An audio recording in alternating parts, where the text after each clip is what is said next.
Hello, hello. Welcome in, everyone. For those not familiar with me, I am Valen, yelping, and today Interstellar Man of Mystery, getting back into Mass Effect. First, however, something I've started doing recently that I had alluded to it previously, and even kind of showed some editing. Hello, Prish Rain. Welcome in. I had shown some editing on a one of my weekend. Basically, was kind of the trend for that's been kind of ended up being a just chatting stream, and I do some editing there. And something I've been doing, and I think it's working out pretty decently. I already picked up a subscriber on YouTube for it. Something I mentioned before is I've split off my YouTube content to multiple channels, depending on the kind of content, for algorithm reasons. So there's a shorts channel, there's a gaming clips channel, there's the VODs channel, and a what I call yapping channel, Valgo Yaps channel. And what I've been doing with that is when I have, so sometimes when I'm going through and collecting clips, I had previously been looking at just what works for short form content, what works for the vertical, doom scroller type of content, and disregarding everything else. But there are other things that are potentially entertaining and for the right audience. So it may not be good for short form, but it could be good for long form. It may just be a few minutes. Could be under 2 minutes, but still better for long form because it doesn't have that hook, right? So that's something I've been doing. And so I've had, so sometimes when I go to Yammer, I can find that, hey, I've actually got a few minutes that I said about something. It's like, you know what, people who don't necessarily want to catch my entire VOD or can't catch me live or don't want to catch me live, but might be interested in some of the things I have to say. So it's like, maybe we'll put it out there, see what happens. So what I've kind of taken to doing with that is as I go through social media, I'll see things come up that I might want to kind of talk about a little bit more. Basically, something where it's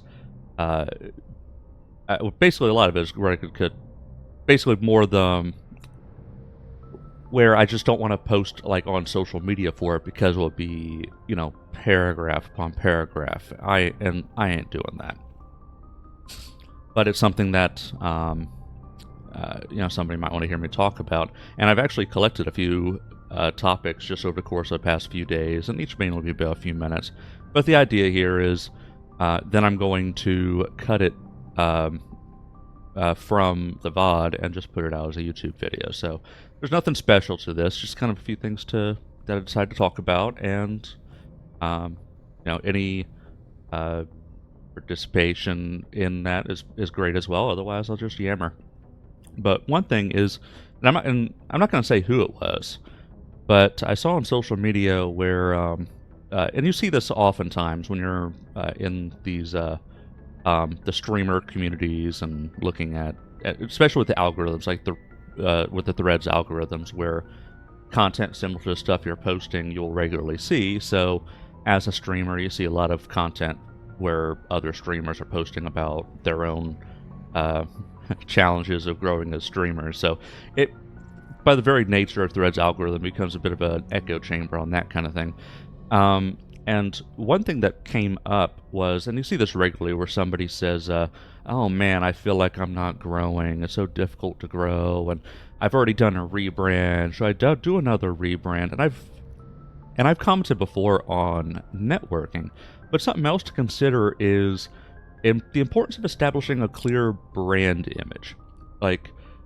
It's fine to be, say, a variety streamer. And this is part of why people will say, well, it's hard to grow as a variety streamer. And that's true, because if you say, oh, I'm a COD streamer, well, okay, that's actually a little bit closer of a brand image, right? You could say you're a COD streamer. Somebody looking for COD gameplay will look at COD streamers, right?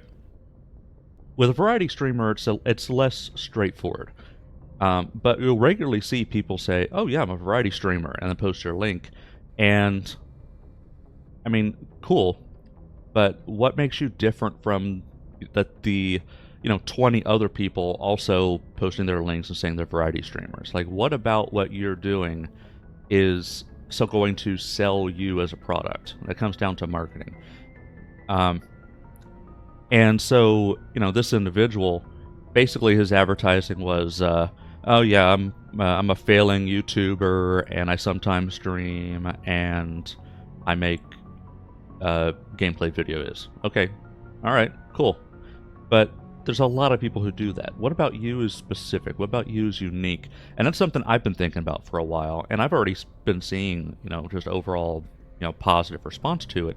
Is boiling down. First of all, for a long time now, I've stopped saying I'm a variety streamer. I mean, it may be a true thing, but if that's the first thing, if that's the only thing you say about yourself, that's not a brand. Like, being a variety streamer is not a brand. What are you all about? Like, AK is doing his streamer sporting streamers thing. That's his brand image. He's high energy, streamer sporting streamers, high positivity, and that's his brand image. Now, and of course, got his own unique spin to it. Now, I'm sure there's other people who would probably say something similar, but at least it's boiled down to here's the brand image. It's something more specific that could appeal to the right audience, and so that audience will see that and be like, "Oh, hey, yeah, high energy sporting streamers. That's cool. I want to go check this out." Myson, if you look at um, his on Twitch page. It basically is like, hey, on a stream seems like fun. But he is more than that. That's his little blurb there. But he's more than that because he's latched on to and really pushing the perspective that AK's doing, and he's been networking like crazy and being a big supporter, and so that's his brand image, and he's building from there. Shigaki, very similar. It's been networking like crazy. Again, a very much very open to sharing communities and all that. And so things like that, it makes you stand out a little bit more. Oh, and also, he's always doing stuff on like super high difficulty and stuff like that. That's another thing. It's like he's not just a variety streamer. He's pushing it to doing the crazy stuff that he punishes himself. That's another thing about the brand image. So I thought about mine because I don't punish myself. I'm not super high energy, but I do a yap a lot, as I am here. Because sometimes I'll go on a little bit of a tangent and talk about, talk about things I'm reminded of. So I've taken to basically I boiled down my entire advertising, my entire brand image to yapping, yelping, and some other silly thing. And I've got something else that I'll start doing when I do have a kind of a soft rebrand coming up, and so that'll be slightly tailored. I'm just avoiding the there's a specific kind of language going to be used when I start using my new model, but that's essentially what it boils down to. Is that's my brand image. I'm yapping, yelping, and just really a goofy individual, and so that is what my brand image is become. What I've kind of molded my brand image into, and it's been and I've seen it reverberate a bit more. I've been seeing things start to trend up since I've started doing that overall. So that's the thing. Is it's more about just establishing what is your what do you bring to the table that's different from the next person who hits go live a minute later. There's somebody who gets go live a minute before you, and there's somebody else hits go live a minute after you. What makes you different from them? That's what it comes down to. And related to that is something a little bit more specific. That was kind of a generally talking about just streamers in general, but this is a little more specific to VTubers, and I'll see this fairly regularly as well, where I feel like people, fair, unfair, it's kind of subject to it basically comes down to what do you want to watch, right? People are going to watch what they want to watch, but I do feel that there are people out there who put too much stock into the VTuber model as opposed to the content.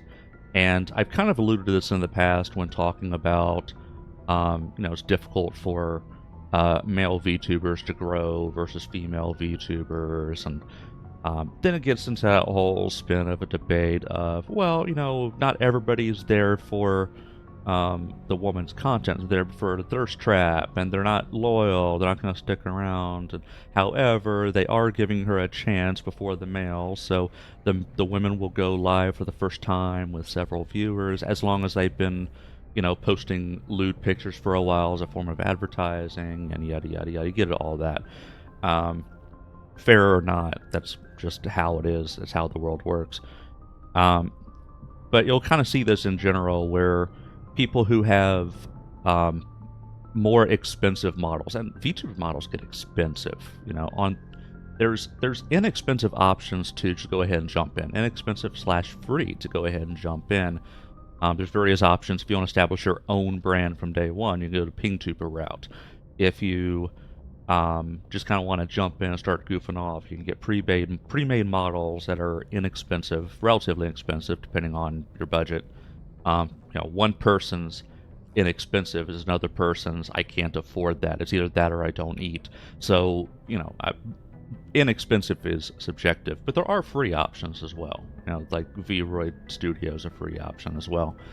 The downside of that, of course, is one, you've not established your own brand, and two, it's kind of really says it's somewhat generic, and it's going to be low detail. The better models are expensive. There's a reason why skilled riggers will charge thousands of dollars. Like, it'll be thousands of dollars for their art, and then thousands of dollars for the rigging, unless you do that yourself. And it's it can be very, very difficult for somebody first starting out. You could be putting out great content, but if you go live with, say, something like this, right? As I mentioned, I'm going through a rebranding process where I'm getting a new model, and it's close.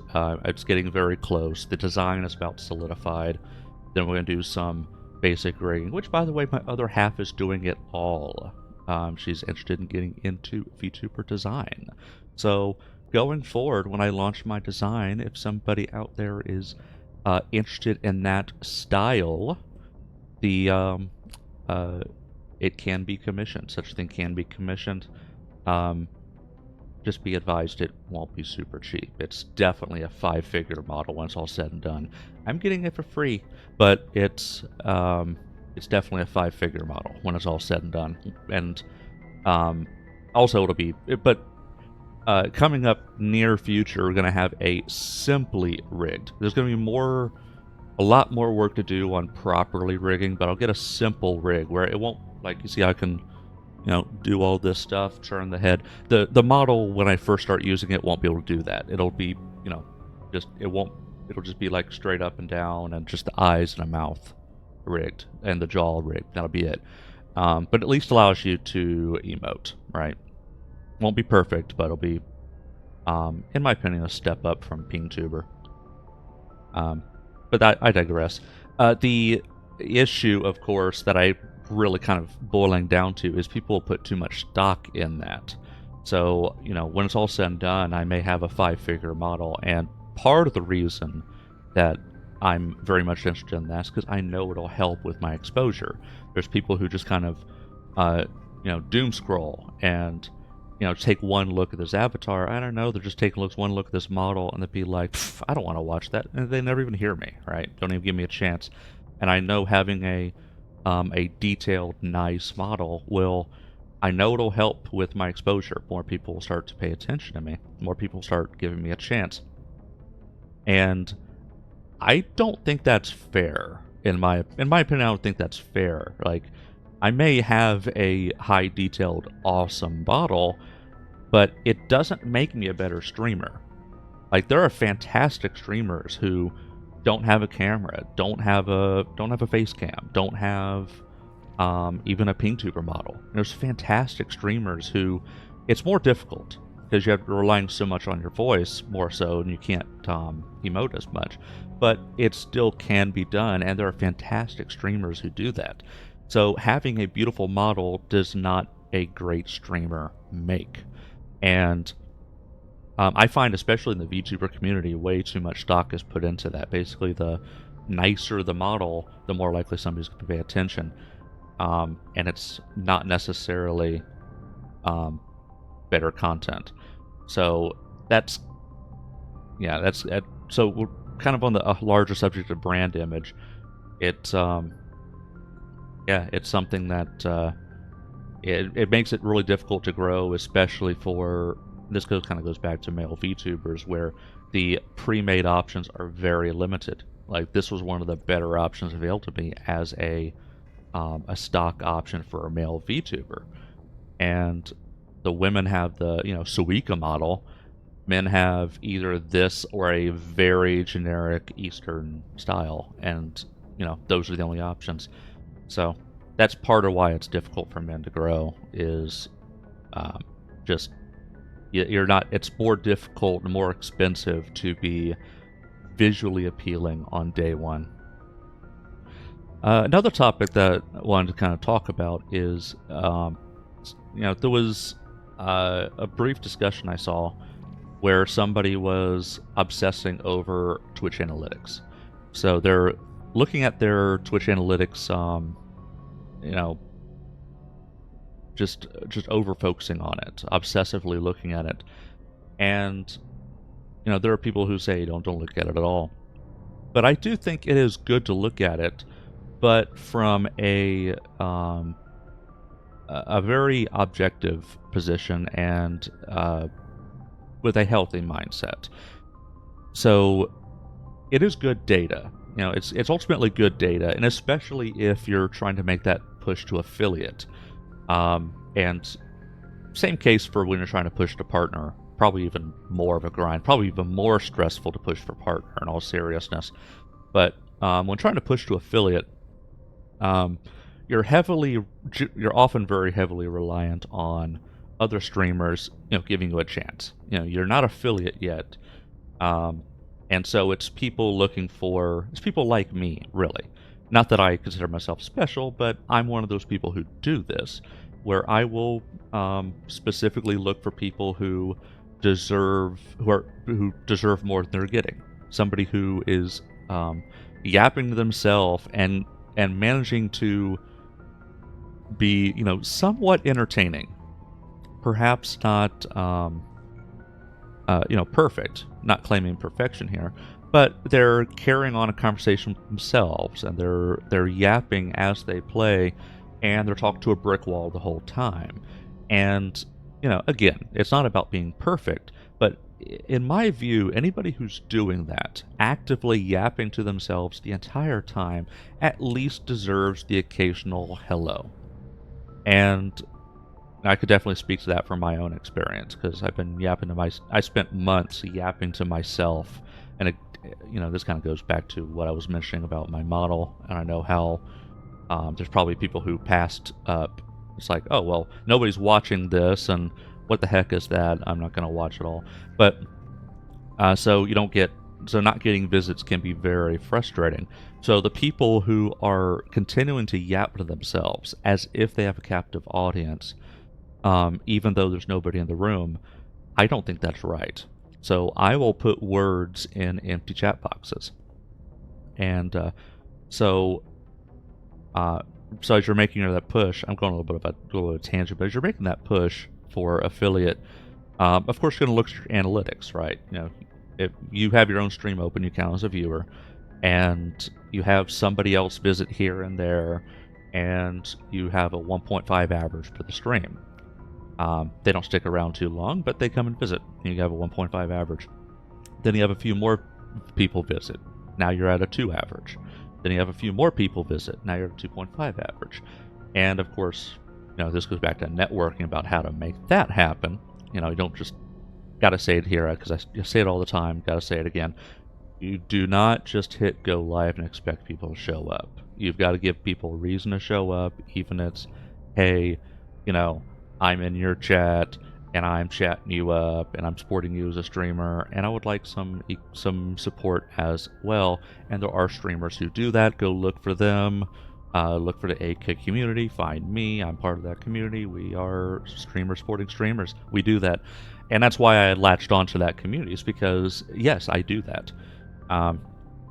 And so, but anyway, so when you're looking at your analytics, you need a healthy mindset. And I know you don't want to necessarily change things up too much, but it does factor in some decisions like, oh man, I'm streaming 5 days a week. I need to pull that back to 4, maybe even 3. Which days do I drop?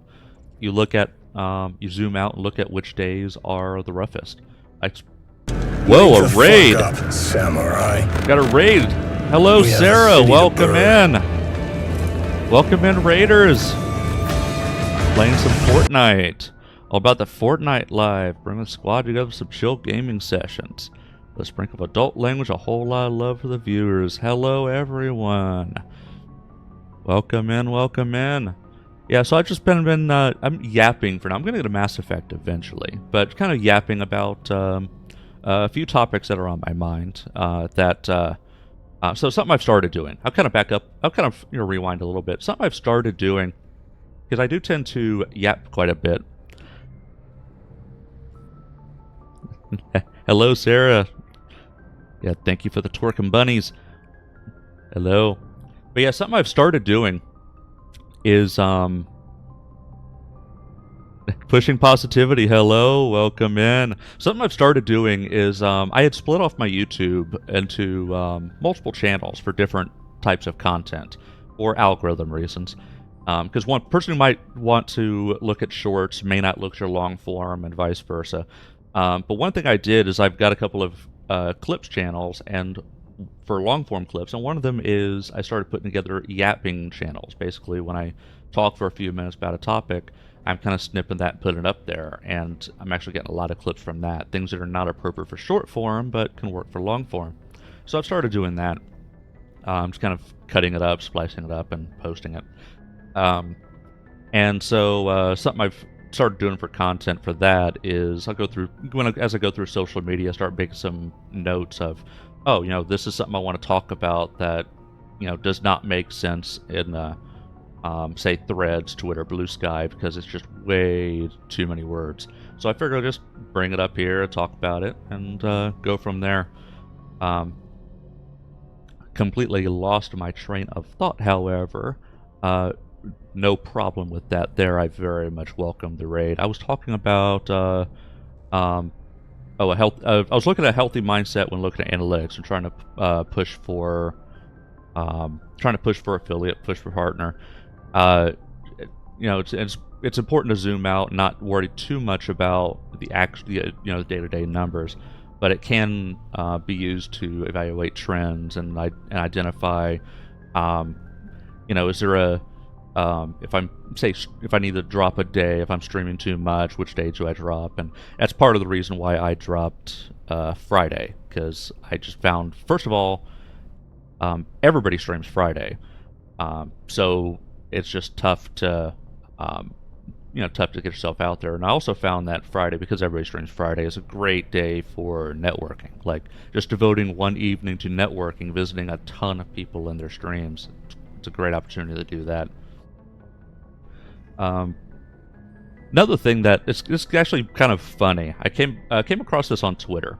Somebody was complaining on Twitter about their reach, feeling like they get no engagement, and I was like, oh yeah, I have the same thing. I recommend going over to Threads, cross post on Threads. Just same thing that you post here, post on Threads, and I'll get no engagement here referring to Twitter. But then on Threads, I'll get multiple likes and a couple of reposts, that kind of thing. Not a ton, but a lot more. And they go, "Oh yeah, thank you, but I don't get any. I don't get any activity on Threads. It's actually worse on Threads." And so I'm like, okay, I gotta go check this out. Are they actually truly being ignored? I go over to Threads, and I shit you not, they had posted a total of 4 times over the past several months, weeks apart, and hadn't posted a month. 4 total posts, never replied to anybody, never participated in anything, and here they are complaining about lack of engagement. Really? It's like, and so there is value in cross posting. Like even though I get a lot more engagement on Threads, I still cross post to Twitter, Blue Sky, because there are still networking opportunities there. It's just a lot rougher. But yeah, it's just but yeah, it's just got to be. But yeah, the people who will post on Twitter about, oh yeah, Threads is terrible for me, and then I look and see you're not actually even using it. Like, use it the way it's intended, and it'll actually work out pretty well for you, at least in my experience. Because I've mentioned this before as well. I've been on Twitter, Blue Sky since early January, and I got nothing from it for months. Nothing, absolutely nothing. I go over to Threads and start networking on Threads, and within a month, I was affiliate. So, anybody hearing this, that's, your mileage may vary, but yeah, Threads is where my networking actually started to be effective. Now, so another topic to kind of talk about is, challenges of networking. Like, we have our AK community, streamers supporting streamers, but of course, you do want to look outside that circle too. Yep, Threads is good for that. You do want to, go outside of the AK community and check out other streamers, especially down in your niche. Like, it's great to get support from other streamers. Got some Fortnite streamers, rated by a Fortnite streamer, Call of Duty streamers, other variety streamers of different flavors. But at a certain point, you do want to also be networking specifically within your niche. So in my case, VTubers, right? Specifically, kind of semi-chaotic VTubers. So that is something I do look at. I especially looking outside the community in that specific niche, and this kind of goes on the subject of generally, that's specific to me, but also in general when it comes to rating out. Some of the challenges of network is I find that, there's a lot of streamers that aren't genuine, that they'll talk about, oh yeah, I love raids, I love everybody, yada, yada, yada. I'm a really friendly person, but, I'll go visit streamers and I'll say hi and get no response. And then the regulars are posting, the regulars are getting responses. I see that posts after mine are getting responses, but I felt ignored. I was ignored, and try a few more times here and there. Try again later, try again the next day, and it's like no response. It's like, okay, so that's how it is. And I've encountered this with raids. So there was one when I first started. I'm not going to say who it was. When I first started networking on Threads before I got involved in the AK community, there was somebody who was talking about how, oh yeah, always raid out, even if it's just raiding with one. I welcome raids of all size, and even if you're not affiliate. In fact, there was somebody that I raided who wasn't affiliate. I raided them, and next day they were affiliate. I love to help other streamers, and so I connect with him on there. I go, oh, so you would accept a raid from a non-affiliate? And he's like, oh yeah, go ahead. And so next opportunity I had when I was raiding out and he was streaming, I raided him, and he gave me the shout out and he followed me and everything was great. Next day, he unfollowed me. Yeah. Now I'm not petty. I did not unfollow him. I just haven't visited him again. But there are people who will like that, where they'll say one thing, but then their actions don't reflect their actual words. And kind of on that note, also, when I go to raid out and had the same, yeah, I feel it. When I go to raid out, this has happened most recently. It was actually a VTuber. I raided out and thanked me for the raid and all that. And this is somebody who we were already following each other on Twitter and Threads. I was following her on Twitter already, and she eventually followed me. And then I saw through the Threads algorithm that she was also there. So I hit the follow. She followed back, and I engage with her posts. I still, I still will like her posts, and I will still engage. She never engages with mine ever, and but whatever. But I raided, and she thanked me for the raid, and then later the next day, I see that she had posted about, it's like, oh yeah, it was a great stream, and I got raided. Thank you to so and so and so and so for the raids. It was great. I wasn't listed. So here's the thing. I don't expect somebody to make a social media post being like, oh yeah, Valen, thank you for the raid. I don't expect that. However, if you are going to make a post thanking people who rated you, if I'm one of those who rated you, I better be on the list. All I'm going to say about that. So, I have no expectations. It's just, why am I being excluded, So, anyway, it comes down to trying to identify early whether somebody is genuine, right? If you go and, visit them, you go say hi, and they actually engage with you, it's like, hey, welcome in.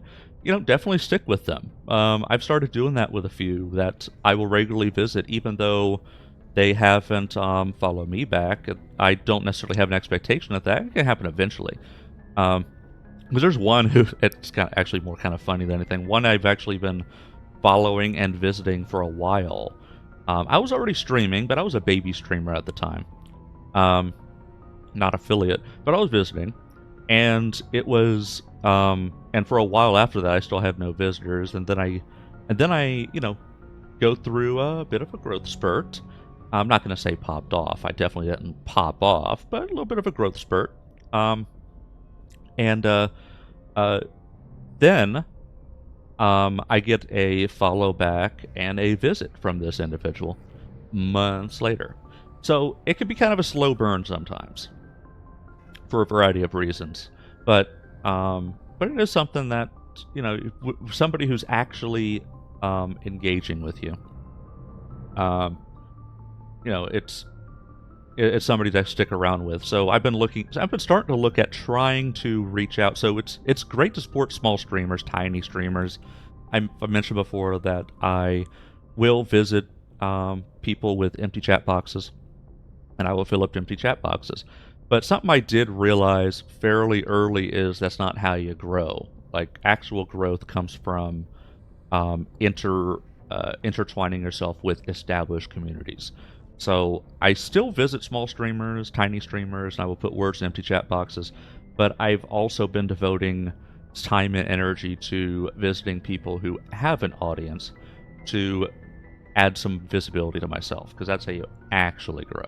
It's not just being nice to people who are talking to a brick wall. It's got to actually talk to people who get the attention of people who have an audience.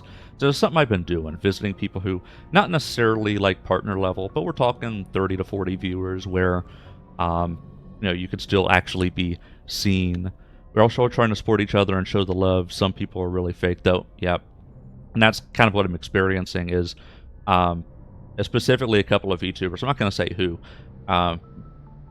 Even the one that I've gotten positive vibes from, because it's not really led to anything yet. But people with 30 to 40 viewers that, and funny enough, I only know these people exist because of Instagram. Yes. So this kind of goes back to kind of a little side topic. I didn't even plan to talk about this. So, I was in talking with somebody in our community in their stream, and they made a comment that they don't bother with clipping because they did the math and said, oh, well, for every 10,000 views, you might get one view on Twitch, and so I've done the math, and it's just not worth my time. But here's the thing, though. It's a long-term breeding familiarity type of thing. Like, I've yet to get anything from posting clips on YouTube, Instagram, and TikTok. But it's still super early also. And the more exposure you get, the more likely you'll have somebody come and visit. There are streamers I only know exist because of the Instagram algorithm. I post. Instagram understands more or less who I am. I'm starting to learn who I am a little bit um, through also the stuff I like. It starts to kind of understand who you are based on what this you like. And there are some streamers that have bubbled up. And we're not talking like huge streamers. We're talking about people who will have like 20, 30, 40 average viewers, not even partner level. But their stuff bubbled up because Instagram started to be like, hey, I think you'll like this. And so there's a couple that I visited.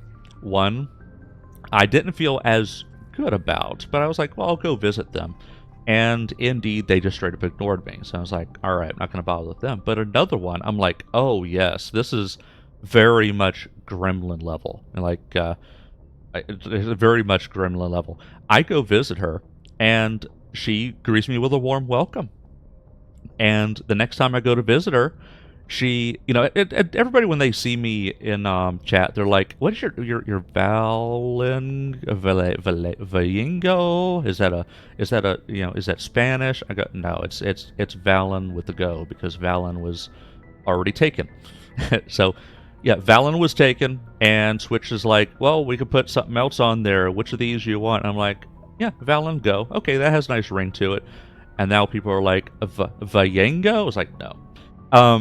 But the next time I go visit her, she's like, oh, hi, Valen. So not only do I get a warm welcome, but she remembers how to refer to me. And that goes a long way, right? Like, I may not see her in my chat for a while, but this is somebody who's at least genuine, right? So, yeah, that's the thing is you try to evaluate early. And so what I've started doing is just I'll say hello in my standard asocial way where I'll spam I'll throw some emotes. I'll be silly with the emotes and see what happens. And because that's how I say hello. That's my love language. That and obnoxious sound alerts. That's my love language. So people who are amenable to that, those are the people that I say, oh yeah, this is somebody I can make a connection with. And so yeah. So that's what I'll generally do is I'll just drop the silly emote, say hello, and see what happens, and just go from there. And I'm quick to say, and I've gotten to be quick to say, yeah, this isn't gonna work. This is not a network opportunity. Move on. So that's and kind of one more side thing. A couple more side. A couple more side things. On the subject of when it comes to so let's just go to grow. Starting to grow, right?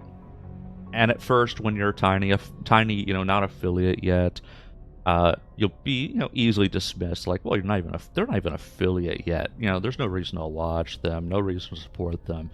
And then you start to grow a bit. Eventually, you get to a point where you've gotten, you actually got an audience, right? It's like, oh, this is actually somebody who is, worth connecting with. And so I alluded to people who have kind of disregarded me, like, and say didn't acknowledge me or immediately unfollowed when they realize, oh, this person isn't, doesn't have much of an audience, not worth my time, that kind of thing. If these people circle around when I'm big, right? When I'm super famous, when these people circle around and want to connect with me, I will say, sure, yeah, I'll work with people, I'll collab with people, I'll connect with people. I take none of this personally. I hold no grudges. I take none of it personally. However, I will always remember those who are in my corner when there was nothing to gain. Those in the 8K community who are who have paid me visits. There's going back to when I was a tiny streamer and still a fairly small streamer, very small streamer. Don't have my own audience yet, so the people who are in my corner right now, those are people I'll never forget. Even as I start to grow. And one more thing, one more brief little thing. and I don't even know. It was kind of on a previous extension of a previous topic. But stick around for raids as well when it comes to supporting other streamers. Like on Tuesday, even though Tuesday's stream, if I look at the numbers, and zero complaints, zero complaints. Every support in any shape or form is always welcome. Looking at the numbers, it was actually my strongest stream since my affiliate push, and that was back when the community as a whole were jumping. It's like, oh yeah, Valon's a big supportive community. We need to get into affiliate. Everybody hunker down. Everybody hunker down. Tuesday was my biggest numbers since then, and it was off of I got raided, and a lot of people stuck around and lurked who weren't following me, which is fine. Hey, no complaints. And the only reason I know they weren't following me is because the you see the little avatars, they only appear for followers, and the reason for that is because if I have it everybody, it includes like 6 bots. I don't want to have a bunch of bots in here, so that's why it's followers only. I don't not look to exclude anybody, but it's just I don't want to see a bunch of bots running around. So anyway, I know there's a bunch of people lurking who weren't followers, and they may have been just kind of like lurking the dude who raided me, which is totally fine, just kind of sticking around. And I know that because like I'll have like a couple of names in my stream avatars, but my viewer count was hovering around 10 or 11 for a while. So yeah, very nice. However, however, that being said, I do think several of them were actually listening in, actually watching. And the reason I say that is because of something that was kind of disappointing. I had, 10 and, kind of dipped to 9, and I was starting to get a little tired. And I was like, you know what? I reached a point in the game where it's like, you know what? Now's a good time to raid out. So I say, okay, yeah, here's a good stop point. Time to go raid out. A couple minutes later, my viewer count dropped to 6. So I still rated out with 6, which is pretty good. But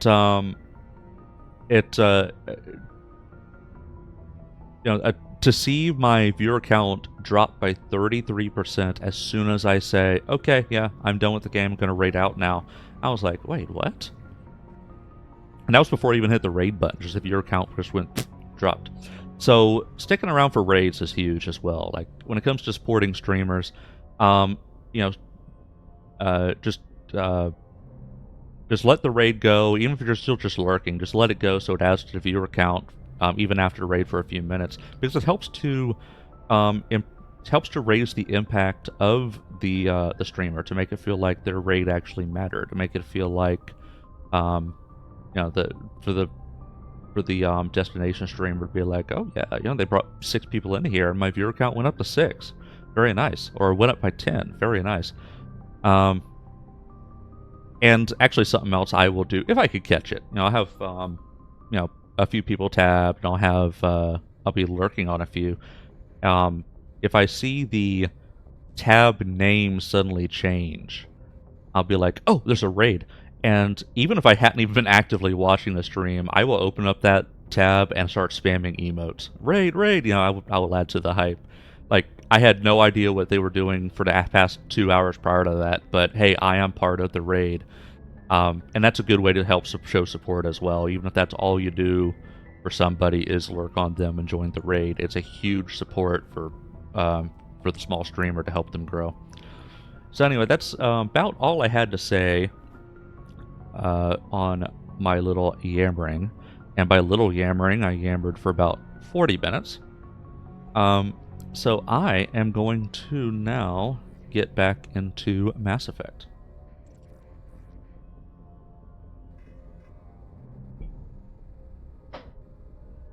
So last I left off,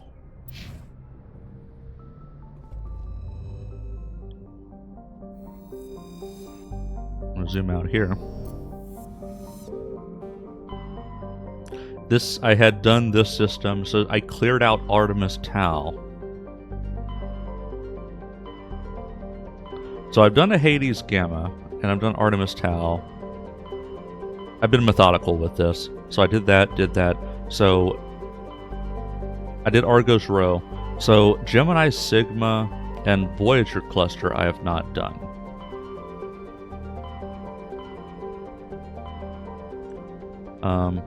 I don't know what's over here in Voyager Cluster, but let's go explore that. Because there's always things to discover. Even if there's not an active quest to go there, there'll be something else that shows up. So, I'm going to check the journal a little bit. Commander, incoming signal from 5th Fleet HQ on the Citadel. Commander Shepard, something uncomfortable has just come up. In the Hey, first check a Contact bum. War, we fired a lot of espionage probes into Turian space. We just received a mission complete burst from one of them. Wow. Mission complete. Where's it been in the meantime? No idea. Lost in transit. These probes were built in a hurry after first contact. Straightforward enough. What makes this uncomfortable? When these probes were launched, we didn't have any idea who we were fighting. We didn't want to risk aliens examining our technology. The probe has a demo nuke built in. A 20-kiloton tactical fusion warhead. About equal to the bomb dropped on Hiroshima back in the 20s. Gotcha. If somebody finds that probe, tampers with it, you don't need me to finish, Commander. Get a bomb disposal team. Shouldn't a bomb disposal unit be sent for this? We don't have anyone trained in that. I know. I wouldn't ask if it wasn't important. These probes have been classified for 26 years. The Council will call fusion bomb booby traps dangerous and irresponsible. The Alliance would face censure if they find this probe. Politics. I'm asking you because the Normandy can get on site quickly and quietly. It's in the Voyager cluster. We'll get on it immediately, Admiral. And we'll be discreet. I appreciate that, Commander. Good luck. Fifth Fleet out. All right.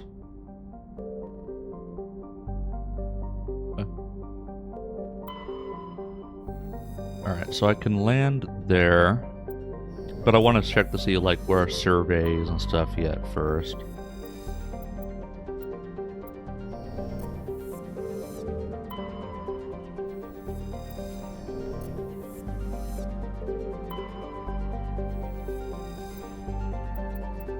So this is an interesting mission now. You gotta disable a bomb. A nuclear device. So, interesting. A classified project where they sent out nuclear bombs randomly in space as booby traps. And this one came back mission complete. What the fuck? You started thinking about it, it's like, wait what the? Yeah, the Council would not like that at all. Small terrestrial with extremely thin atmosphere of carbon dioxide, krypton.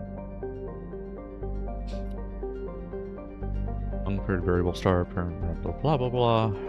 Alright. Let's do this.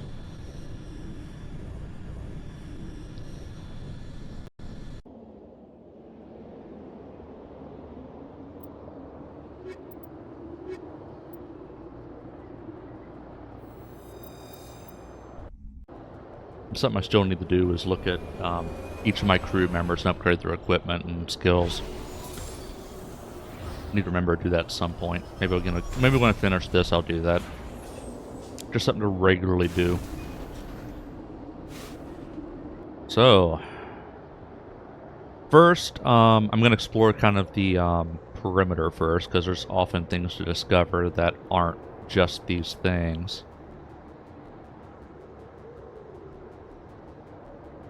So let's head down here first.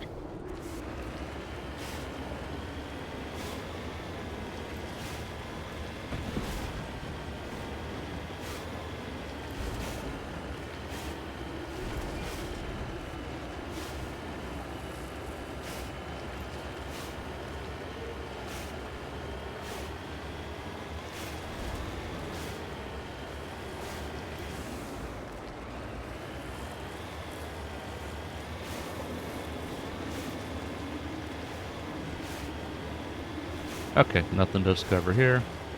Let's go this way.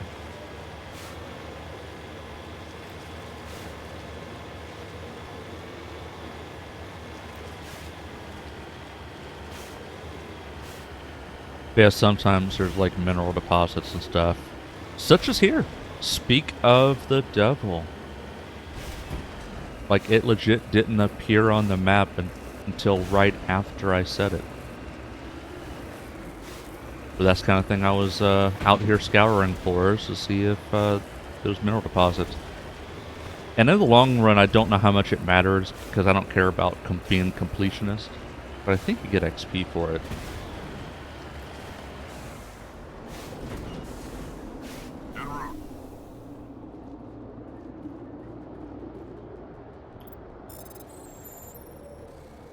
Already mentioned this, that all the...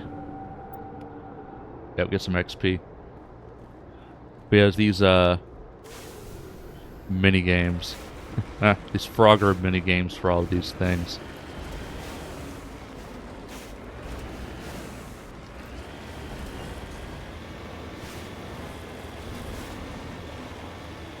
So we got a little bit of a heads up. We got ads in 4.5 minutes. So I'm gonna go till then and hit pause. Because most likely I'm not going to be getting into anything big, any kind of big fights. So I'm just going to hit pause when the ads kick in. Because sometimes they'll hit the BRB and trigger the ads early if I know I'm getting something big. But I don't think that'll be the case here. There's another mineral deposit though.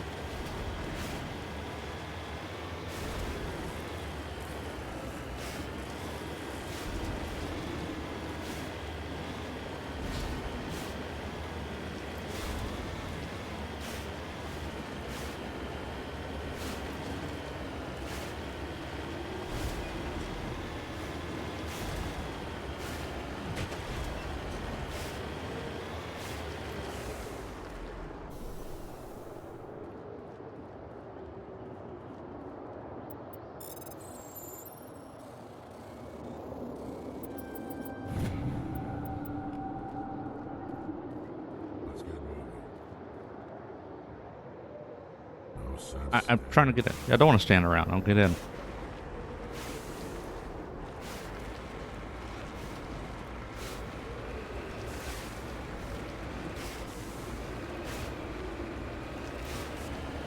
Alright, there we go. Kind of find driving this thing a little bit awkward sometimes because reverse isn't always reverse depending on where your camera is facing. GTA, this is not.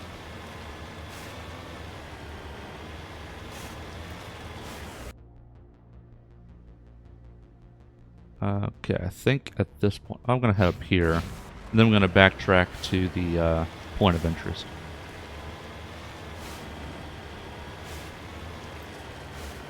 Never mind. I'm not going over that mountain ridge. Screw it. I think this is... Yeah. Here we go. Yep. That is the beacon. Let's save here. Just watch this thing explode. Watch me manage to fuck it up and it explode.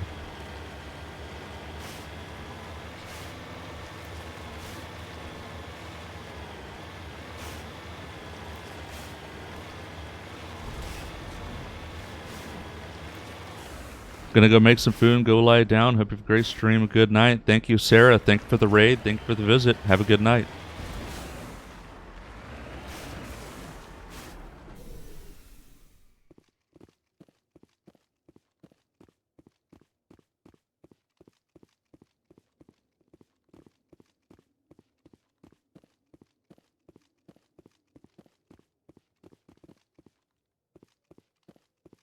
Oh, this is going to be a little bit more involved than I thought. Coming from a mine? Goodbye. It smells. I agree. The probe did not crash. Oh, this is it. Someone moved it here. Oh, the turntables. Whoever did it is in danger. They may not know what they have. Let's find it before they set it off. Right. All right, so it is going to be less straightforward. I'm actually going to go ahead and trigger the ads because this is going to be more than a minute. So I will BRB.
I have returned.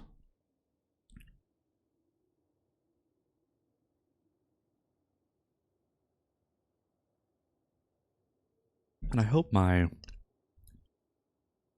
Actually, just give me a minute, because I have a feeling that... Because when I opened up Streamlabs, I had weird issues where every audio source I had to reinitialize, and I think my like stream starting and BRB music may not have been playing. If it was, it just wasn't having the monitor. So just give me a moment, a little bit of a technical massage.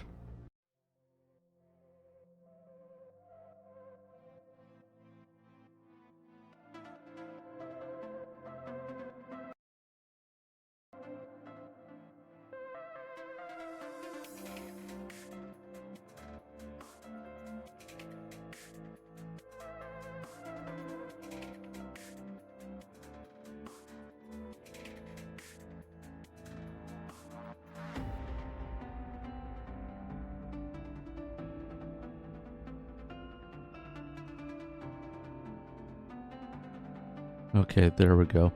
If it was already playing in the VOD, great, but now I finally hear that. The BRB music, same thing.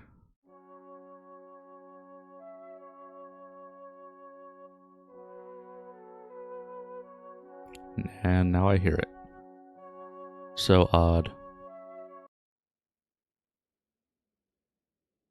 Well, if you don't have Scuff, it's not a Twitch stream. Alright. Back to the Interstellar Man of Mystery thing. Alright.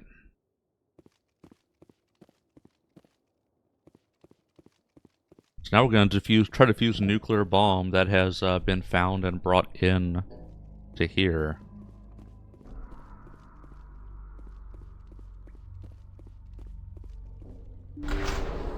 Where is here?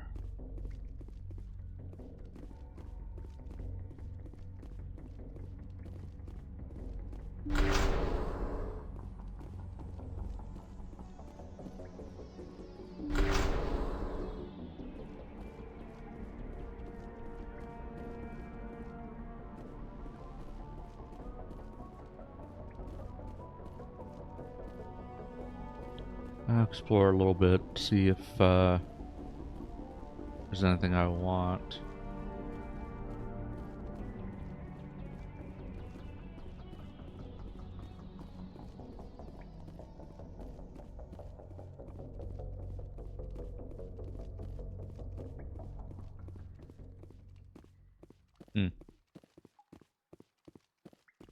I'll go through here eventually.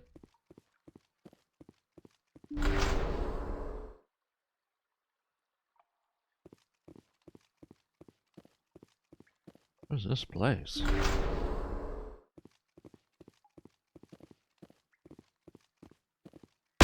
Ah! What the fuck? That was a detonator. Damn it, they jump scared me! Bitch. Shepard, at last. Ah. At last. Have we met? My name is Ilanos Halliot. I doubt you know it. Who do you think runs the Terminus clan, Shepard, huh? Thousands of pirates, slavers, criminals of every stripe? Acclaimed leader. In most criminal organizations, it's the one who's recognized as the most successful. That's correct. The one who kills the most men, seizes the most ships, pillages the most colonies. 3 years ago, I was the strongest. I used my influence to assemble a fleet. We would drive your kind out of the Verge. The Skillian Blitz. You're the one behind the attack on Elysium. I was the motivator, the instigator, the one who promised glory and riches for sacking the largest human colony in the cluster. The one blamed when it failed. Failed! I was ruined when your kind held against the Blitz. What better way to recover my reputation than by eliminating the first human Spectre? My crew will come for me. Oh, let them. We'll be ready. An Alliance warship would make a fine prize. Oh, and if you haven't noticed, the ores here are laced with heavy metals. I'm afraid your suit radios aren't powerful enough to transmit out. We'll find a way out of here. I rather doubt that. Goodbye, Shepard. What do we do now, Shepard? Nobody panic. We've got air and light, and the Normandy's still in orbit. Let's look for another way out. This is why I saved before approaching.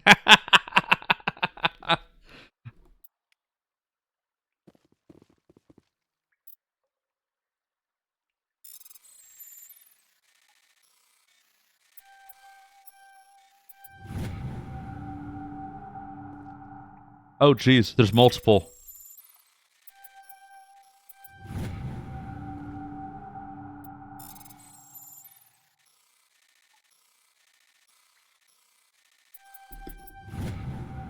Yay! I disabled the bomb. I am so talented. Yeah, so talented. Who's a good boy?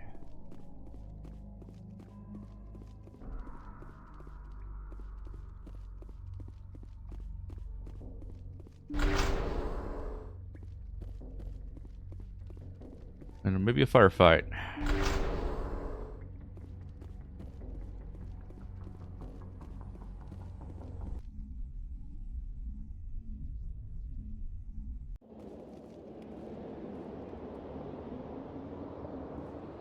Wow, nowhere near my vehicle now. Wait, what? Oh. Oh. Wait, really? Wait, what? How did it... What? They moved my vehicle for me. Really?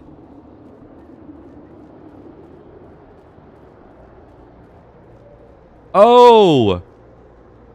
They stole it. Oh. They stole it.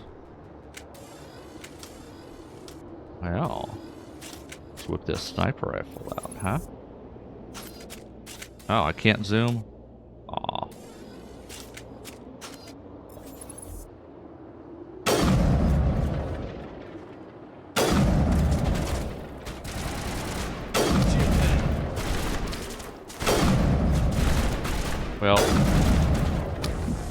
Well, that didn't work. Wow, their range is impressive. What the fuck? Their range was impressive.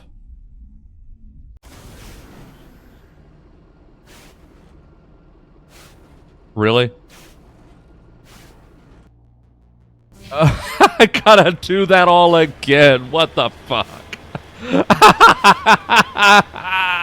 I gotta do that all again because it didn't quick save. Oh man. Oh.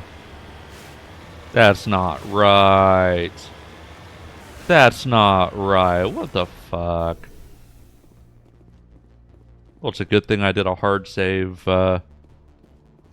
before approaching this. The signal's coming. I agree. The probe did not crash. Someone moved it here. They may not know what they have. Right. Boy. At least it's not hard, but really?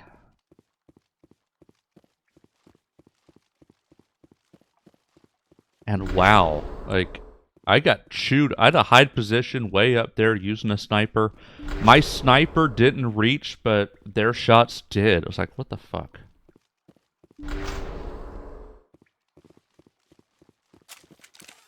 I didn't mean to do that.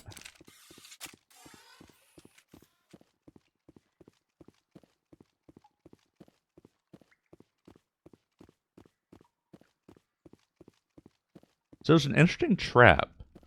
It's like they knew exactly what this was, and they actually had the beacon. They were in full control of it. They held the beacon and activated it when I was nearby because they knew I would be the first responder. That was a detonator. Someone... Shepard, at last. Have we met? Who do you think runs the Terminus clan, Shepard, huh? Thousands of pirates? I don't slaves, study the internal The politics. strongest. 3 years ago, I was the strongest. You're the one behind. I was ruined when your kind held against the Blitz. We'll find. Goodbye, Shepard. What do we do now, Shepard? Nobody panic. We've got air and light.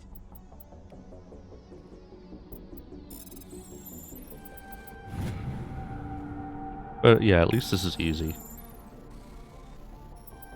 Oop.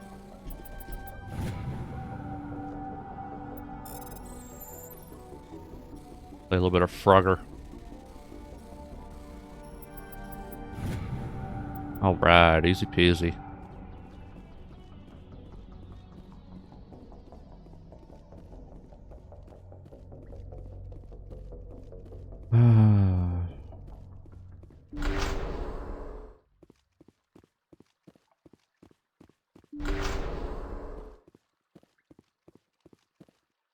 Go ahead and save.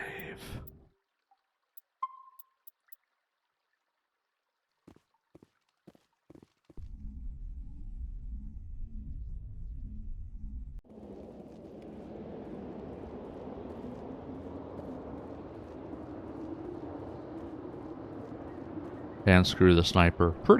Pretty useless for the most part. But wow.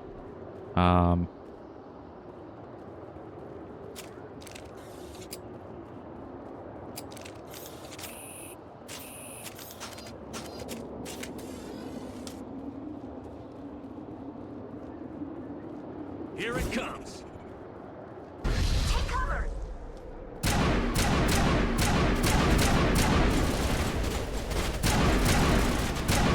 It's a hard fight. I'm bleeding out.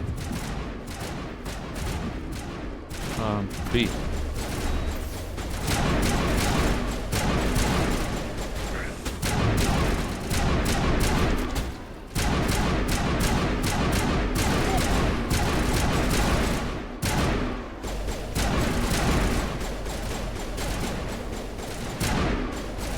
That everybody? Okay. Oh. There's another one? Oh.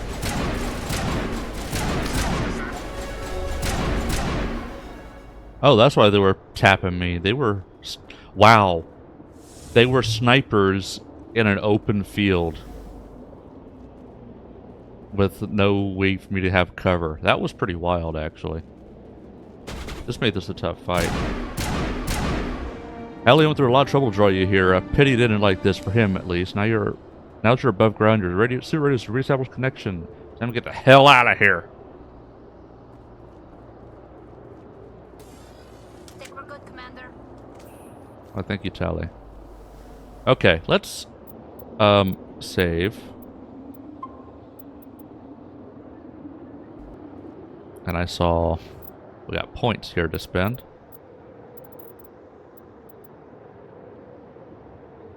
I keep forgetting about this stuff. But let's bump this and that. Bump up your stasis. Actually, undo. Put that on fitness. Make you a bit tougher. And you, Tali.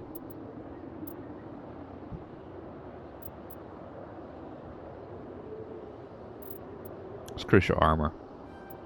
Oh, wait. No. Actually, let's bump up hacking. I don't know when I need it, but I'll have it just in case. Okay. Jeez. That was a thing that exists.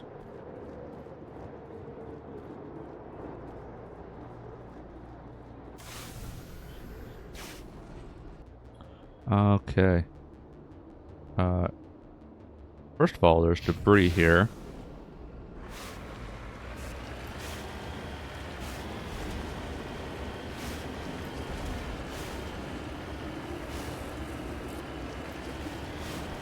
That's where I came out from. And here's the debris.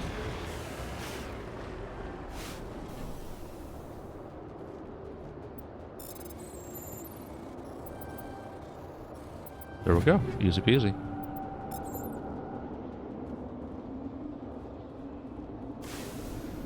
And this anomaly.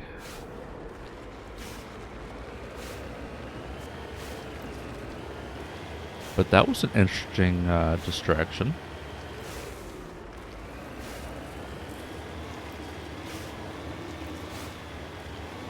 I'm still mad at them for jump scaring me.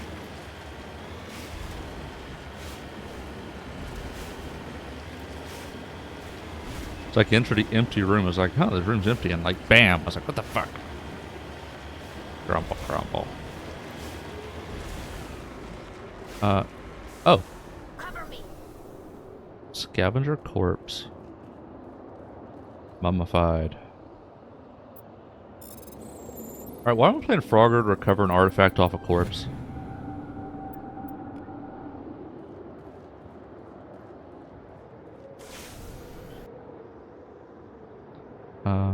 Let me just go over here and then just checking the perimeter a little bit, and then I will get the hell off this planet. Hey, look.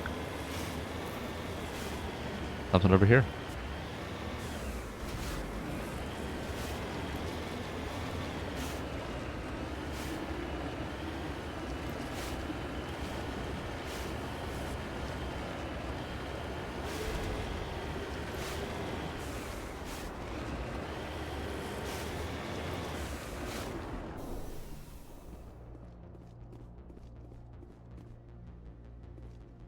Brushing away the carbonization on the door of the contragravity speeder, you see the Nezo brand name. Judged by the charring, the wrecker's been here since the star's last variable peak.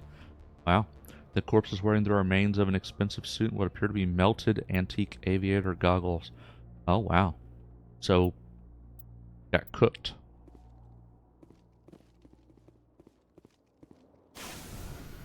The star swelled and it got cooked. Interesting. I don't think I can get over the mountain. I think I can. I think I can. I think I can. I think I can. I think I can. I think I can. I think I can. I think I can. I think I can. I think I can. I knew I could. I knew I could. I knew I could. I knew I could.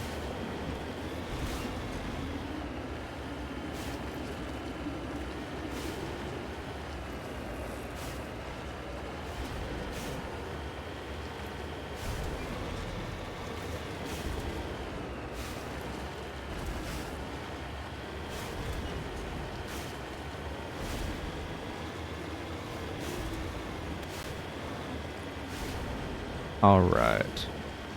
I'm gonna go putt-putt a little bit more, but I think that's it for this planet.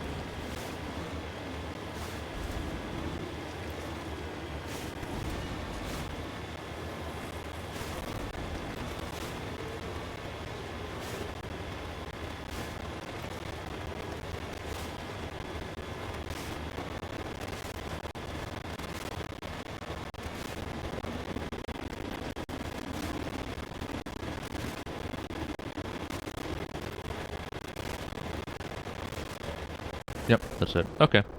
Turn to Normandy. And now that I remember,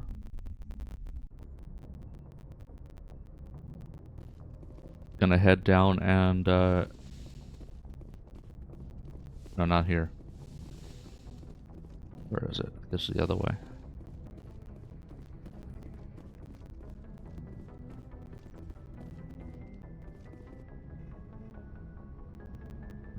Airlock, not the airlock. To deck 2. Oh, okay. Oh, here. Think.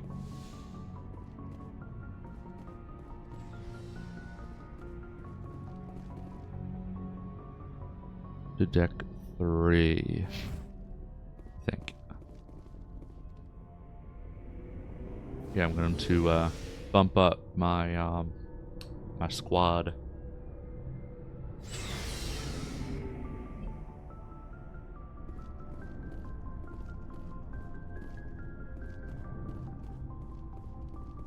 Equip Liara.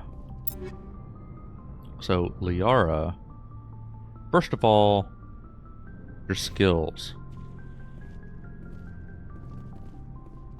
I can equip her, but what about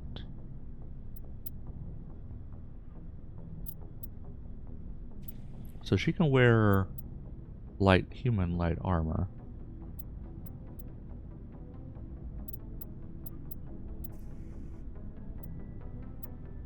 So yeah, since nobody else wears light armor, let's give you...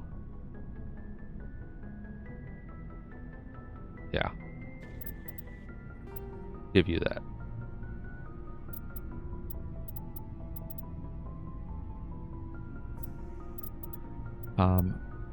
But what about your skills?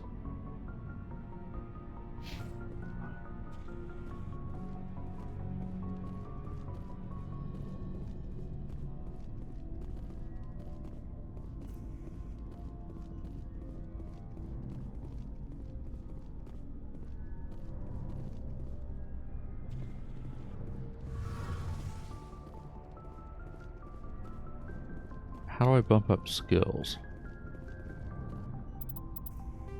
Can I... Oh. Oh, at least in Dragon Age you could do Commander, that. nice work out there. I knew working with a Spectre would be better than life at CSAC. Have you worked with a Spectre? Well, no. Spectres make their own rules. At CSEC, you're buried by rules. Uh-huh. Damn bureaucrats are always on your back. Being a Spectre does have its advantages. Exactly my point. If I'm trying to take down a suspect, it shouldn't matter how I do it, as long as I do it. But CSEC wants it done their way. Protocol and procedure come first. That's why I left. So you just quit because you didn't like the way they do things? There's more to it than that. It didn't start out bad, but as I rose in ranks, I got saddled with more and more red tape. CSEC's handling of Saren was typical. I just couldn't take it anymore. Strawberry Camel's back. Tough I decision. hope you made the right choice. I'd hate for you to regret it later. Well, that's sort of why I teamed up with you. It's a chance for me to get off the Citadel, see how things are done outside CSEC. Either way, I plan to make the most of this. And without CSEC headquarters looking over my shoulder, well, maybe I can get the job done my way for a change. Sounds good to As me. long as you do your Thank you, job. Commander.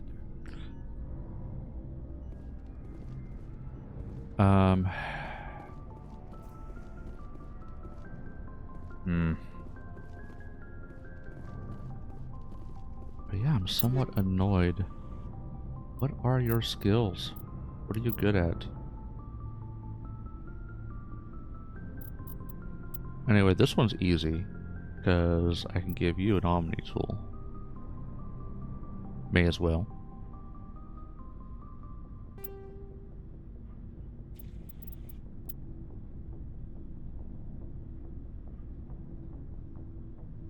Oh, I see. You can have one of these too.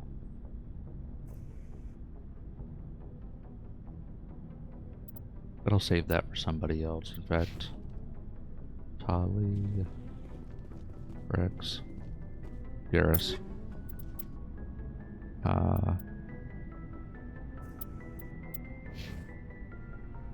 Caden, Ashley. Ashley is full, just straight up combat. Let's give her this medium armor. And you have... Yeah, let's give you that.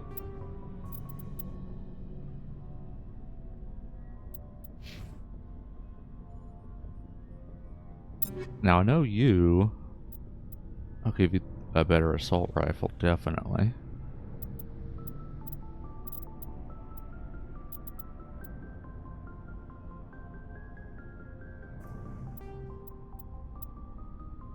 And upgrade this.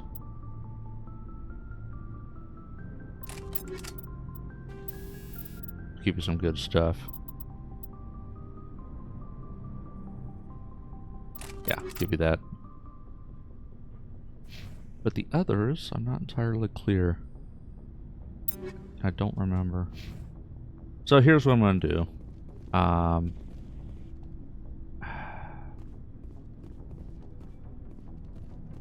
I just don't remember the skill trees. Kind of frustrating. Alright. Well, that's probably my one complaint here is, at least Dragon Age, you could see all that stuff. Here, I can't. I can't level them up. Here. I have to go down. I have to deploy with them to level them up. Actually, I take that back. I think you did have to do that in Dragon Age. I think you did. So I'm going to do that. I'm going to head back down to that planet with different people to do all that stuff.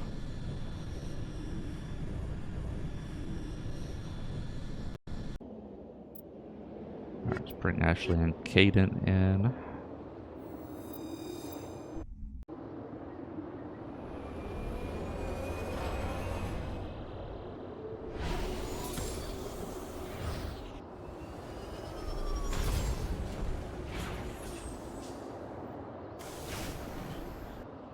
Alright, here we go. Yeah, see, that's why I want to do this. Okay, pistol. So he's a pistol guy.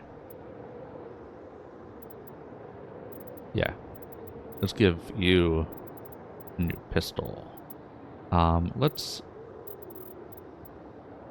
start bumping this stuff up.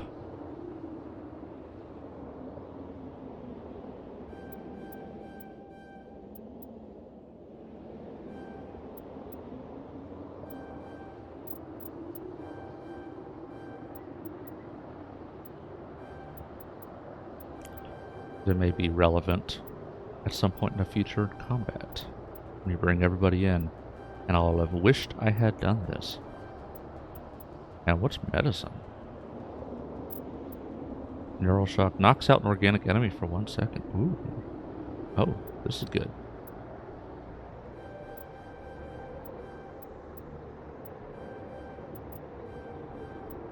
Okay, beautiful. How about Ashley? Also, pistol. Oh, and assault rifles. Yeah. And soldier. Let's do that. Let's bump that up. Assault training. Fitness.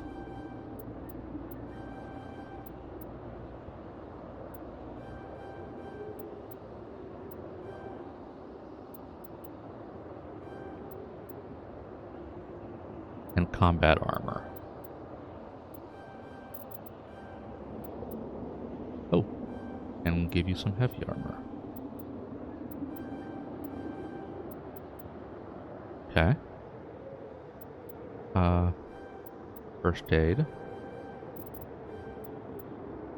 Why not?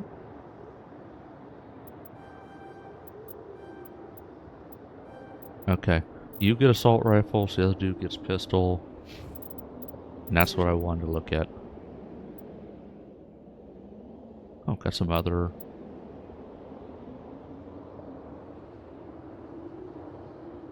Ah.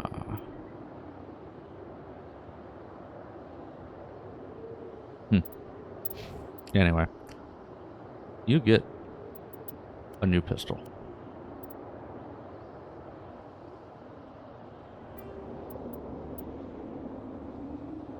And then you... I think I already did this. Yes. Now, armor. You can wear heavy armor now. Yeah, that's 100% better.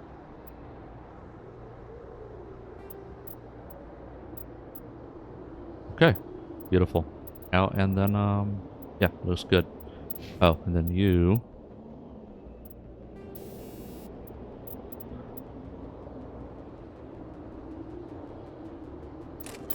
Give you that.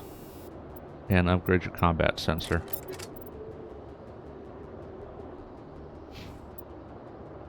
Alright, looks good. Head back. Bring down the next couple.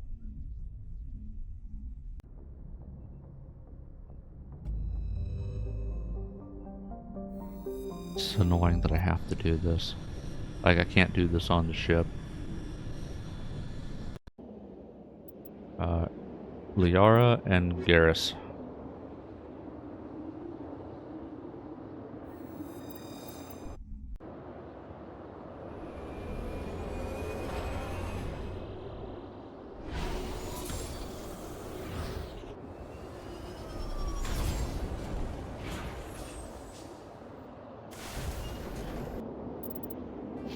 Okay, you have 51 points to spend. Recharge time on all biotics. First aid heals an additional 20 points. Just research time on first aid.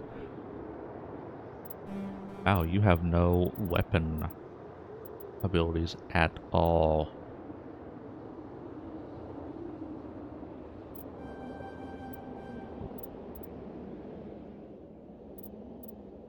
You've got all this kind of stuff, though. Crit vortex, impact point draw. That's powerful. Let's upgrade your warp.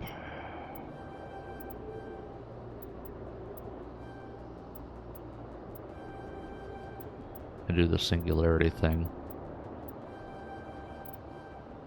And I'll also do the first aid.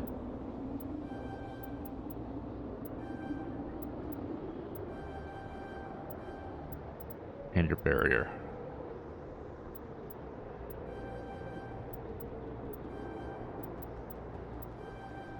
Okay. Garrus. That's right, assault rifles. Let's bump up your assault rifles a little bit. Turian agent. Yeah, do that. Armor. Oh, equip medium armor is an upgrade. Cool.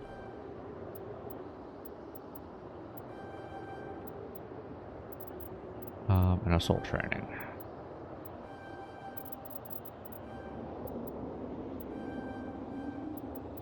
And a little bit of first aid.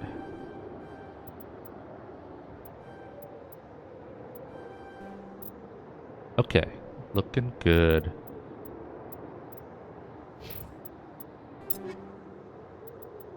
Liara, doesn't matter.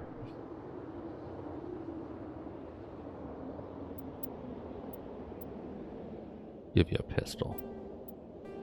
Give you a combat scanner. And, what is this? Sure.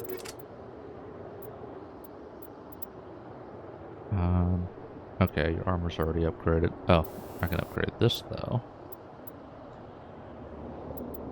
Shield recovery, hardening. Sure. And then Garrus. Assault rifle.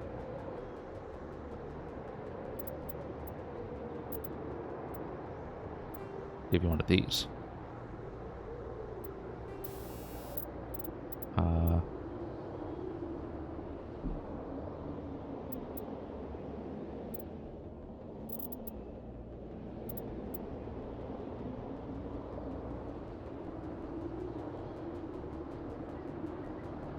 Let's do that. And stability. Yeah, let's do that. Okay. And then armor. Oh. Armor. You can wear medium armor now, but not human armor. It's gotta be Turian armor, which I only have light Turian armor. That's okay. It's fine.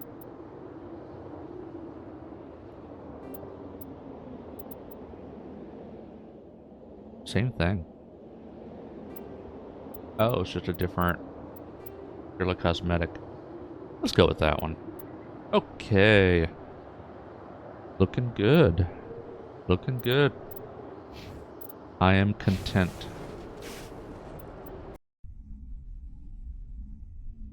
And I can break down everything else for Omnigel.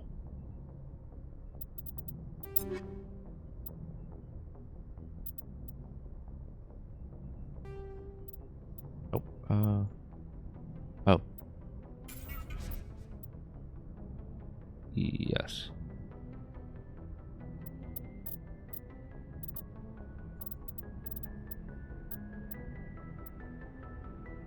Oh, oops.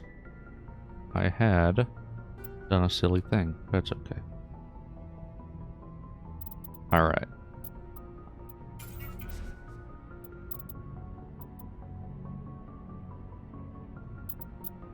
Wait. Wait, why do you... Whoa, wait, what the fuck?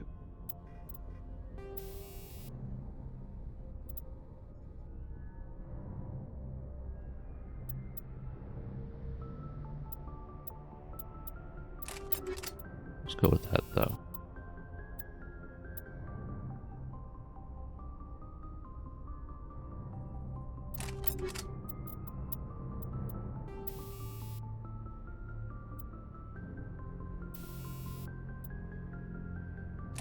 Pretty wild. I hadn't equipped mods on myself. That is wild.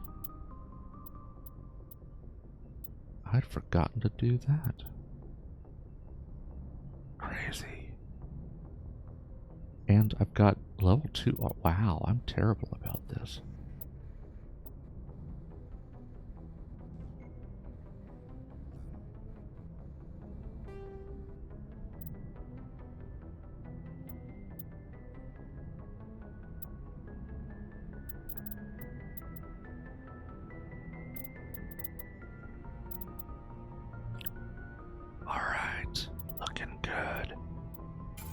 But yeah, let's convert all these things into Omnigel.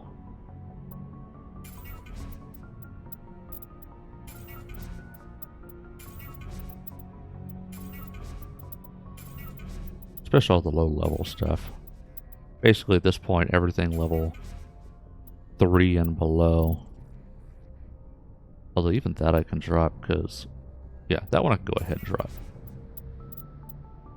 But the other ones I'll hold on to.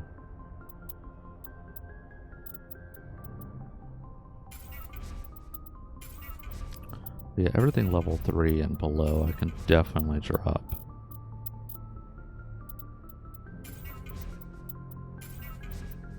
And the crisp pistols. I could even do the level 4s because I got plenty of good pistols here.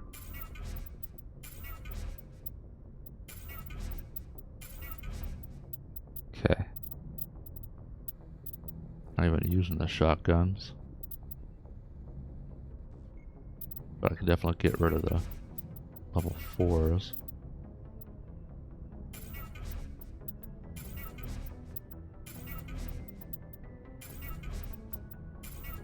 And on that note, just in case I get swapped over, I can have something better. Although, wow. That level 2 pistol is better than any of these. What happened? Here we go. Yeah, that Kessler 5 is terrible. Fuck. Let's drop that.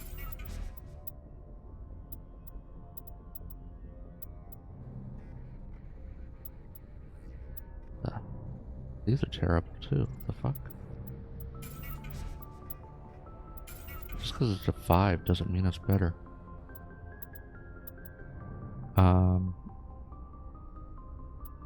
But let's go with this. That way, if I accidentally swap over, I've got something better. And then for the snipers. Okay, that's best. Okay.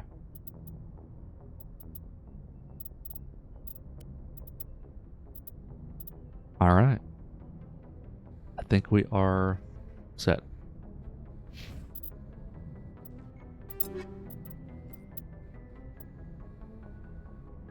Oh, and I was kind of going over this. Shotgun. Just in case.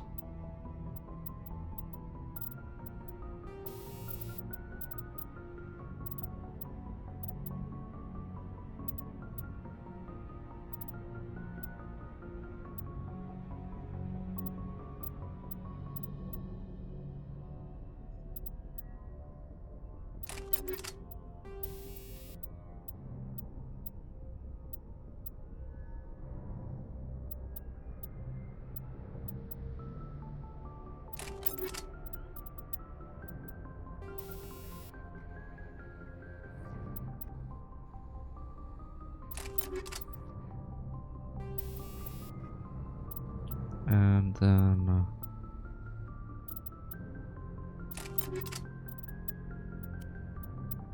okay, I am content. Next.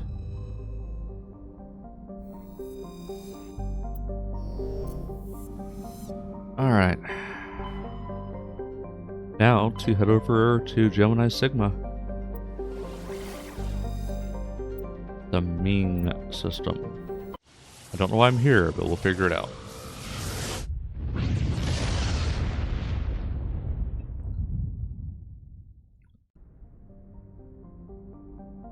Oh. There's something here. First of all, what's this? Survey.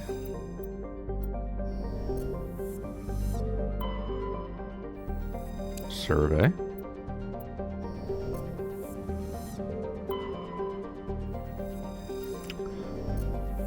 Okay. I don't know why I'm here, but we'll figure it out.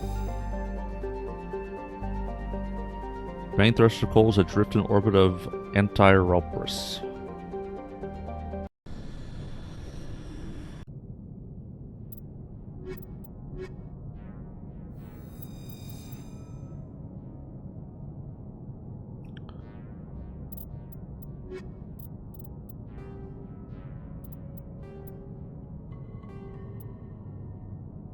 second. Earth's moon. Race against time. I don't know why I'm here, but we'll figure it out. Go ahead and save.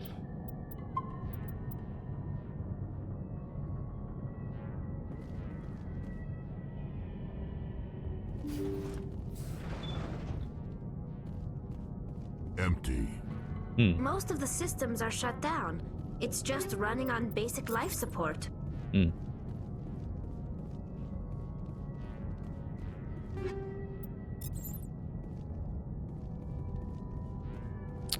All right.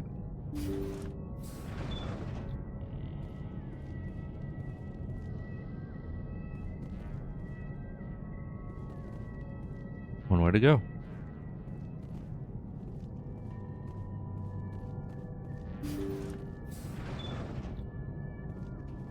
Wonder if there's be combat here. We're not alone. Oh, so.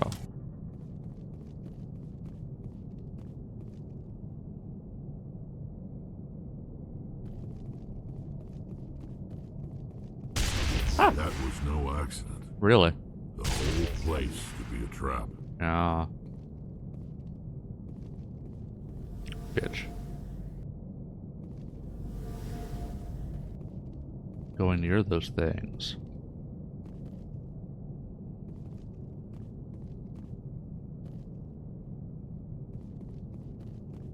Malfunctioning object. Okay. Seemed to function just fine.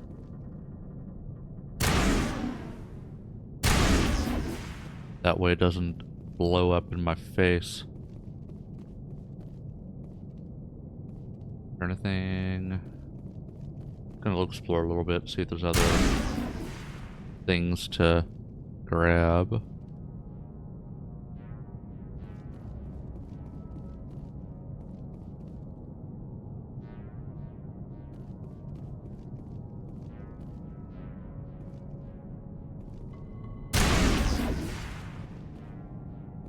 Yeah, that stuff was rigged to explode.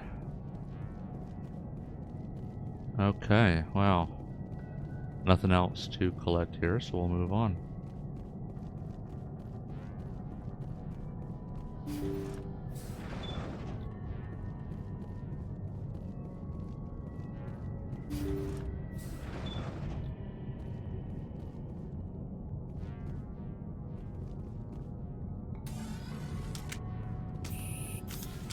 That machine's keeping him alive.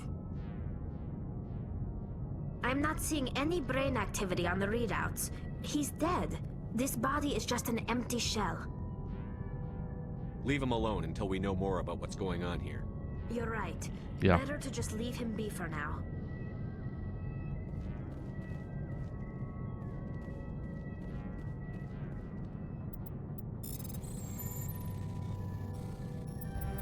Yeah.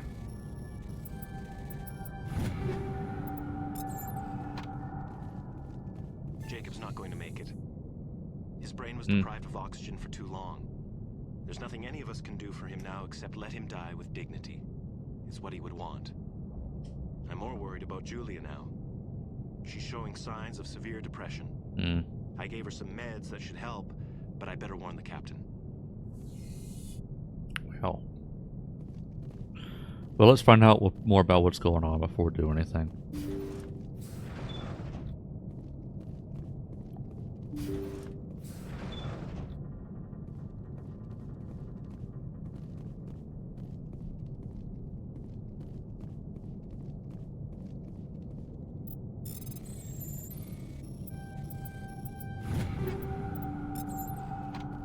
They say Jacob's gone. They say his brain isn't functioning anymore. And they want to shut off his machines. But Jacob's the only thing in the world that matters to me. I don't know how to help him, and it's tearing me up inside. I just feel so helpless, so damn angry. Dr. Smith gave me some meds to calm down, but I didn't take them. I can't. Not until I figure out a way to help Jacob. I won't give up on him. I won't. Yeah, that's the thing is, that's the thing about mental illness is people have to be willing to accept help and acknowledge they need help before they can be helped. Like, you know, you'll hear me advocate for, you know, mental illness, mental health care, and things of that nature. But the reality is, if the person doesn't believe they need help or they don't want the help, you can't help them. First step of the affected individual is admitting, I need help.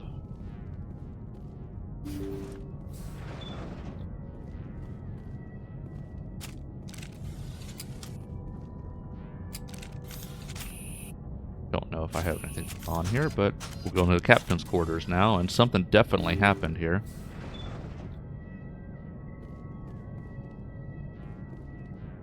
Huh. But where is... So that dude's left alive as an empty shell. He's just there. And the captain and the crazy lady are gone. The heck?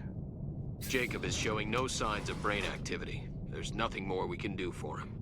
He wouldn't want to be kept alive by machines, so we're going to disconnect the life support. Julia had problems Dr. with that. Smith is worried about Julia's reaction, though. She can't seem to let Jacob go. The stress is making her implants flare up, causing intense migraines. Mm-hmm. It'll probably be easier for everyone if we don't tell her until after we shut the life support down. Give her a chance to... Julia, what are you doing here? Why are you... Where are you? Oh, here we go. Take cover!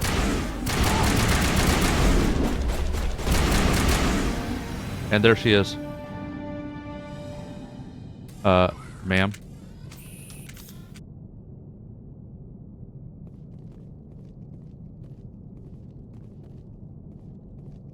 Well, how about that? Okay, well, we now understand what's going on here. She lost her damn mind. Let him die with dignity. You did the right thing, Shepard. I agree.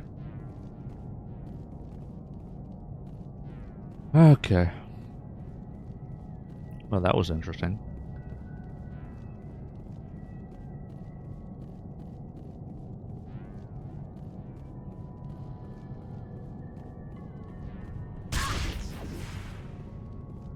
Stop that.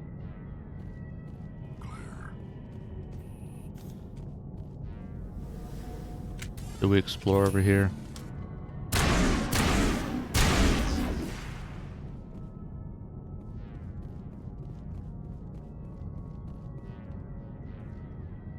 Any loot that I missed?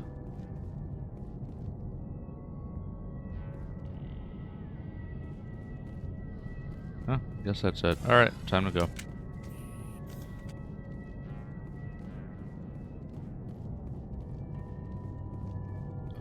Ultimately a pretty small distraction. That's okay.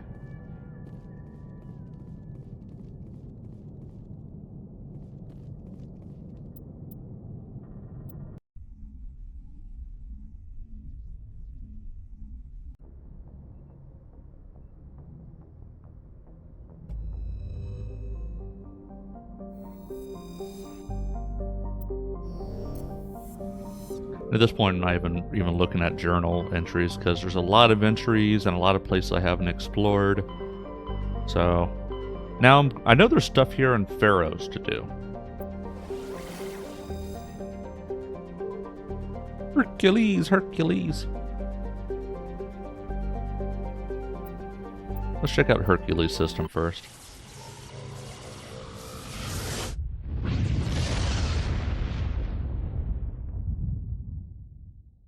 Message coming in.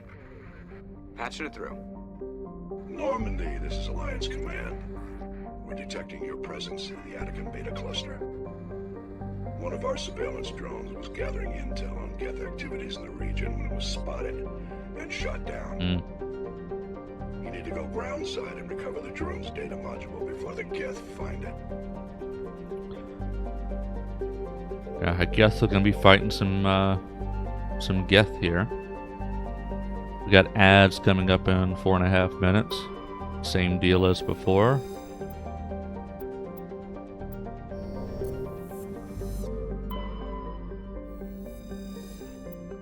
Okay, I'm gonna be coming back to that.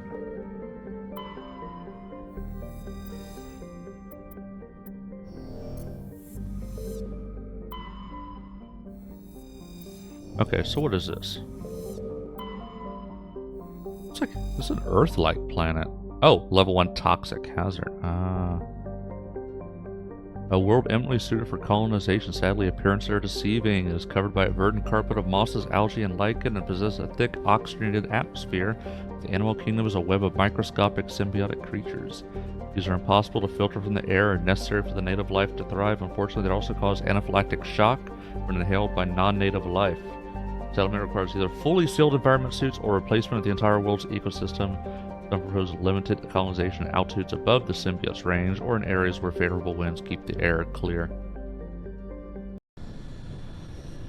Yeah, not really suited to colonization.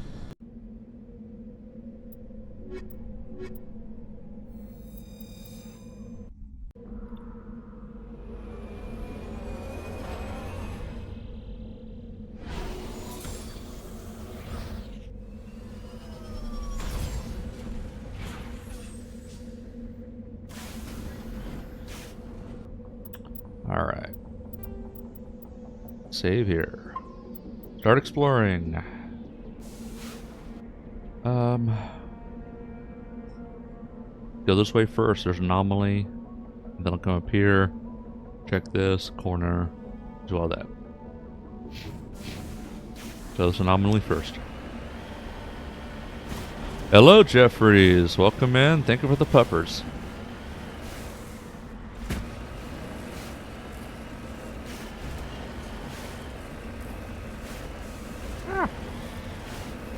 I think I can, I think I can, I think I can, I think I can, I think I can, I think I can, I think I can. I knew I could, I knew I could, I knew I could.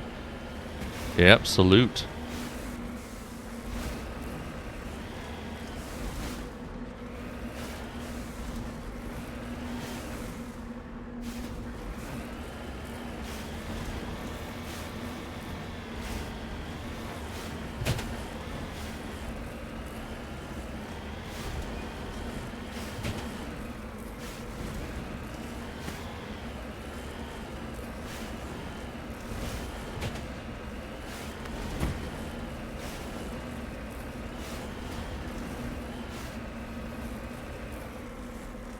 I think I can, I think I can, I think I can, I think I can, I think I can, I think I can, I think I can.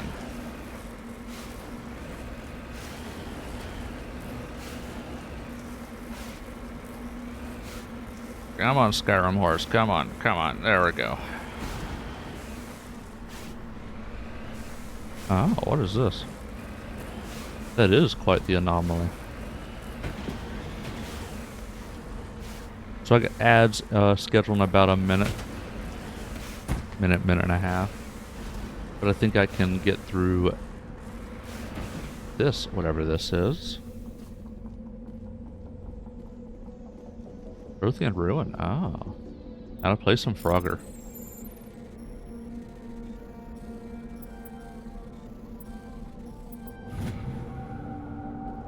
Alright. Back in the Jeep.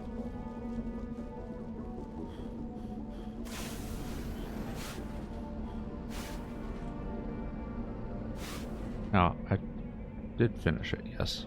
I believe I did. Okay, I'm gonna head up here now.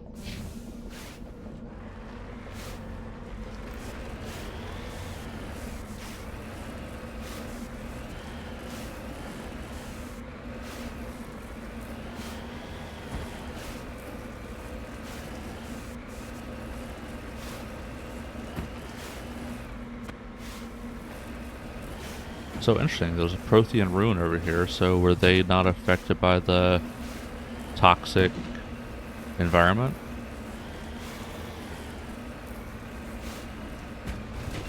Just a human biology thing, perhaps? So, ads come up in the moment, but I'm still just going to be trucking. But I'll pause before any content.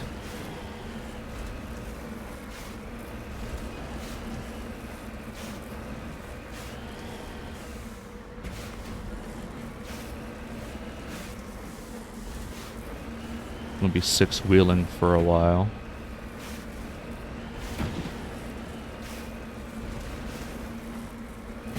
Oh, minerals.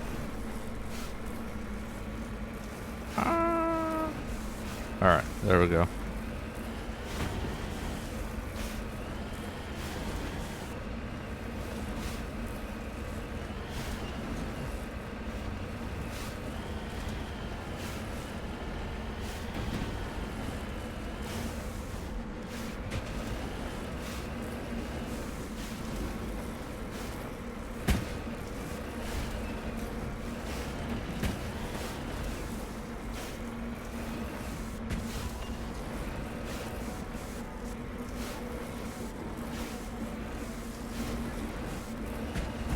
We are in ads now, but I want to keep going. I mean, you've seen one Frogger minigame, you've seen them all.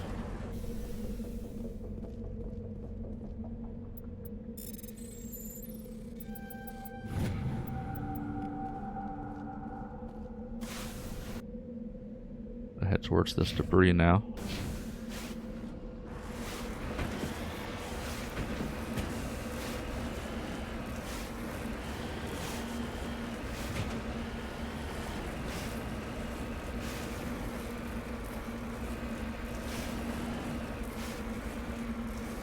And I thought that those Mako drives couldn't get more annoying.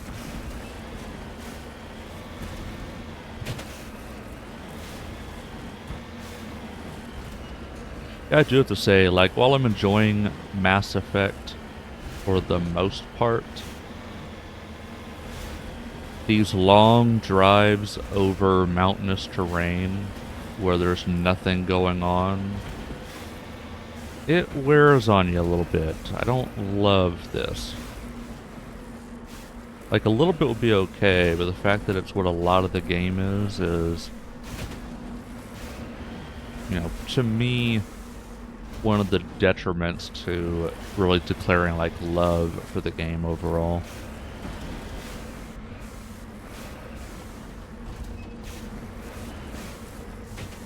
Ah.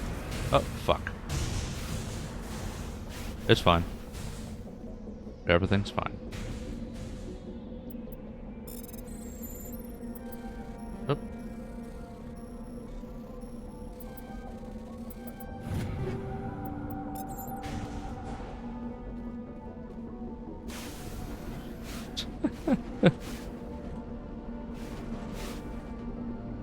It's fine. Everything's fine.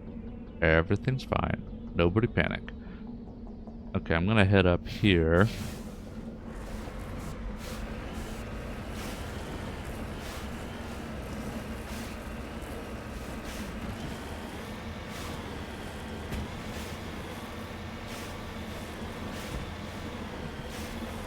Ah, finally some wide open plains. Oh, hey, look, something else to explore. Is that? Oh, yeah. There's another point of interest over here.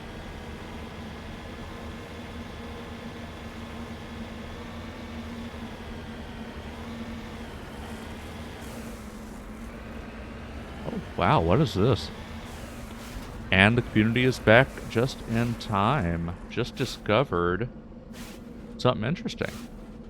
Got it. What the heck? Monkey.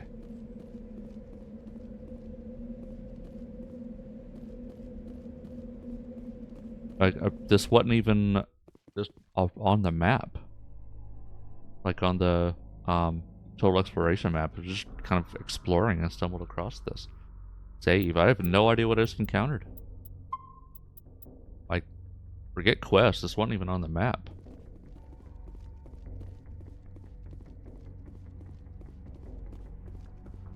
But anyway, regarding ads.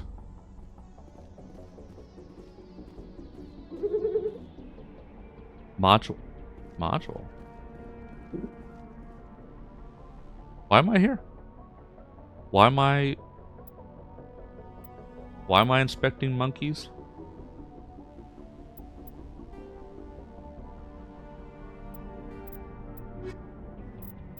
Lost module. Use gatherings on Geth. Oh. Oh. Oh.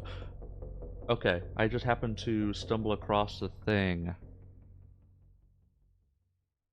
Oh, that's right. They said it as I was entering. Right. Okay.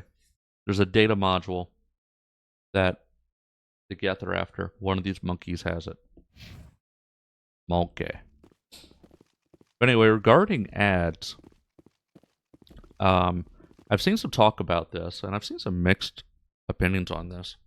I thought it was a good thing, but not everybody agrees. But they're supposedly experimenting, Twitch is experimenting with doing ads differently as opposed to completely taking over the stream and muting the streamer and blaring an ad at full volume on full screen. They're experimenting with it taking over a portion of the screen muted, where you can still hear the streamer, which I know I've been seeing that, and I was not aware that it was supposed to potentially replace like a full ad thing where it would, lock you in jail. And I saw it as a good thing.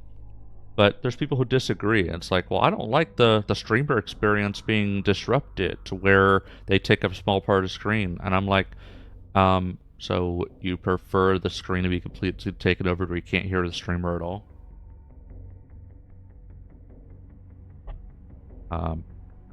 So seemed kind of an odd take to me. It just feels like a weird take to say, no, I prefer the entire screen to be taken up. I'm not sure how I'm supposed to take that one. But maybe I might just not understand. It could just be a lack of understanding on my part, but I see it as a good thing. I mean, I would actually run more ads total in smaller portions more frequently if it didn't interrupt the streaming experience. I could still get credit for an ad being played. Like, I would do that. I just run the minimum 3 minutes per hour, 1 run per hour, and I just take a BRB at that point. But yeah, I would run smaller snippets of ads, like 30 seconds here and there, more frequently, if it would just shrink the screen slightly and play a muted ad to the right.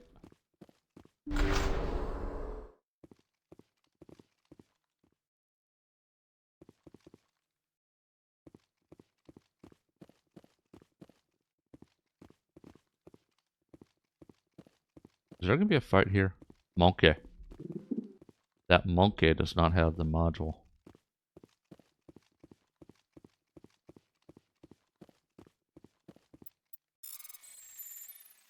Am I going to play Frogger on the monkey? You don't have the module. Another weird quest. Some of these quests are weird.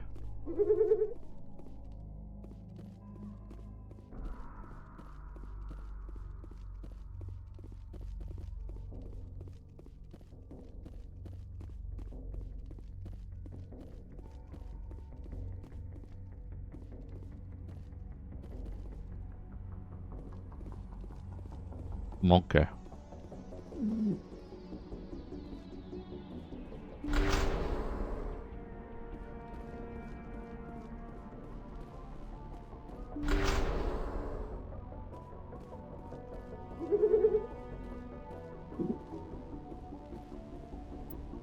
Is it going to be the last monkey?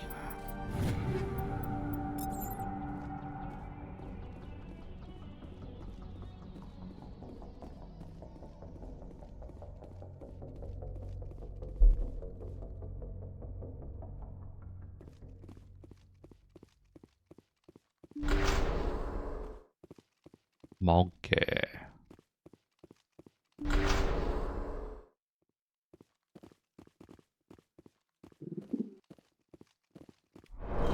He dropped the data module.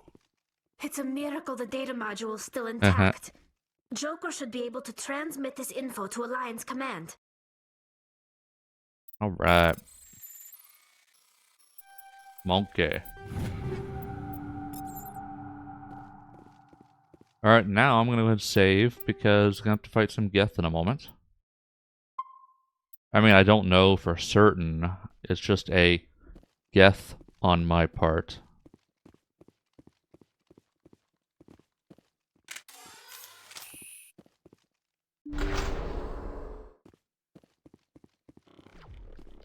Pew.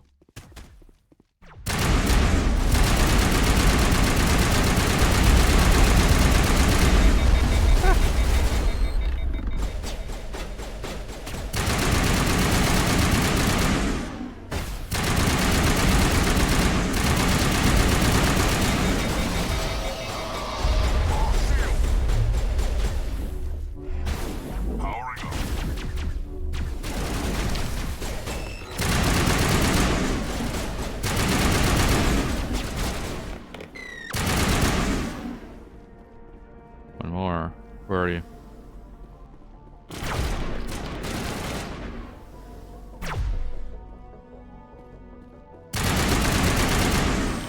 Alright, is that everybody? Oh, that's not everybody. Still got more over here.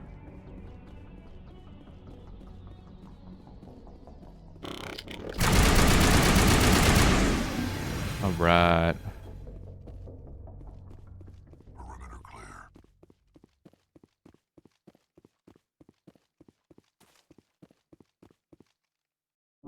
All patched up.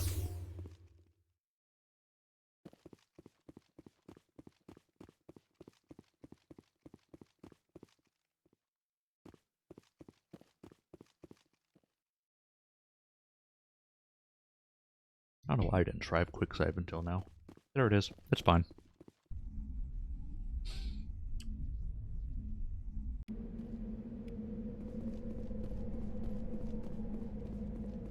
Monkey. That was... So that's what I was looking for. Okay. That was actually the quest. That was actually the quest. Okay. Monkey colony. Oh. Monkey. Down recon probe. Monkey colony. I guess there's more of these. I don't know. I just work here. Well, that ain't gonna work.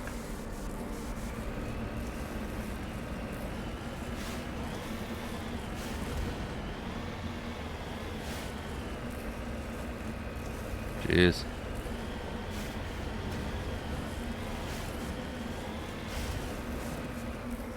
Wow. I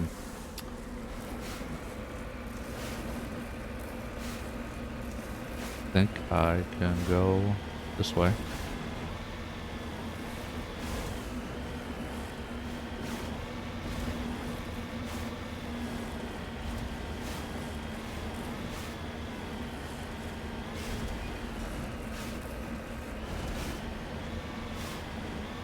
I'll be going around the mountain.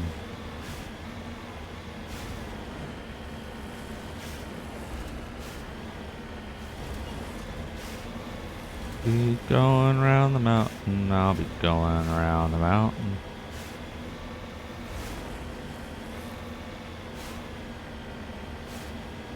So another monkey colony. Don't know why I'm here. Okay.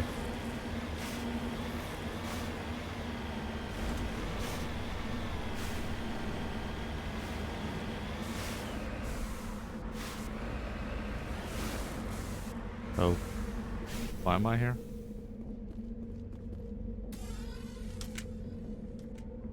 Monkey. So why are monkey colonies on the map? A down recon probe. Okay. So the monkeys aren't scared of me.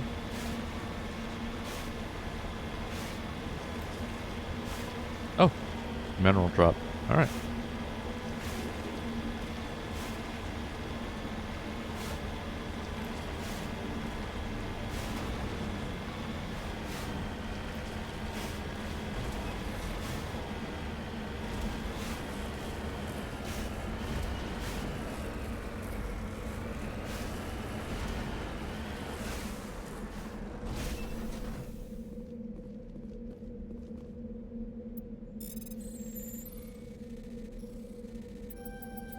Does gold don't have to dig for it. A huge nugget of gold just sitting here.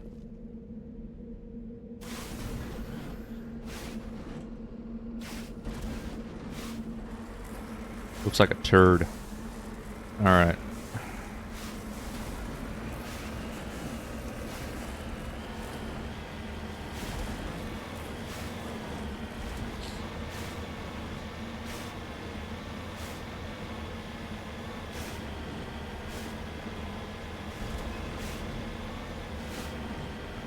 So there was like a recon probe or something here.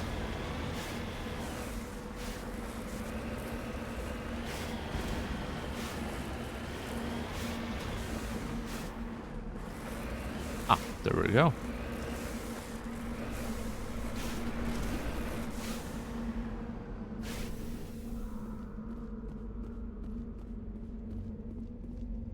Dead monkeys.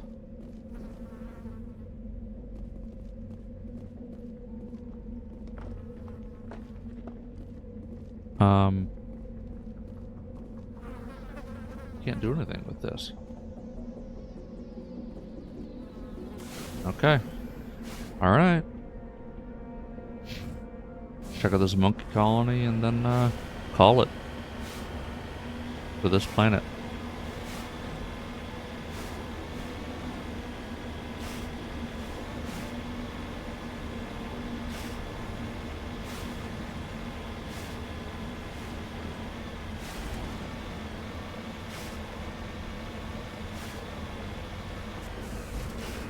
Okay. Alright. Return.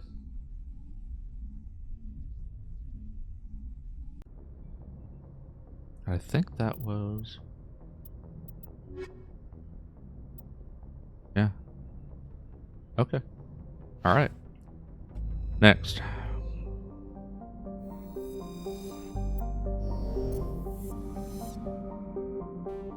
We got this other system over here. There was something...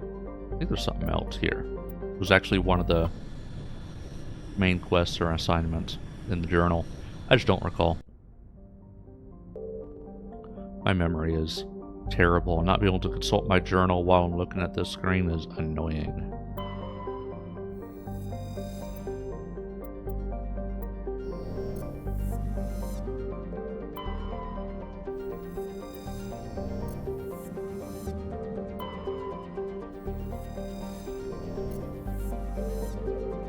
There's something on Pharos.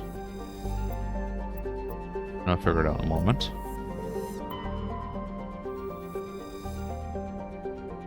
Oh, it's a colony. Okay.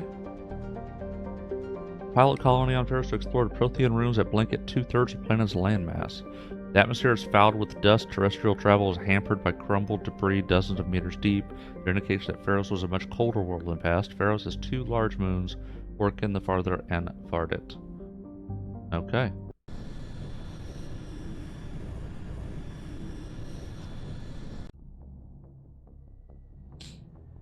I'll check the journal once I land. I know there's a reason I'm here.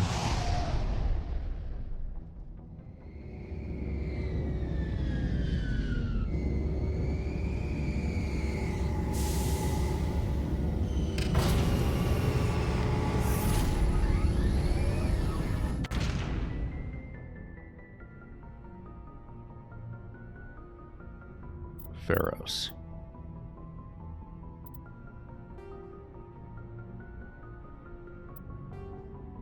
The Geth have attacked the world of Pharos. Your primary objective is to go to the Zoo's Hope colony to investigate what Saren is after, why he sent his Geth troops to the planet. Okay, so I'm definitely fighting the Geth here.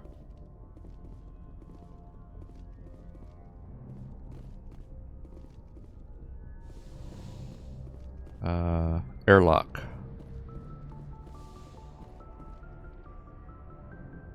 Ah, this way.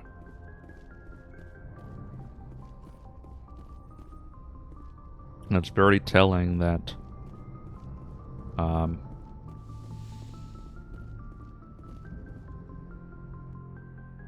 yep, here we go.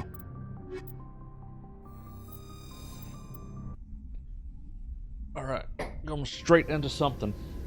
Equalizing interior pressure with exterior atmosphere. Yeah. Logged. The commanding officer is ashore. Exo Presley has the deck. I'm gonna go straight into something.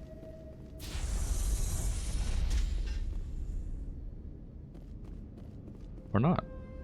I guessed wrong.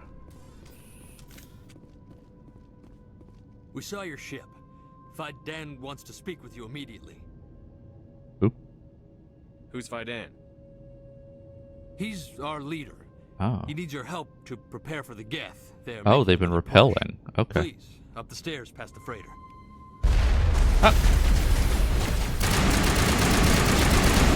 Ah, damn it. Up that.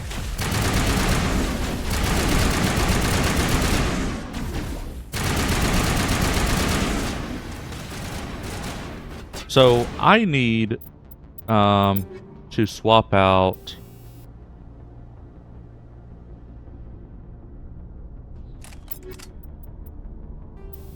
wait.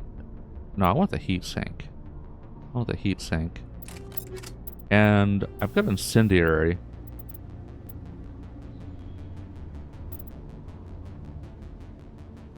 Wait, don't I? Oh, I don't? What the fuck?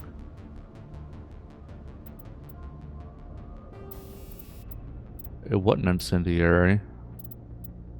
But shield bypass would be good. Ooh, what's this? Tungsten rounds. Oh!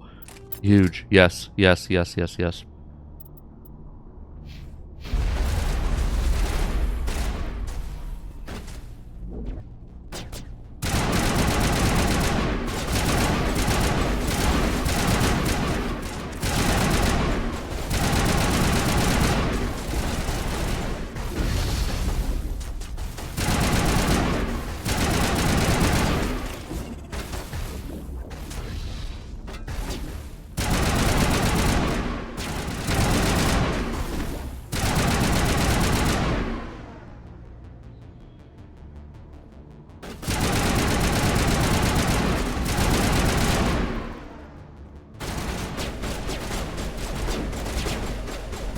Hey, damn it.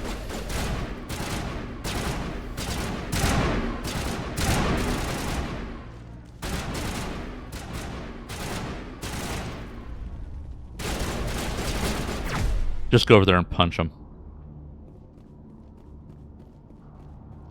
Okay. Well. Wait, I got jammed when I got over here?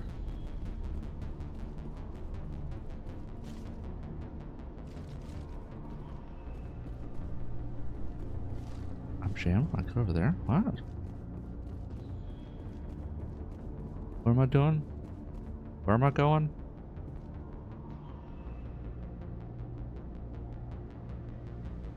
Okay.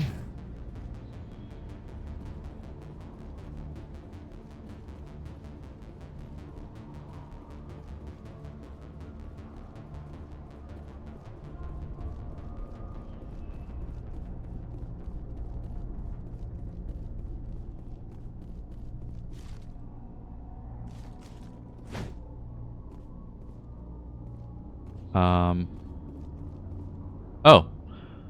I'm just blind.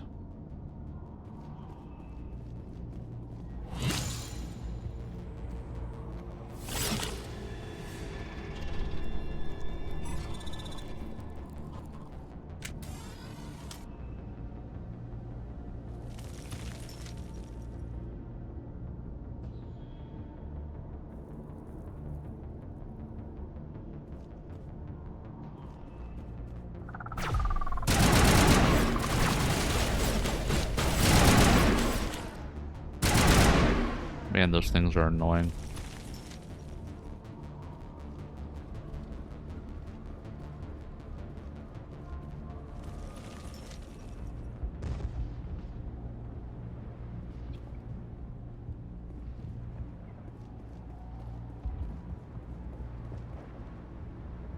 Oh, okay, okay. Head to the tunnels. Make sure they're secure. But what if I find Geth there? Are you saying you won't go? No, I'll go.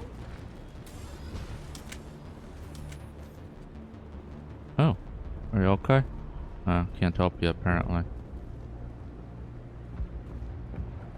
Alright. I fear the Geth will kill us all.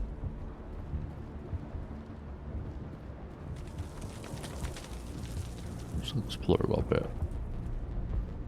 Okay. Nothing to do here.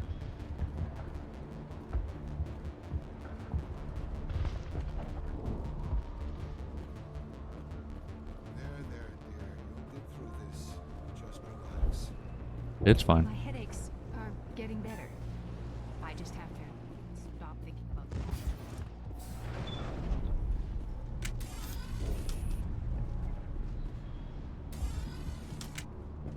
Oh, Commander. I'm glad they finally sent somebody to help us. You're a bit late, aren't you? Arcelia. Sorry, Commander. Everyone's on edge since... Watch out! We've got Geth in the tower! Protect the heart of the colony!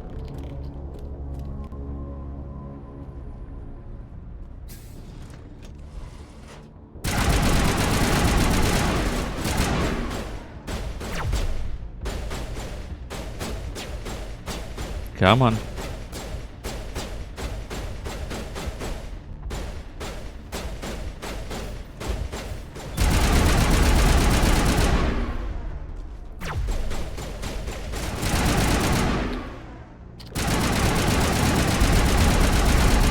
Alright.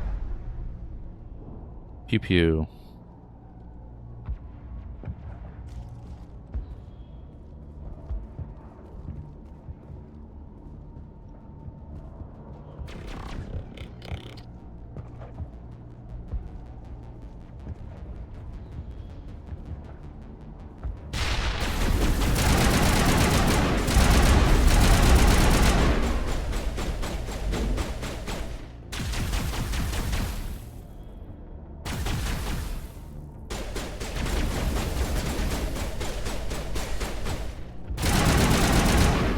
Pew pew.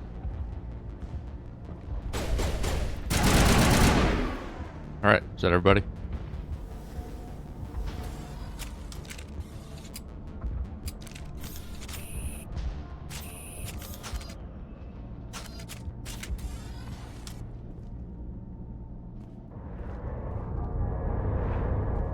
It's over here.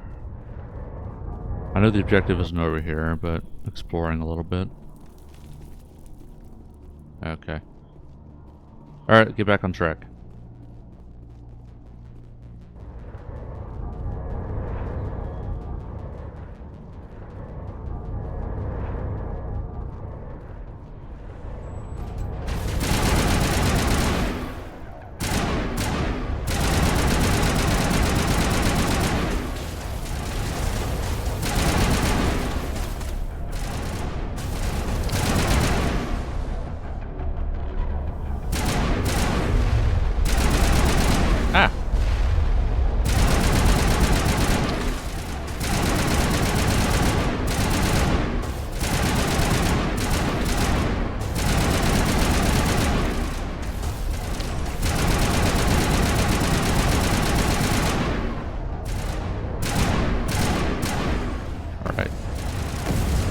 More?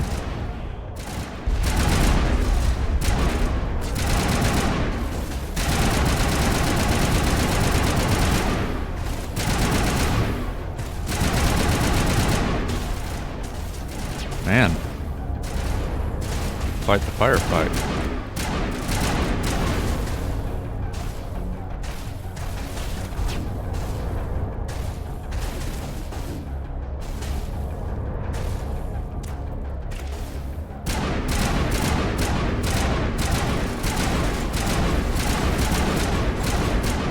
Okay, got you.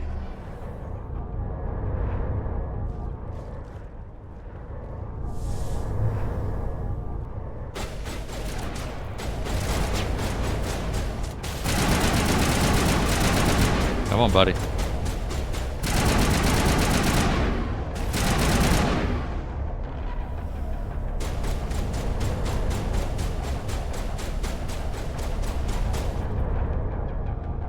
All right, going in.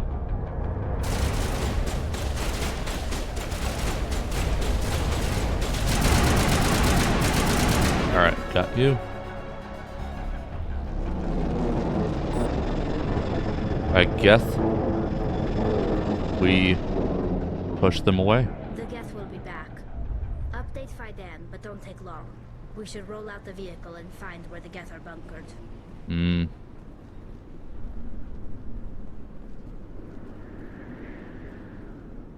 Alright, first I'm going to add some points to stuff. Let's increase your combat armor. Slay! Yeah. This game is Vi. Hello, Starry. Welcome in.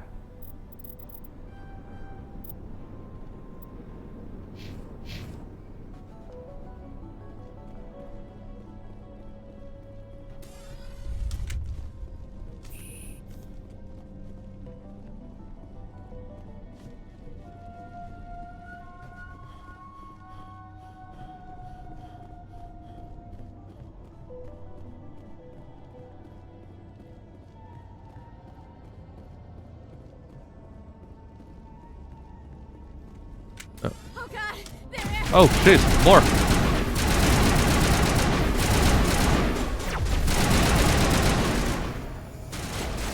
Hi, how are you? I'm doing good. How about you?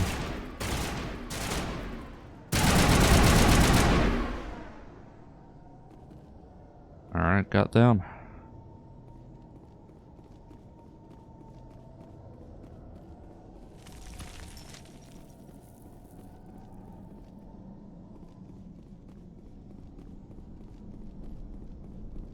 Any more? Oh, yep, there's more.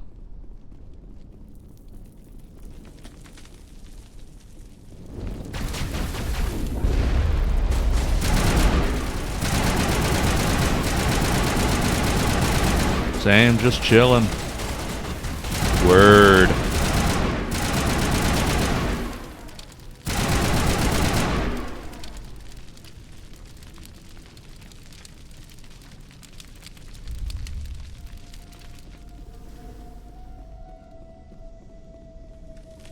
Water valve. I can put a water valve, but don't know why. This valve looks like part of a large system. Ah. There are likely others we need to activate as well. Don't know why, but okay. It's like, oh look, there's buttons to press. Oh, there's been more buttons to press. Let's find all the buttons.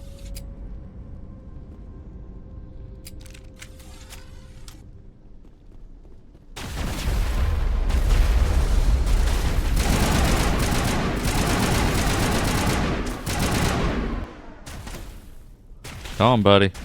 Come on, buddy.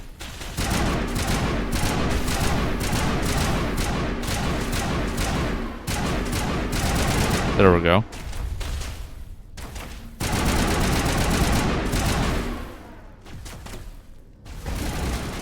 Move up.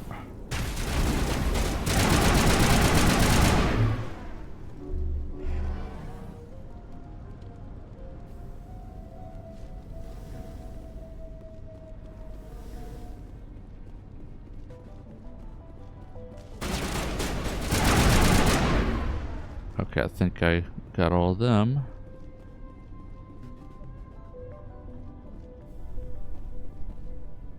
Oh. What? How is a person just standing here?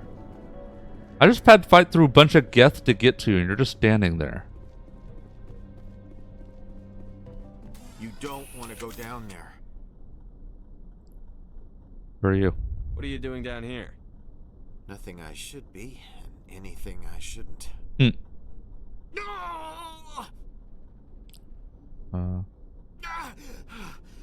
was a good one. The fuck? Very intense. What's the matter with you? Just invoking the Master's whip helps remind me I'm still alive. What? You're here for the Geth, aren't you? You're not the only one interested in those things. Who else is looking for the Geth? Not looking for, looking to get rid of. They're a thorn in the side of the... trying to get to the dying.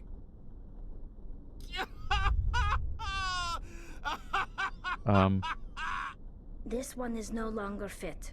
We should leave him. Is there anything I can do to help you? Do you even want help? Help me? No. No one can help me now. I'd rather die fighting! Fighting what? Not that kind of fight. It's like running through a thorn bush. The more you struggle... Time's up. Company's coming. Ask Fidan. Ask him about the... Ah! Ask him about the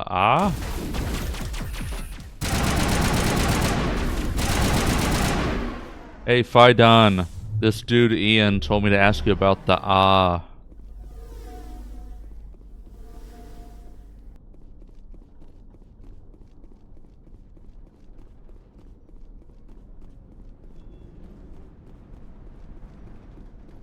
I have no idea.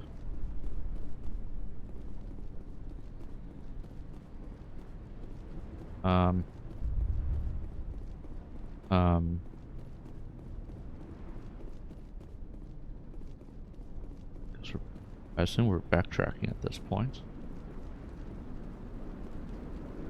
Good old Mass Effect. Hello, Dendrix. Welcome in. Doesn't look like it's on yet. We should keep looking.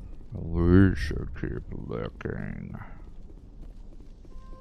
Don't know why I'm turning on water valves. So I'm late to the party. Been a traveling man this week. Oh, what the? No worries, Dendrix. Welcome in, welcome in. Ah, damn it. Rex, get out of the way.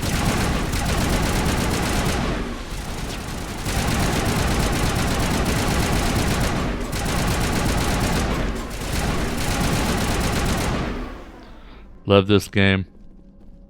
Yeah, it's my first time playing it. Going through the trilogy.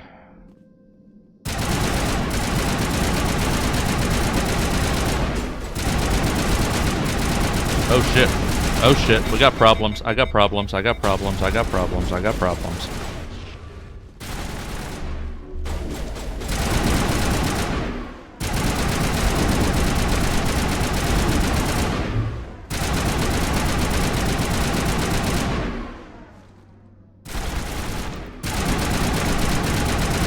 Die.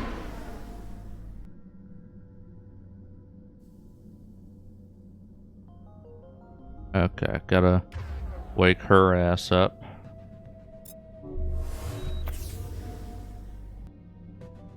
And we'll do a... I know you got first aid. Don't I have first aid?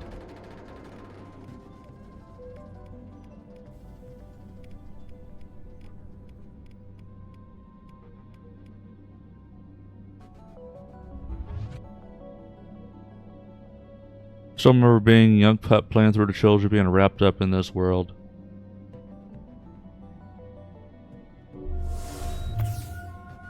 Alright. Still can't quick save. That's fine. That was a random tough fight.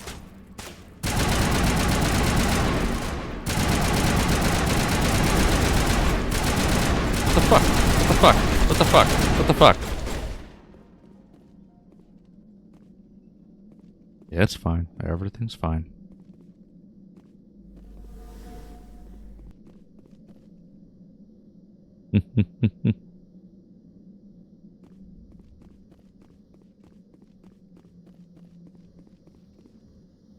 Upgrade kit. Very... Ooh. A level 7 thing. Very cool.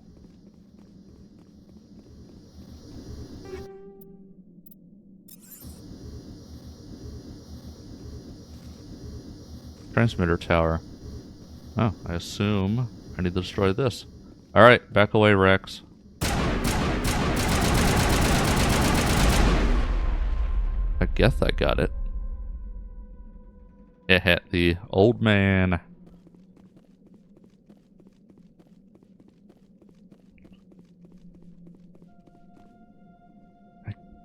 I guess I did what I needed to do.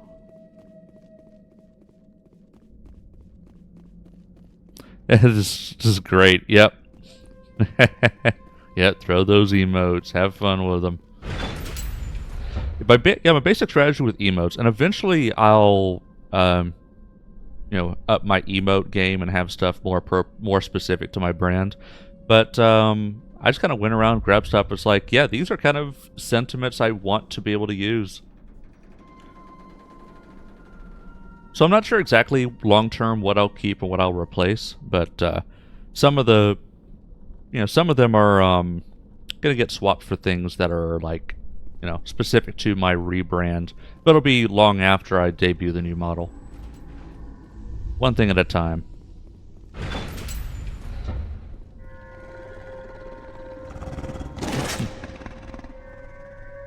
Puppers.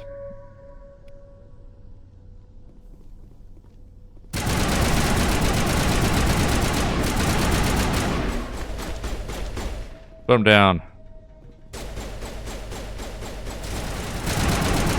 Oh, an alpha. Die.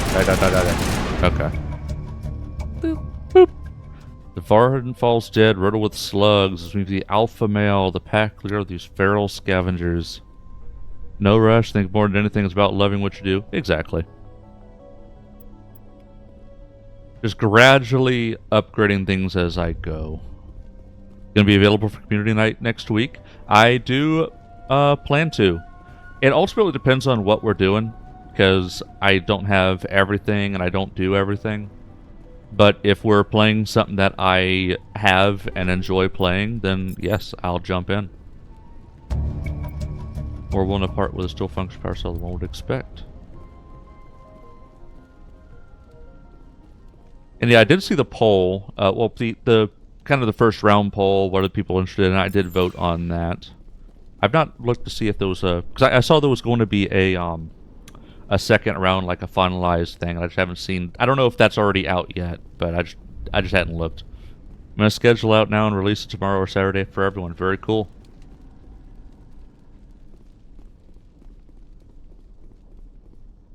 Alright, I think I did everything I need. Going back to tunnels now. I think I've done everything I need to do with it. Yeah. Oh yeah, Taigon. I'm supposed to tell Taigon. Ah, reminds me of Monty Python: The Holy Grail. The Castle of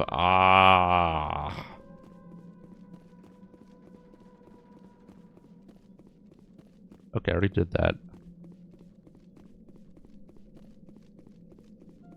Great, now I'm lost. Dude, what the Rex, what are you doing over there?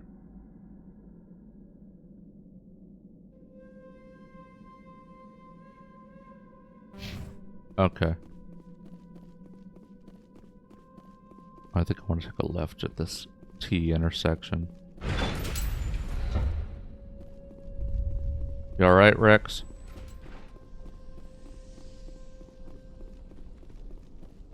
Oh, more baddies.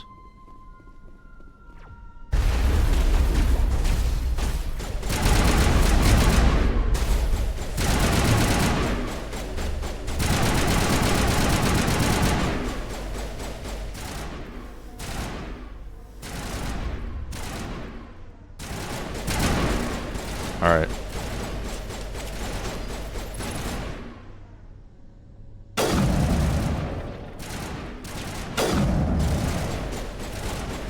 There we go. Yeah. That's the one effective use of the sniper. When you see just a piece of their head up there, you can pop them. Bum, bum, bum, bum, bum, bum, bum, bum. There. That did it. What do we do? All right, what do we do? We're drawn to the water. Why? I don't know. I think I do want to keep going this way.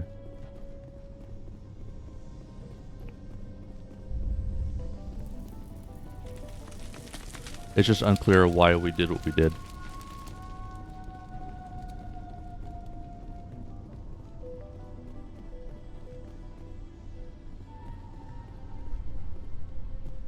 A little lost. Okay, I guess go this. Yeah, this way.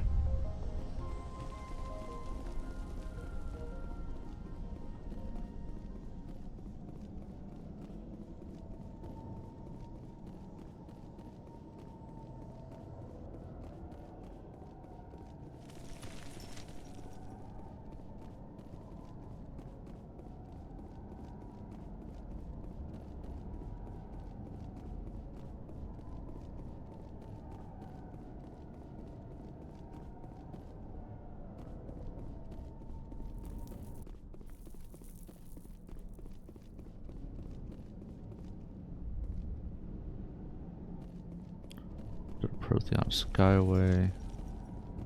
Am I going the right? Oh, look at this.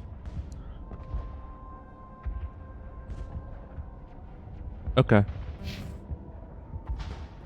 Gotta go talk to some people now.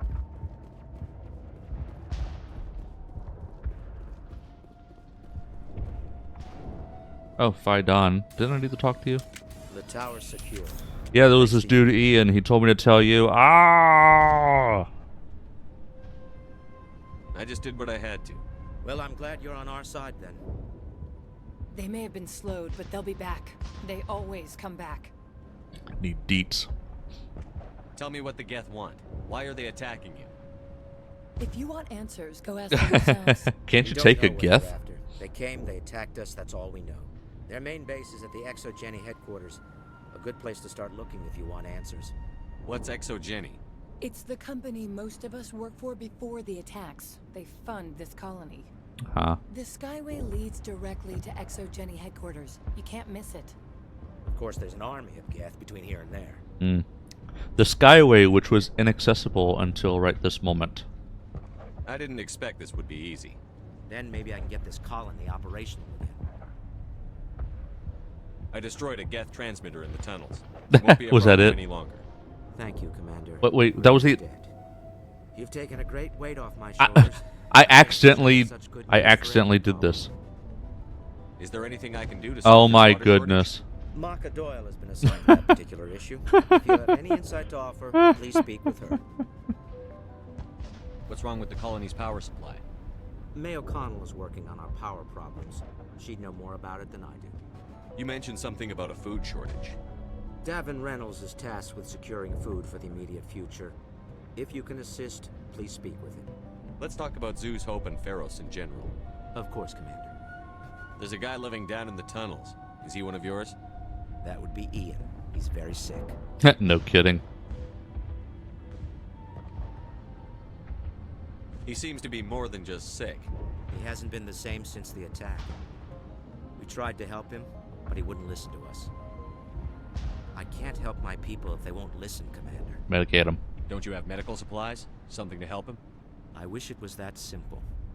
Ian was a good man I'd like to have with us. Please, Commander. I'd prefer not to talk about it anymore. Okay. I'll talk to you when I learn more. Good luck, Commander. Alright. Got some people to talk to. And I accidentally did some things for people. Oh, I could talk to him again. Commander, what can I do for you?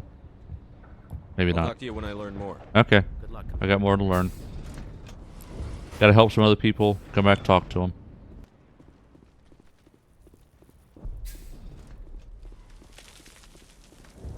You're the one who repelled that last wave.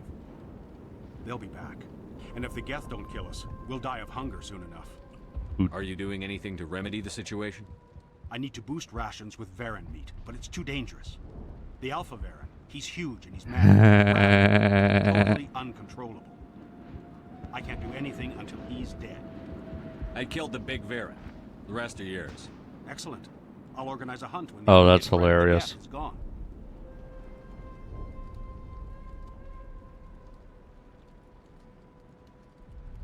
I have to go. Here, for your trouble. It's not much, I know, but it's all we can spare. Alright. So I just went through and solved all their problems without even realizing it. That's hilarious. Nice work with those Geth. Typical Glad you showed RPG up. fashion. I still need the power cells for this generator, though. I found these power cells. What you're looking for?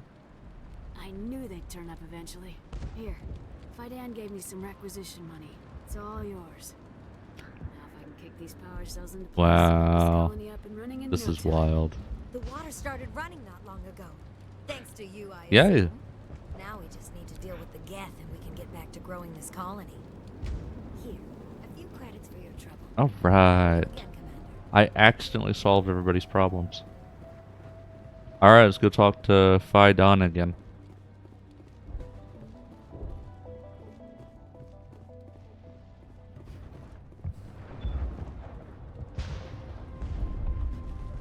Commander, what can I do for you? Tell me about your colony. Life is hard and colonial, but despite everything, there's something tranquil about this place, unlike anything I've experienced before. How big was the We original? were nearly when the first wave obliterated our defenses. The Normandy isn't huge. The Geth fighters are too dangerous. There's a chance for growth here that's simply not available on other worlds.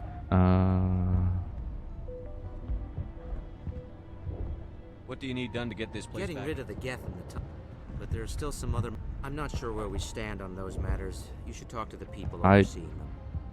Let's talk about Zeus. Of course, Commander. I'll talk to you when I learn more. Commander Shepard. Okay. Everything here's been taken care of. I did the thing, and is everything done on Zeus Hope? Am I done? The Geth attacked your primary trip. Go to the Zeus Hope colony to investigate what Saren's after and why he sent his Geth troops to the planet. Okay, well, I'm not truly. Okay, we got.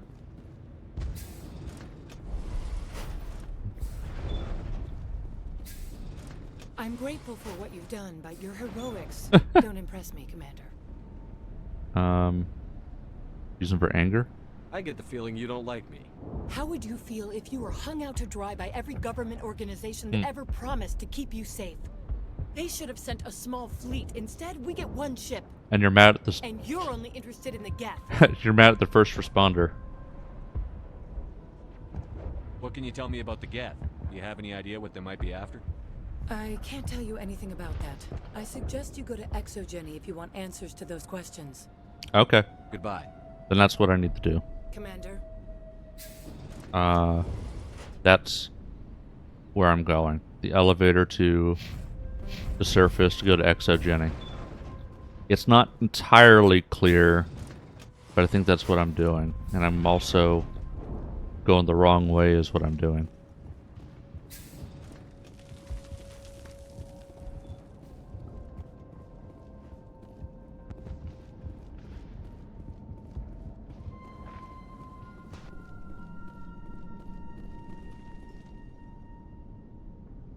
Go ahead and do a hard save here.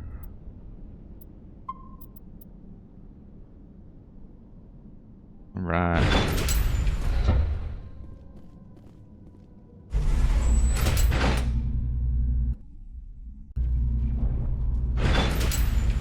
Watch out!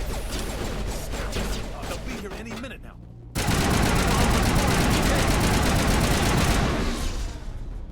Is that it? Okay, so let me look at my equipment though. Oh, okay. So I've currently got the tungsten rounds 6, which is pretty good. Good against synthetics.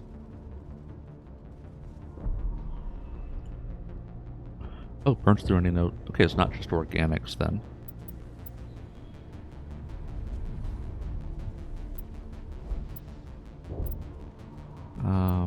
But yeah, I think stick with the synthetics, tungsten rounds for now.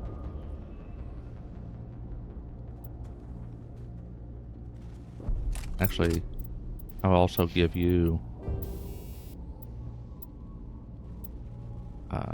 Oh, I can't.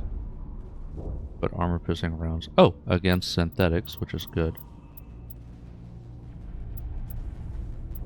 But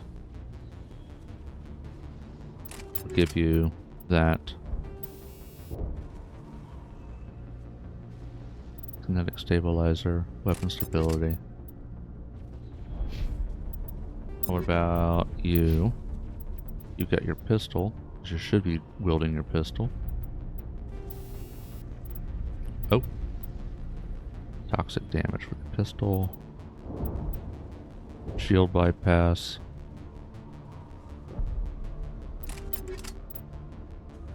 Do that. Okay.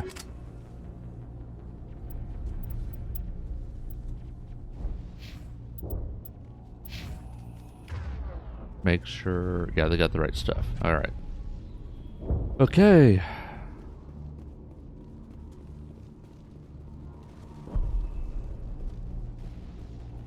So we got ad start in 3 minutes. I'm actually going to go ahead and hit the BRB and trigger the ads because we're about to get involved in some stuff and I don't want that to be needlessly interrupted. So I'm going to hit the button. I'll be back in a few minutes.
I have returned. And I hope I didn't say or do anything weird because I forgot to... I think I forgot to mute my mic. Oh well.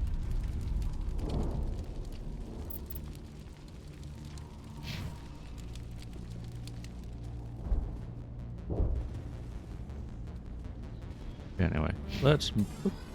Damn it.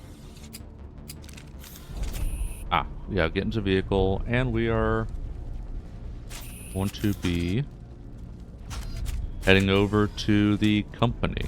And now to the Geth base. Expect heavy resistance.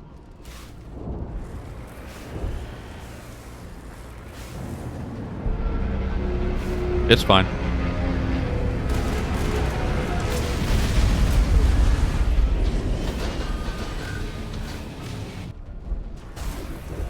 The last batch went south. Are they Heh. We're receiving a weak comm signal. I can't pinpoint its location to get to the clearance.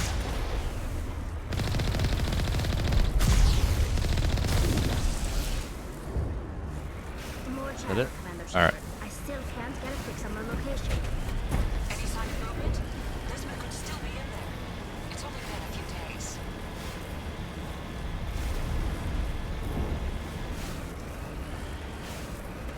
She's my daughter. I'll wait as long as I have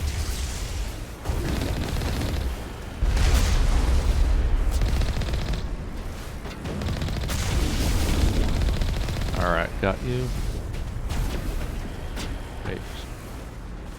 Oh, there you are.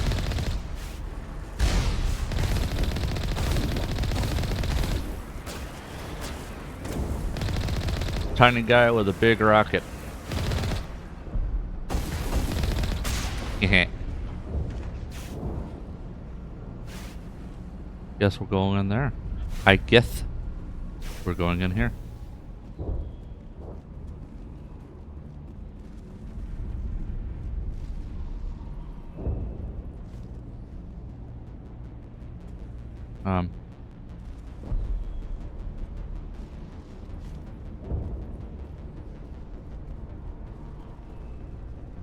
Oh. Oh.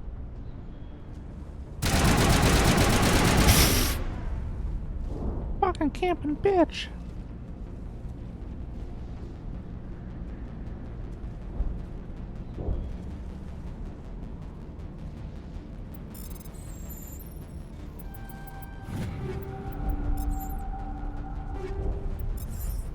Okay.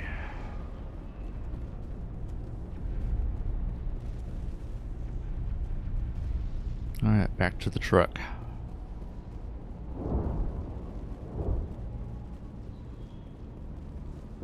Rex, you decided to just stay out here.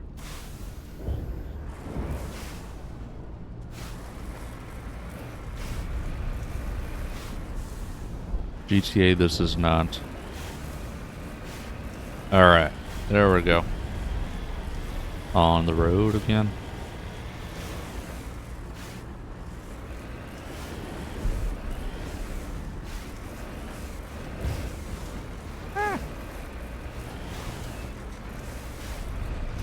We've got movement. Some kind of vehicle. Not one of the Geth. Whoever that is, they must be close to have seen us. Forget them. We need to find the Geth.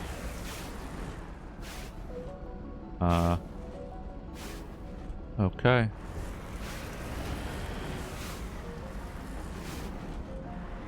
A vehicle? What am I looking for? Who am I? Ah, damn it. Alright, well. There's a little stairway here. I want to kind of check this first.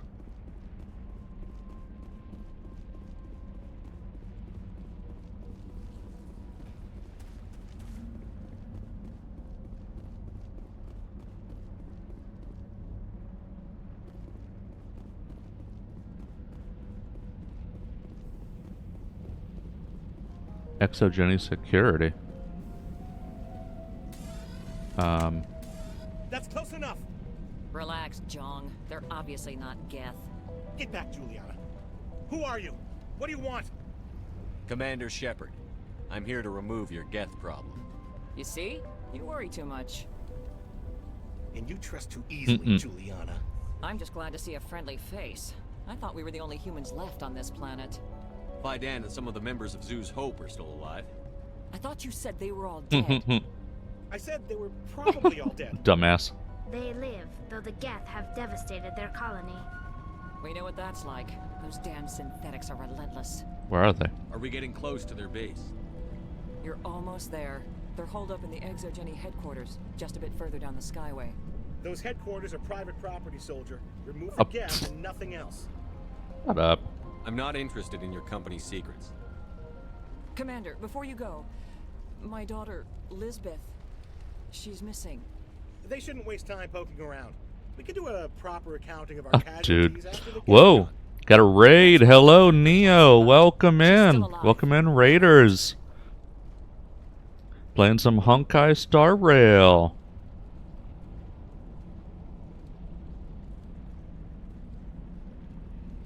Airy Raid, Airy Raid. Kiski's Gaming Crew, welcome in.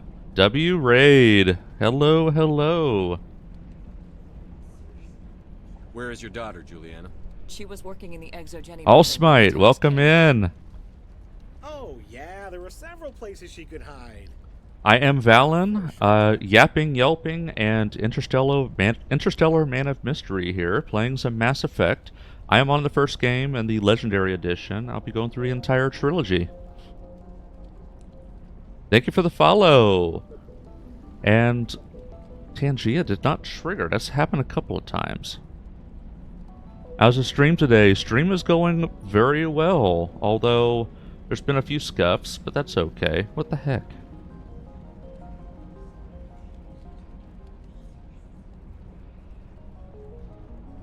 Such as, I think I just got a follow. I think I got one earlier as well. I think so. No, I guess it wasn't. I still shows same number of followers. I guess I didn't. I guess they weren't. I guess they weren't follows. Huh. I wonder what that. I don't know what that alert was. That was odd. Stream is an endless scuff. Yeah, I opened up Streamlabs to start this thing, and like all the audio was.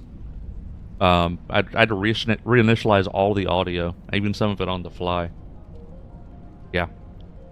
This stream is a little bit scuffed. It's okay, though. If she's in there, I'll get her out. Thank you, Commander. Thank you. Stay put till Stay bunkered I'm down back. until I find out what the Geth are after.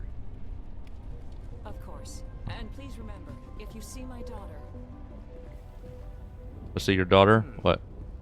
They could survive out there, no problem. Alright, heading on back. Been having issues with blurb for sound alert things. I did see a while back, supposedly, Twitch changing APIs and stuff led to some scuff with a lot of bots and things of that nature. I wonder if some of that's still going on. Because, like, Tangia was snappy and responding immediately until that point, and now sometimes it's lagging.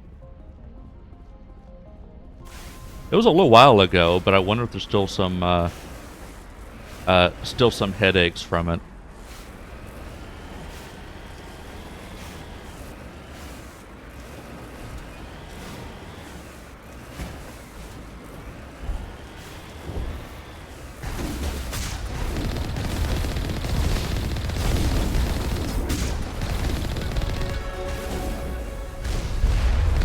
Hey. You owe us for this. The Skyway's crawling with Geth. Package is secure. We're leaving now. Alright. Got you.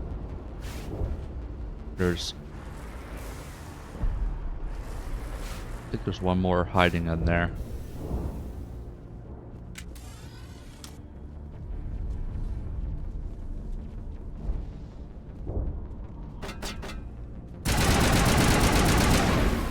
There's a couple in there.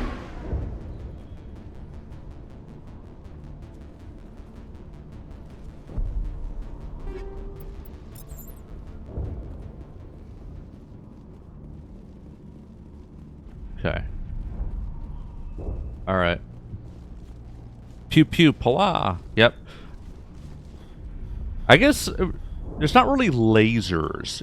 But it is energy blast. But yeah, it's not. We don't have lasers.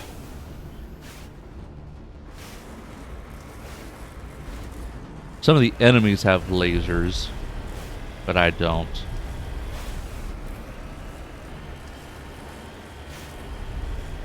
Wait. Shut down the comm. We've got incoming Geth. Damn it! Shut down the comm. Something shot at me.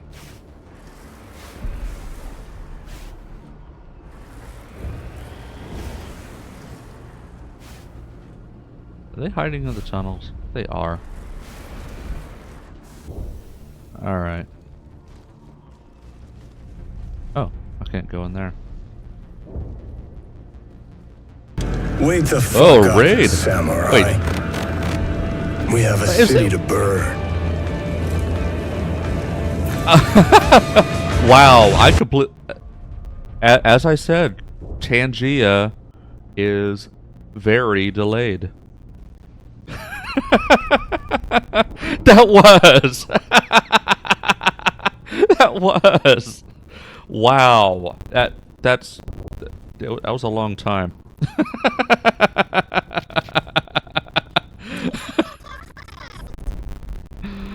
Oh, that's wild.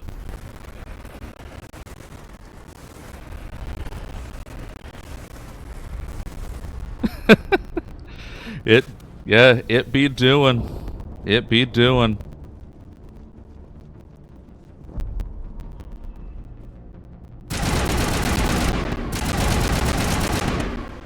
Yeah, I think it was the only two.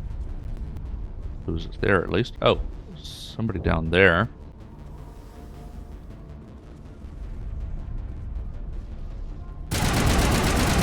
Hey, buddy. There we go. Gotcha. Easy peasy.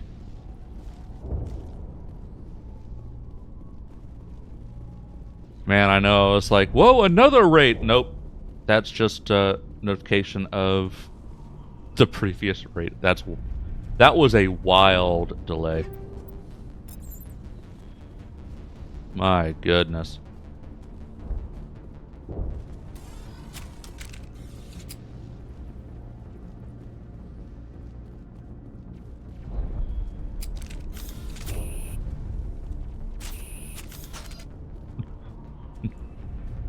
I assume it's just a autocorrect. Have you typed up? Appreciate it. Thank you, JIC.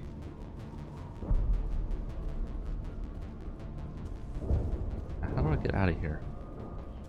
Ah.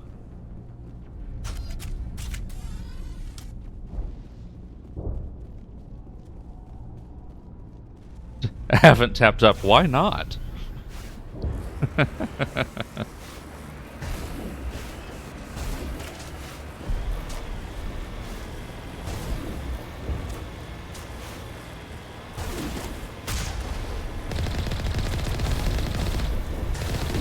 Charge!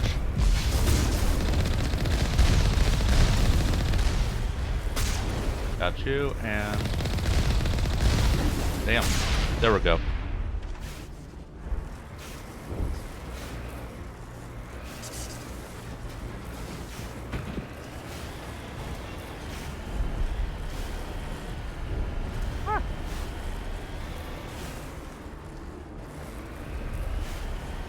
Alright, here we go.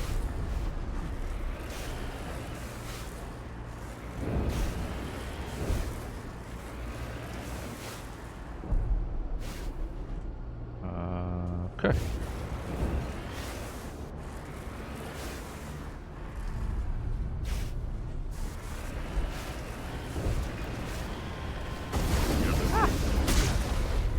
Resistance will be extremely heavy once we are inside. Oh, and...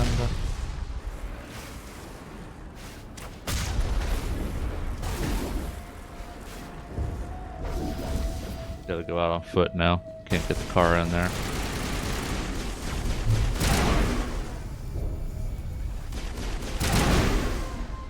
Okay, got you. Good. And what about you? Oh, rocket.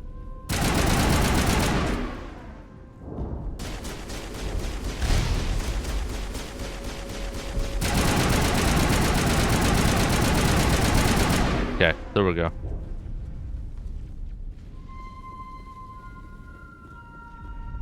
Alright, explore a little bit. Don't see anything to loot. Okay. Moving forward. Oh. Keep forgetting I can't jump.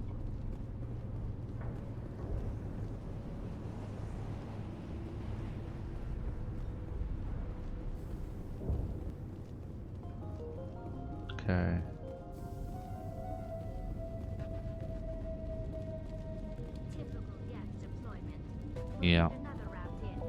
I wonder which way we want to go. Oh, that's red. Oh, probably have to continue going down that way then. Oh, it's a decryption. Oh, okay.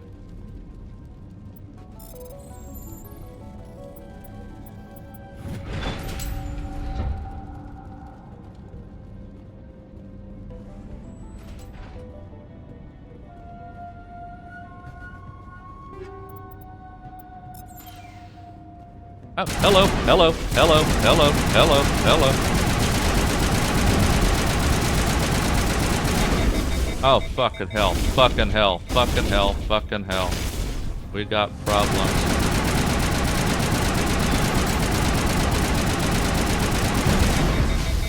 Ah, fuck.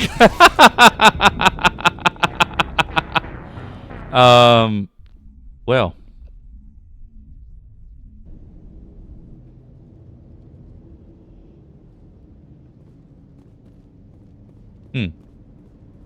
So that's a thing that happened.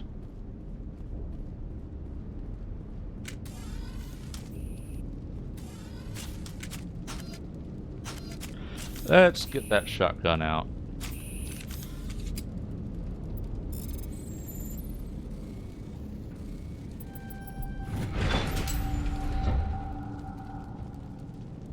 And just go straight for him.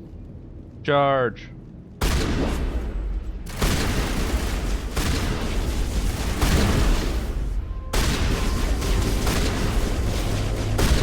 Oh, Rex is already down.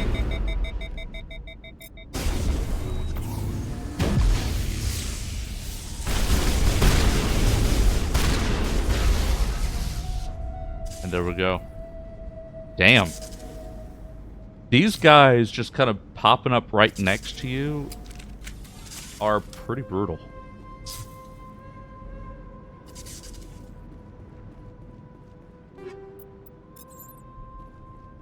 Anyway, so I think further down the tunnel is where I want to go. This was just a loot slash tough fight room. But that path over there is blocked. So we're going this way. Because I think so. If this dead ends, I'm going to be puzzled.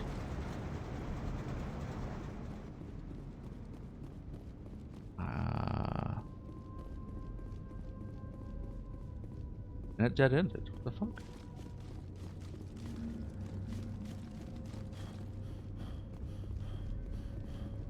Thank you for the lurk, Neo. Lurking like a pro.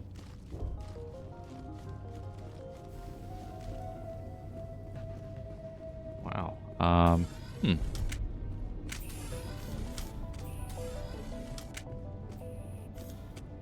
Okay, so I gotta figure something out over here then.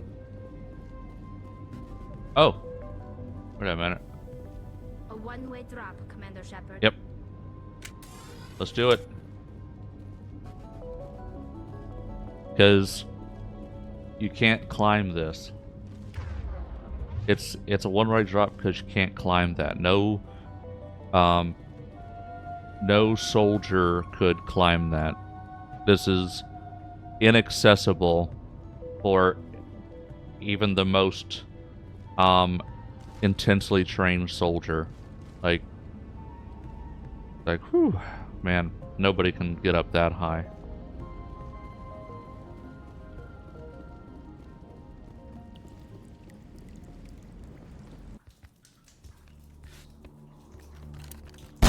Damn it!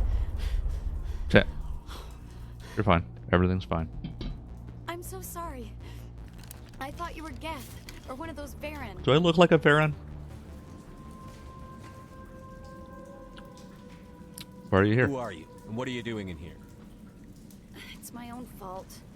Everyone else was running, and I stayed to back up data. Next thing I knew, the Geth ship latched on, and the power went out. I was trapped. I tried to get out, but the way was blocked. Not for me, it isn't. Don't worry. We'll get you out as soon as we find out what the Geth are after. It's not the Geth, it's the energy field they put up. They don't want anyone else getting access to the... Don't hold I'm back. here for the Geth. If you know something, tell me. I don't know for certain, but I'm guessing they're here for the thorium. Thorium? What is that exactly? It's an indigenous life form. Hmm. Exogeny was studying it. Tell me more. I need more information. I need to know why the Geth are after this thorium. I might be able to, but not with those Geth crawling around everywhere. Look, we need to get out of here, past that field. How? Any suggestions? No, not exactly. But I think the Geth ship is powering it. You I've noticed Geth? the Geth laying power That cables that's what's everywhere. powering it? You could follow those cables, but there's Geth all over the place. Alright, let's do All it. right. I'll look into it. Stay put until the field is down. Yeah, you don't have to tell me twice. I'll just find a small hole to hide in until the field is down. Oh, here, take my ID. This should get you past any locked doors. Good luck with that field.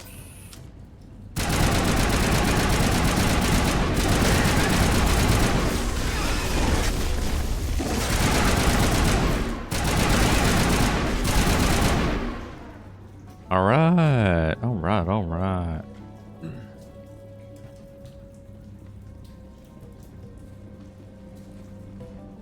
Okay. Where am I going? That's where I... Oh, I see. That's where I want to go. So I'm going to explore this room a little bit, and I want to go to this back corner. First I'm going to explore this way, see if there's any lootables.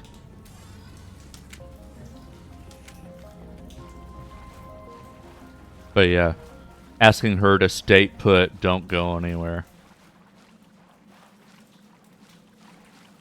Probably it's funny to say that, but there was an interaction in Assassin's Creed 2, I think it was 2, that was like that, where somebody was in a jail cell, and it's like, don't go anywhere. It's like, don't worry, I'll stay right here.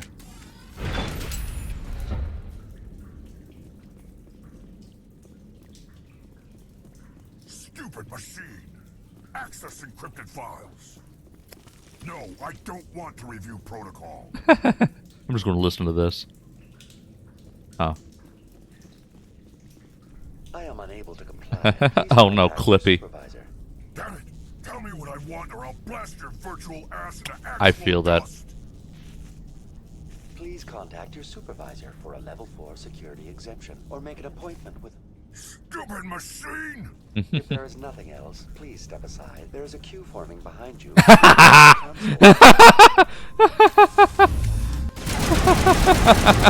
There's a queue forming behind you. Like, thanks for ruining the element of surprise. Damn it, Clippy. Exogeny Corporation reminds all staff that the discharging of weapons while on company property is strictly forbidden. Welcome back, Research Assistant Elizabeth Bain. Oh, that's a What clip. Can I do for you? How do you know I'm Lisbeth? You have the ID. Your access card identifies you as Elizabeth Bainham. Is there something you require, Dr. Bainham? What information was the last user attempting to access? So I'm going to go ahead and hit this. Fetching data. The previous user was attempting to access details on the study of subject species 37, the thorium. I want to go back and edit it anyway, and I might not capture everything, but still. Go ahead and press that, or at least remind me to look for it.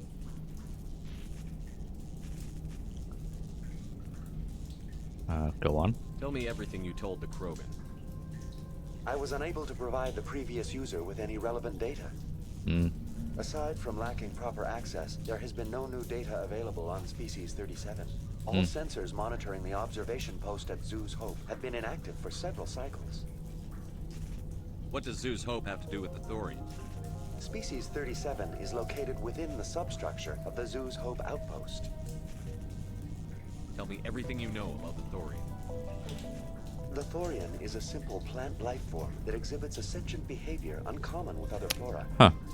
Through dispersion and the eventual inhalation of spores, it Oh, can there you control go. other organisms, including humans. The Zoo's Hope control group has yielded interesting results. Before sensors went offline, almost 85% of all test subjects were infected. Control group. Are you saying Exogeny knew its people were getting infected? It was deemed necessary to assess the true potential of This Species shit. 37. That's why they were acting so strange. Your pilot should be warned. Yes. Joker. Come in, Joker. Damn it. That field's blocking us. We've got to drop that shield and get back to the outpost. BI, what can you tell me about the Geth ship and the field it's generating? I have limited data on the Geth. They have effectively blocked all sensors within the facility. I have detected unusual power fluctuations, but am unable to determine the source.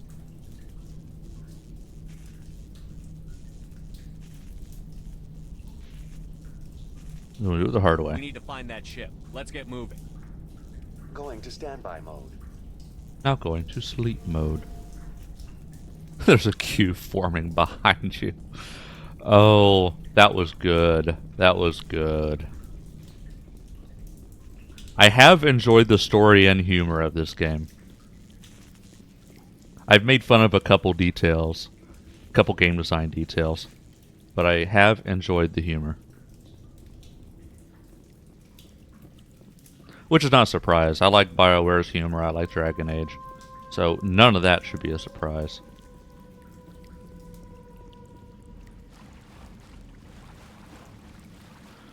Alright. Well, actually...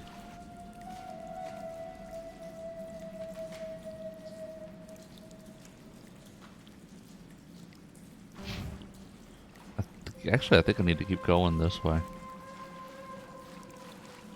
I think I missed something, because I don't think there's a dead end here. There's actually a transition point, which I think is just... I'll get up here and I'll look at the map again.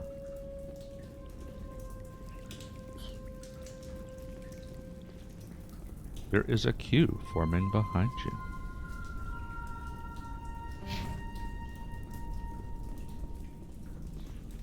Oh, yeah. I am stupid.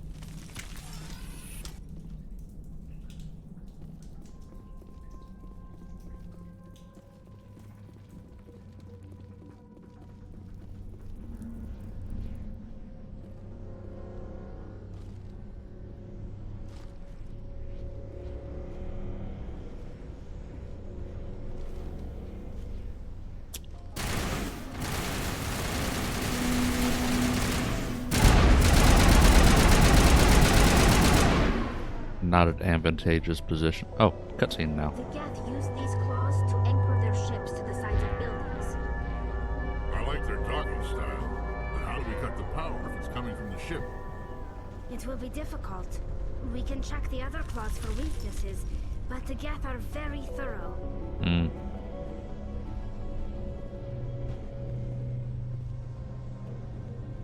Alright. What is this place? Almost looks like the Geth built themselves some kind of church. Ah. Geth blur the line between organic and synthetic life. It's natural to assume they seek understanding from a higher power. Okay. What is this place? Ah, that's all that is, huh? Almost looks like the Geth built themselves some kind of church.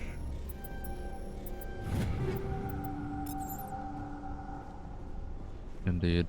The Geth blur the line between organic and synthetic life. So what else is there? Oh. It's natural to assume they seek understanding from a higher power. Okay. Keep going this way.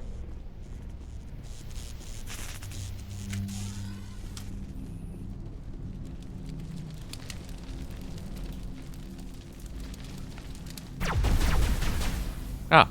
Bitch. Damn it. Uh-oh. Damn it. Stop that. What the fuck? What the... I'm... Bitch. Bitch.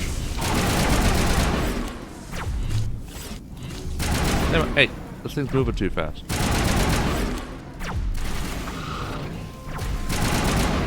Man, those things are annoying.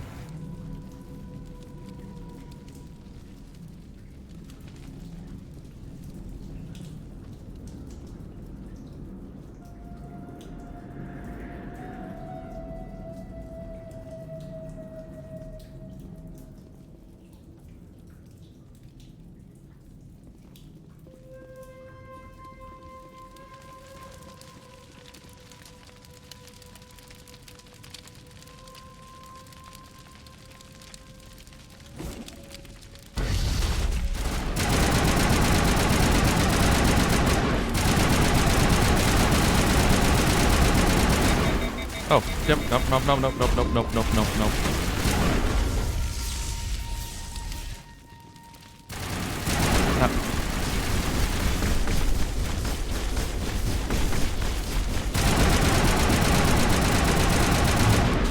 Bitch.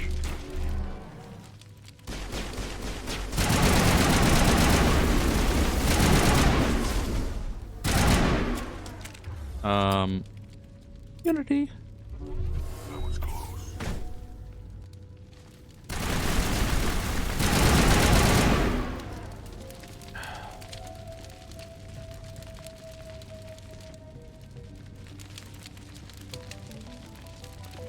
All right, got past that guy.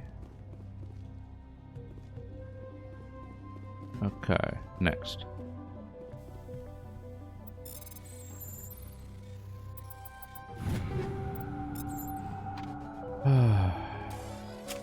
So I did the thing, now what?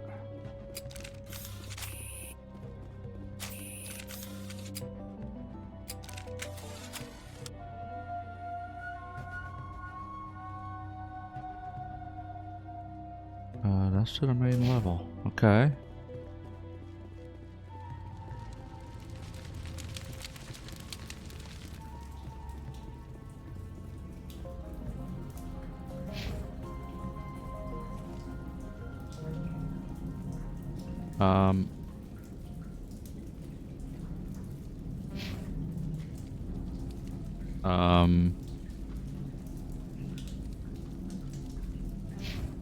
There's something else over here.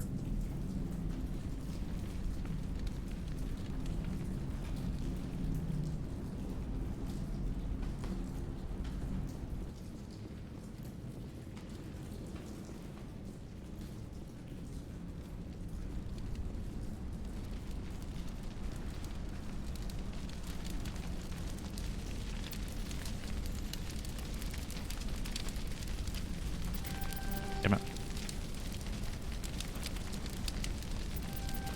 There we go. All right. Charge.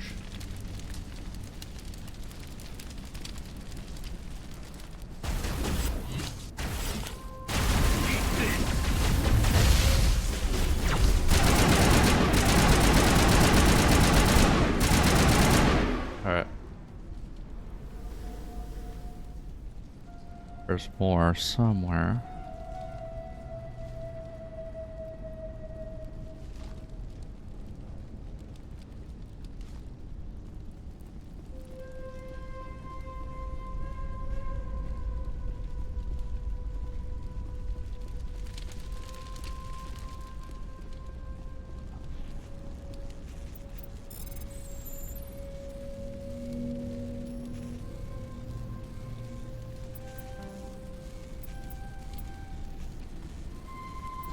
All right, there we go.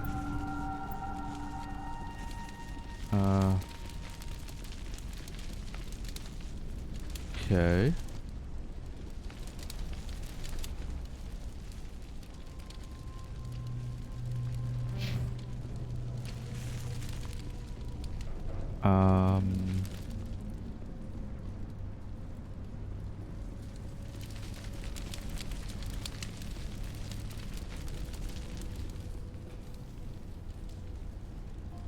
Oh wait, looks like there's a path to the right. Oh, I am blind. Same as before. We don't have the ordnance to blow this claw. Let's keep looking.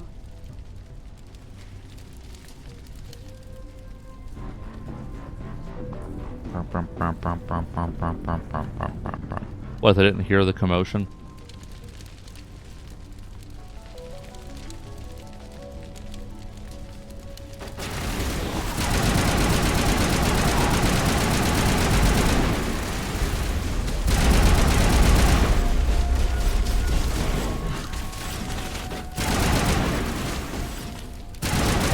I got you.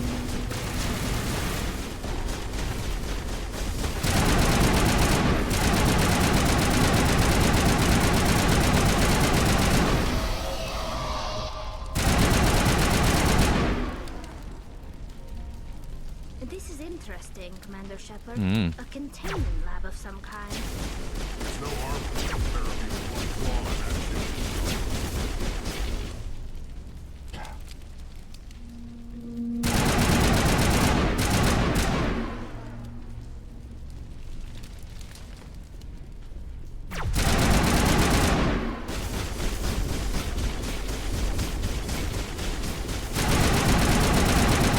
Alright, there we go.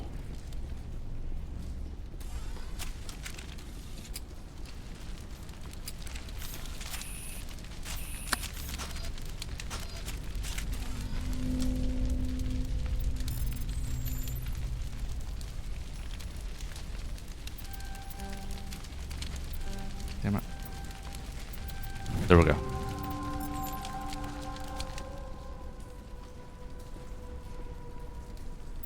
Well, I'm at the... Okay.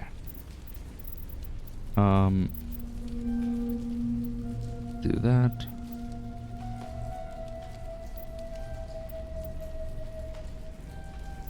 And then... You... Bump up your combat armor. You... Bump up your armor. Equipment. You currently have that, but that will be the best thing for now.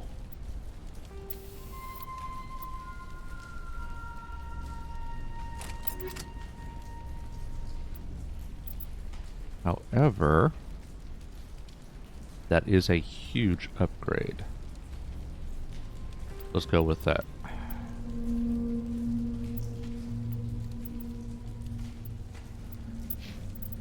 You, I'll give you to Raptor. Raptor 6. Let's do that for now, then let's do Thunder.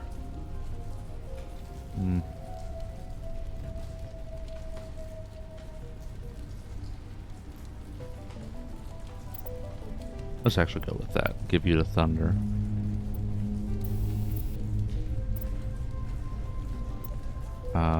Incendiary rounds. Predator rounds. Let's give you the incendiary.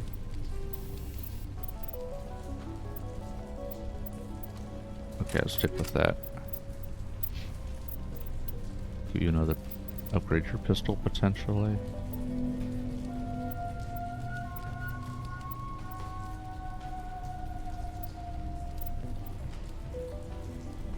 Oh wow. That's definitely better. A stiletto is very good.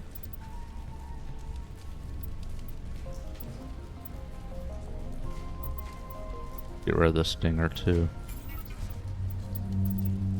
Okay.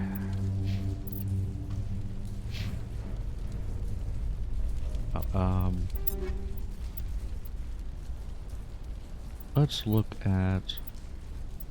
Oh, look at that. A lot more damage on the sniper. Yeah, let's do that. Okay.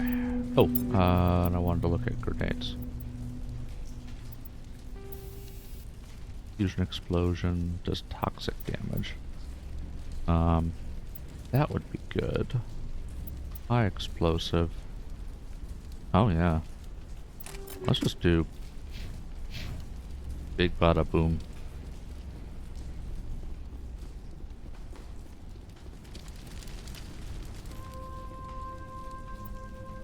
You find a repair ticket. The damn door to the shuttle bay is fried again. It works fine if the PSI is 30 or lower and a safety shutoff kicks in if the PSI gets to 34, but if PSI is in the 31 or 34 zone, the door slams down with enough power to shear through a metal I-beam. Somebody fix this before one of my team loses an arm in that thing.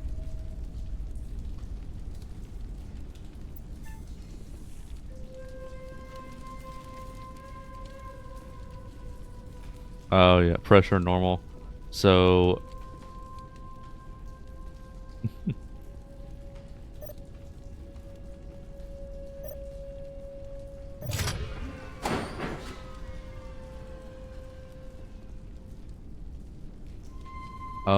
Oh, it's a math puzzle. You can't end up with it 30 or 34. Oh wait, no. Wait a minute. No, no, no, no. That's actually not true. We want to be in a 30 to 134 range without having the thing kick in. That's 28. That should do it.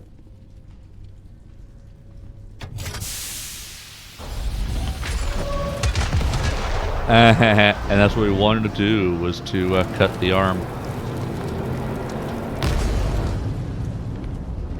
That's hilarious.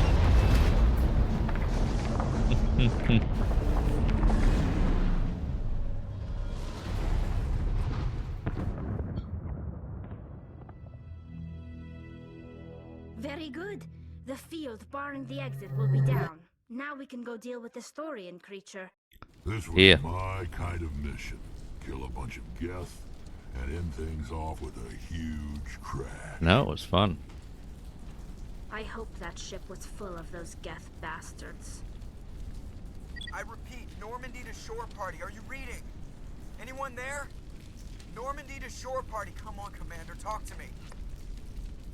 Is that you, Joker? What's going on? Of course over it's Joker. We're in lockdown here, Commander. Something happened to the colonists. They're banging on the hull, trying to claw their way inside the ship. They're freaking out.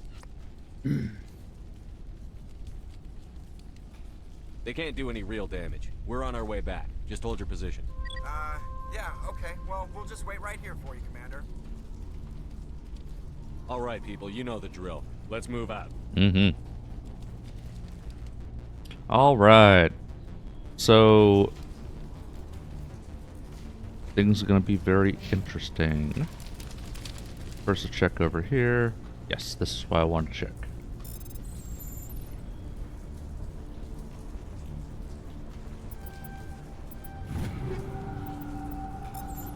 All right. Oh.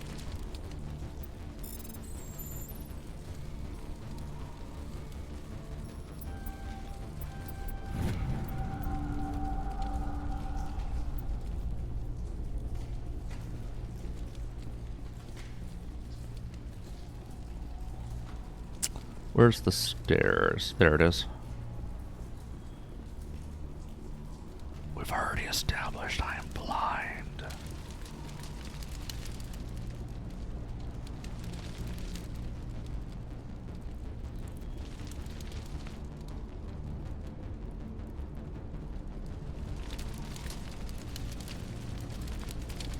Just backtracking a little now.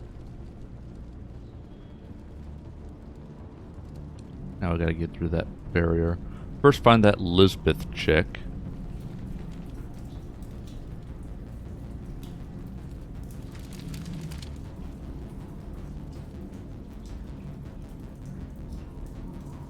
And not get lost.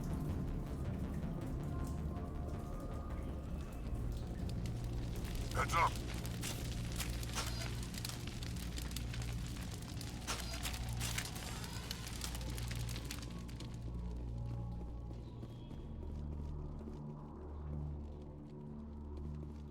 All right.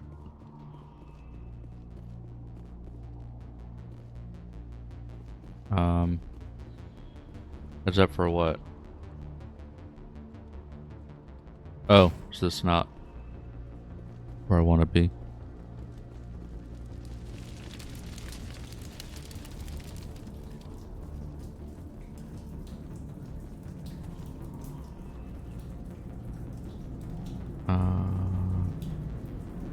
Oh, okay. Here. Hey, Elizabeth. There you are. Have you gone crazy? Up here. I don't think this place is safe. First things I first. need some answers. You knew more about the Thorian than you let on.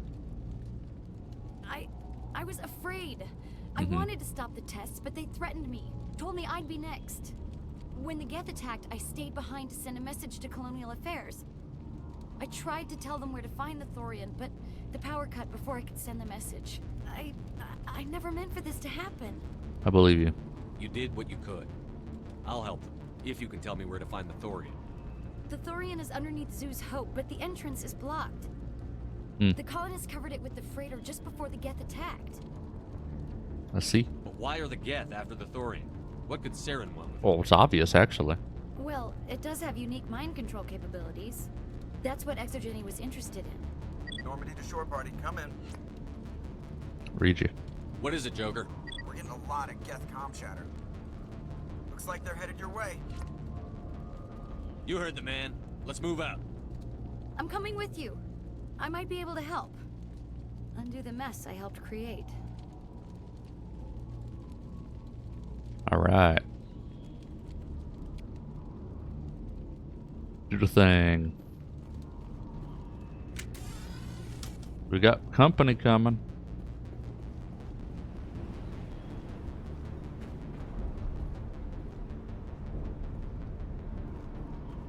We're backtracking this way.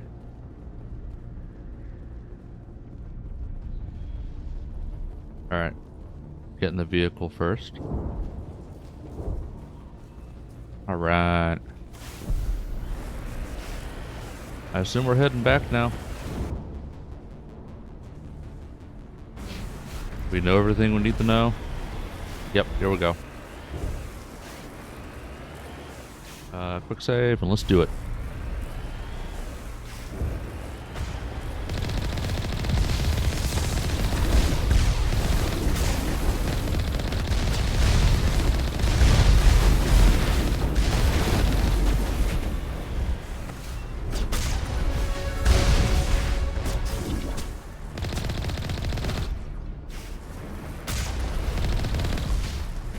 All right.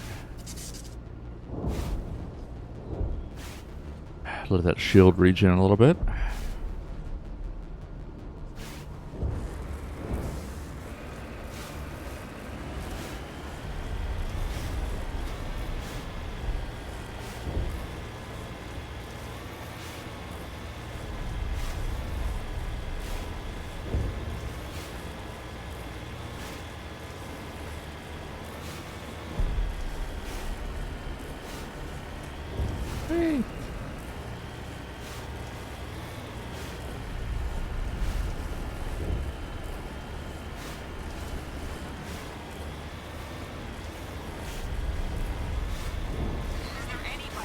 It's fine. What was that all about? This is Juliana Beta of Pharaoh's colony. Please help us. That's my mom! Stop! Stop the rover!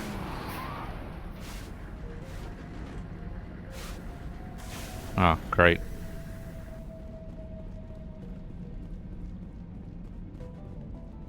You can't just run off, girly.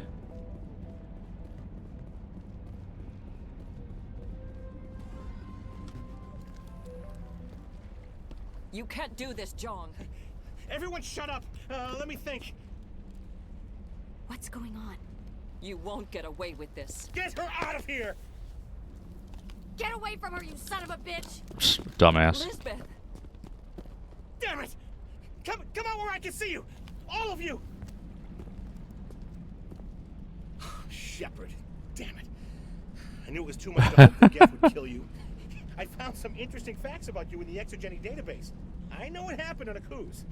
This doesn't have to end like that. What do you think you're doing, John? Communications are back up. Exogeny wants this place purged. This is a human colony, John. You can't just repurpose us. It's not just you. There's something here far more valuable than a few colonists. The Thorian. Are you gonna tell them about the Thorian? Or should I? The what? It's a telepathic life form living under Zoo's hope. It's taking control of the colonists there. Exogeny knew all along. You won't get away with this, John. So you keep saying, Mhm. Nobody's gonna miss a few colonists.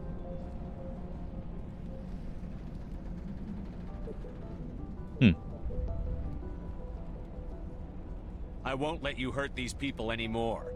Drop your weapon, or be prepared to use it. If that's the way it has to be, heck, come on! That.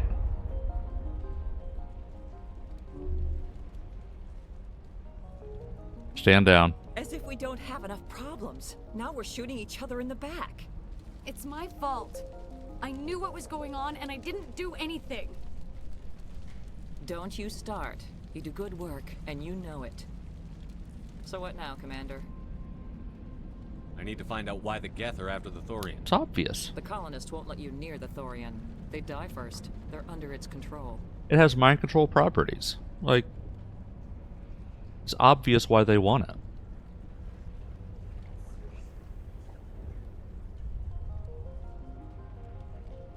What else am I supposed to do? There's gotta be another way. I think there is. You could safely use a nerve agent to neutralize the colonists. Okay. Like a gas grenade. Releasing clouds of nerve gas doesn't seem like a particularly good idea. It's not like it's weapons grade. The insecticide we use in the grow labs contains trace amounts of tetraclopine, a neuromuscular degenerator. If their nervous systems are already weakened, it may act as a paralyzing agent. If we must consider it, drop it in a concussion grenade. Sounds good. I'll do what I can. Excellent. Thank you so much, Commander. Equip your grenades with the anti-thorian gas upgrade. Will disable infected colonists without killing them. Alright. We'll stay out of your way until you clear a path. Alright. Do some points upgrades.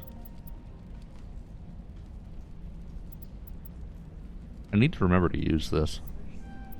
When shit hits the fan.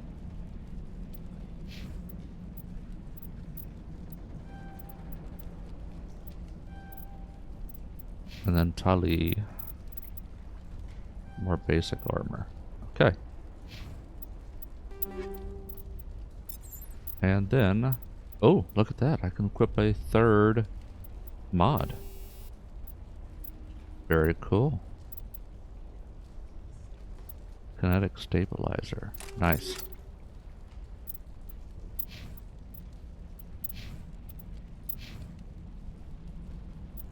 And then grenade mod. Anti-thorian gas. Alright. Let's do it.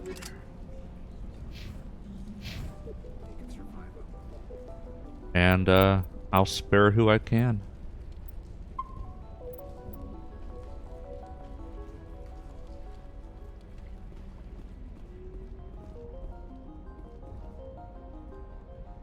I was hoping you'd have a moment to speak with me. I've got a bit of a problem. What do you need? Okay. I need to retrieve some data. It's not a big job, but it pays well. Sounds easy enough. What's the catch? No catch, really. It's dangerous work, but not for someone like you. What is it Please about tell me I you already that makes got people that. assume we Was that enjoy going to be being back in at the harm's lab? way? It's not that bad, really. All you need to do is find my console at Exogeny headquarters and drop the data onto this OSD.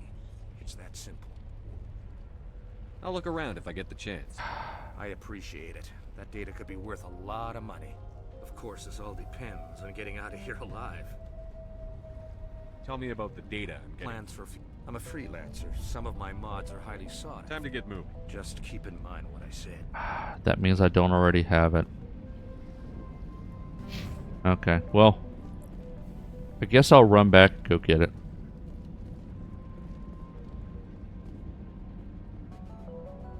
I mean, the building is cleared out, so I can give that a try.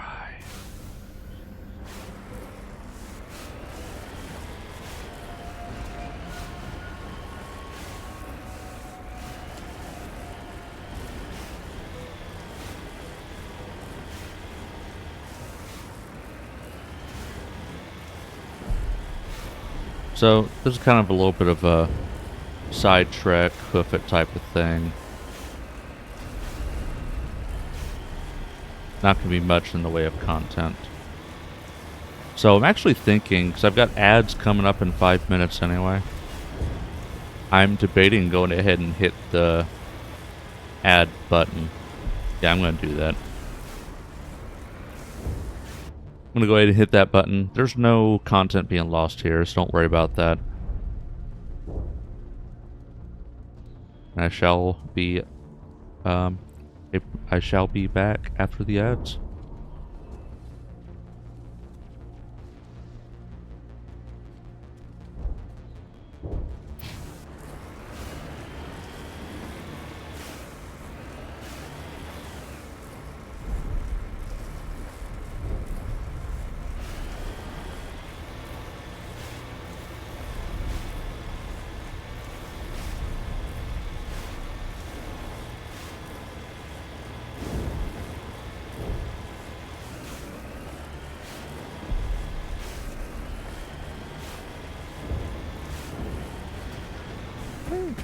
Almost flipped the truck.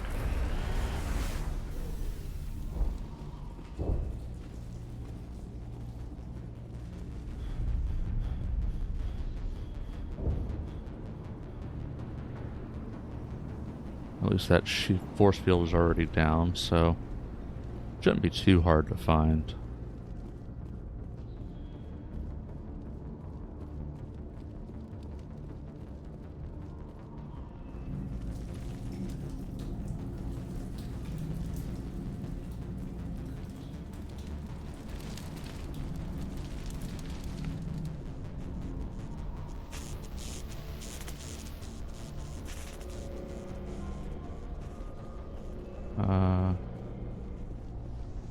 Was this it? What is this place? No, that's not it. Almost looks like the Geth built themselves some kind of church. The Geth blur the line between organic and synthetic life. It's natural to assume they seek understanding from a higher power. Is this where I keep getting lost? The fuck?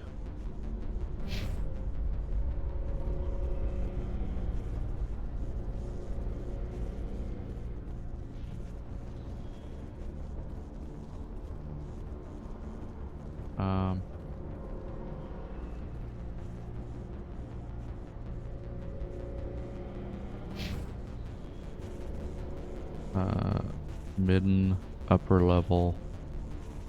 Okay, yeah, I just gotta go up to the upper level.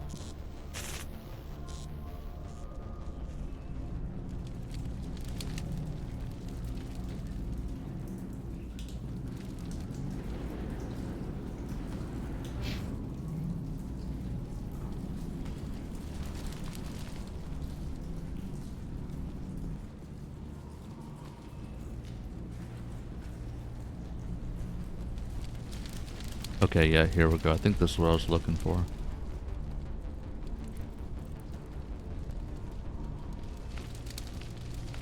It's not what I was looking for. Maybe over here somewhere. Hello, welcome back. You didn't miss anything. Still in this little excursion. I think that's what I was looking for. Well, art decryption. Wait, this wasn't... Huh, was this it?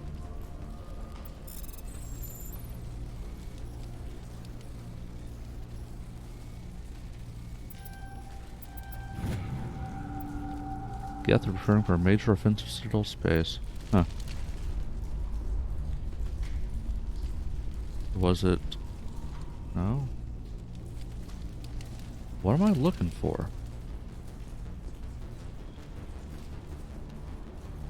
Did I do it?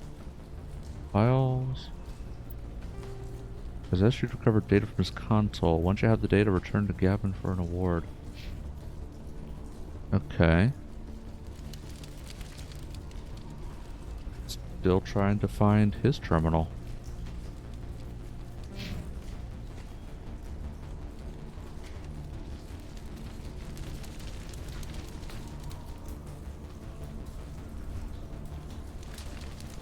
Okay, what the fuck? There's a bunch of terminals here. Which one's his? Is this quest broken?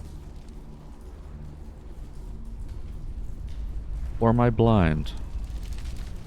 Both are possibilities.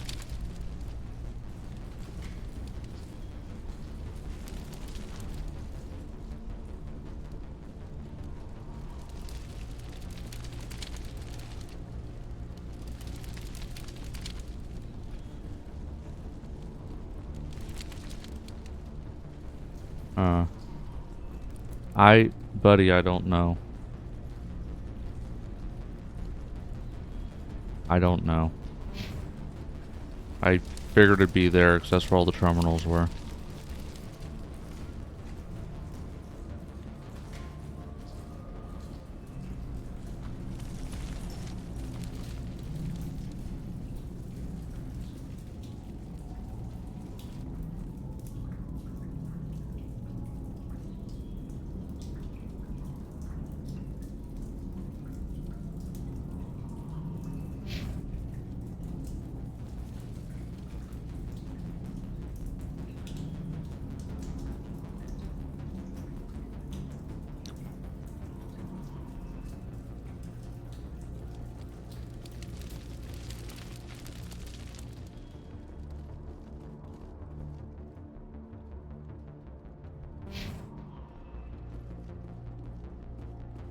Oh, here it is. Okay, there we go. There we go. Found it.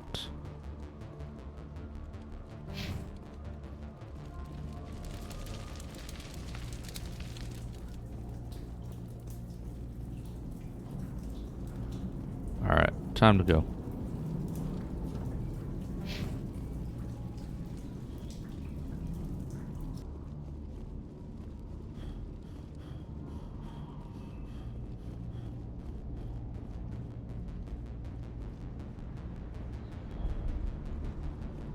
Dentrix. Dance, dance, dance.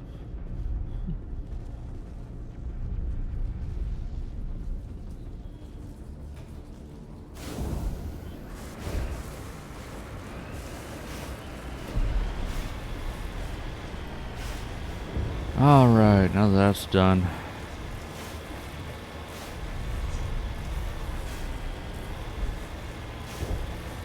Been by my man, can visit my parentals. Ah.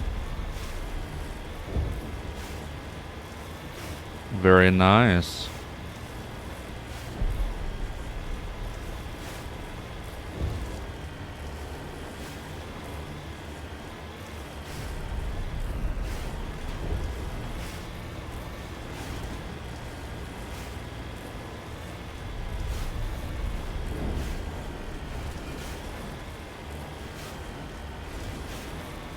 Okay.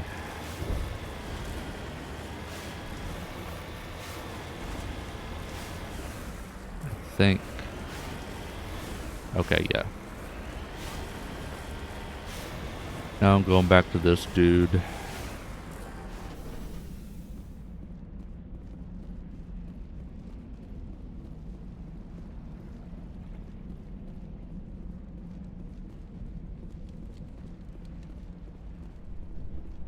Any luck finding my workstation out in the ruins? Found it. I managed to find the data and transfer it to your OSD. That's very good news indeed. Thank you. Just give me my credits and I'll be on my way. You bet. Mm-hmm. Thanks for all your help, Commander. Alright, time to make it back to the city or the colony. And, I'm gonna try to avoid killing where I can. But I don't have infinite grenades, so at a certain point it may be what it is. But I could potentially, I guess punching them doesn't kill them. I don't know. I don't know if punching them kills them.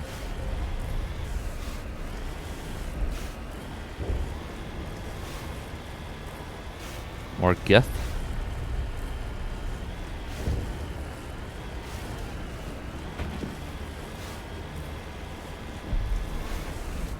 Yep.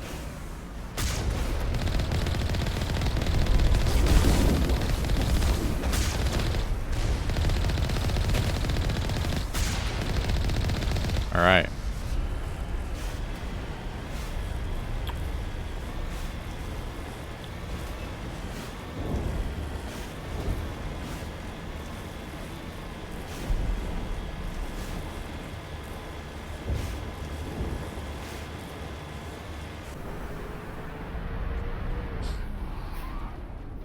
Oh. Are these the infected dudes? No, that is Thorian. So, these guys...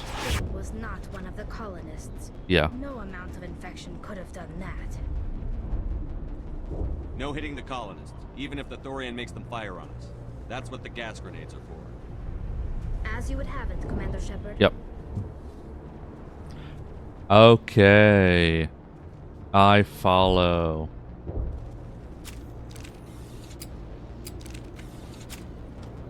So we got gas grenades for the colonists where possible. And we're going to try to salvage them.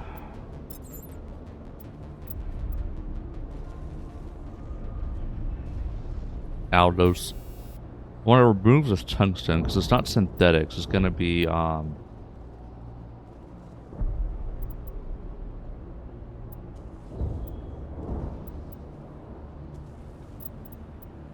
organic.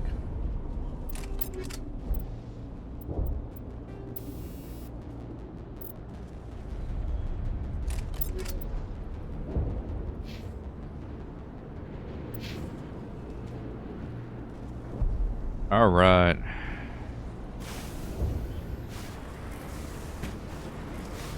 Oh, I guess.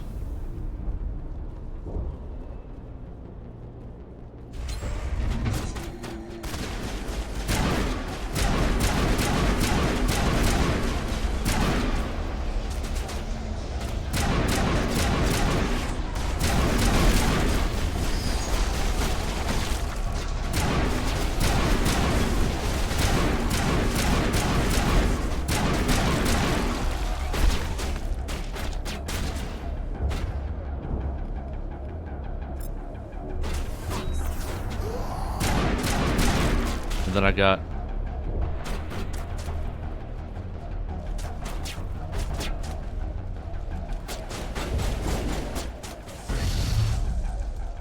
All right, knocking them out without killing them. Very nice.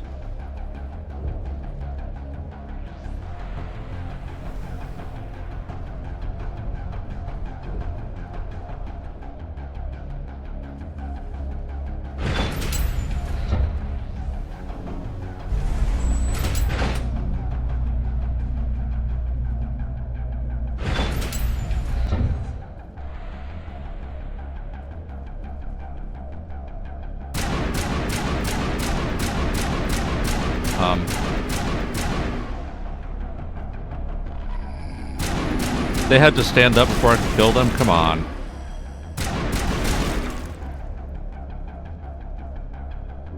Catching you up.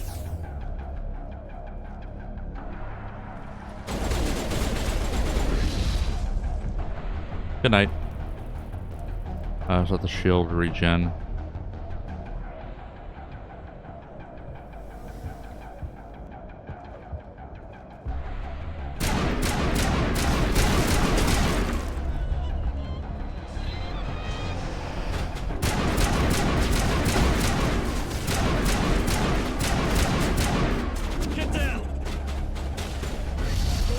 Oh, damn it. Okay. I'm running out of grenades now.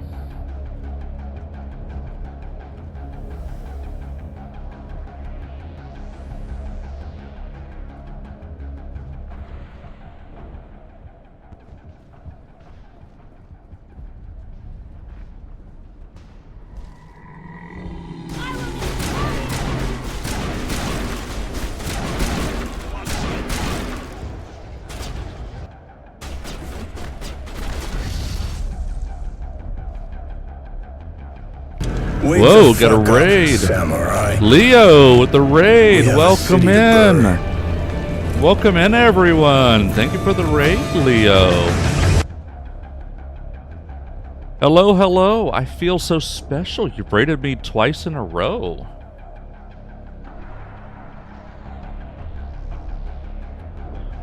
Yeah, W raid.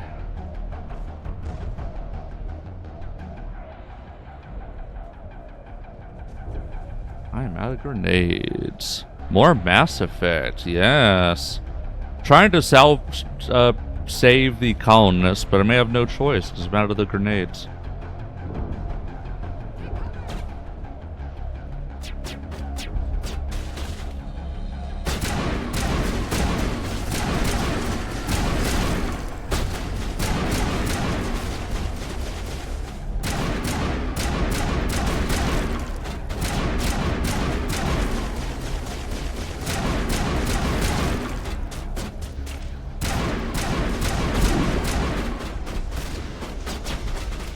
Alright.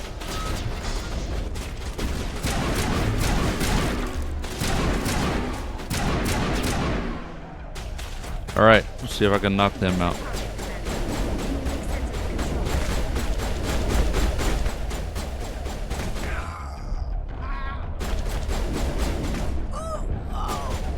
Okay. That only knocks him out. Good. Good, good, good. It's crazy seeing how AI moves now versus back then. Shepherding's been good so far. And yeah, that's one thing about Legendary Edition, that NPCs supposedly move a lot better. But yeah, yeah, modern games, and you know, in fairness, this game's almost 20 years old, so for 2007, this ain't bad. And one of the colonists died. Oh well. Been wanting to play Andromeda. I tried to fight it, but it gets in your head. You can't imagine. Stop making me feel old. I'm supposed to be their leader. These people trusted me. It wants me to stop you, but I won't. I won't. Good games are ageless. Yep, that's true as well. You know, some games have aged really well. And I managed to avoid killing all but one colonist. I guess I punched them wrong. I don't know.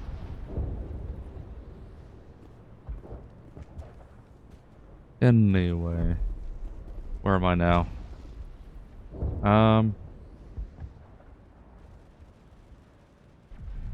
Train, minimize casualties, and I think I've done what I can. And I feel like, and I did minimize casualties. One died.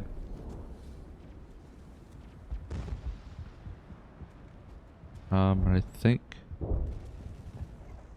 I want to keep going this way.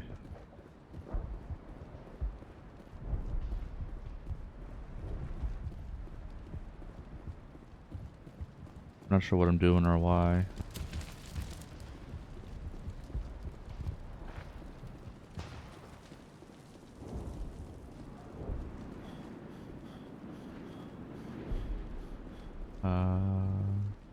Okay. Where am I? Why am I here? Where am I going? Am I just going back to the elevator?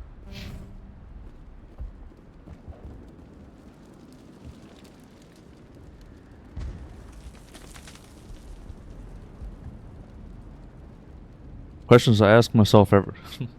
Where am I going? Who am I? Yep.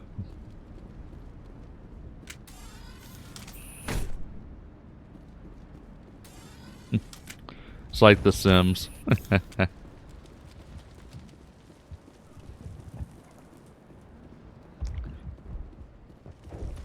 Yeah, I actually had a clip. This kind of goes back to post everything, because you never know what's going to catch. One of my clips from Slime Rancher caught, and actually did pretty decent. And all it was me kind of yammering to myself and getting confused and being like, if you know what I mean, do I know what I mean? Where am I going? Who am I? And that did relatively well. Post everything, because you never know what'll catch.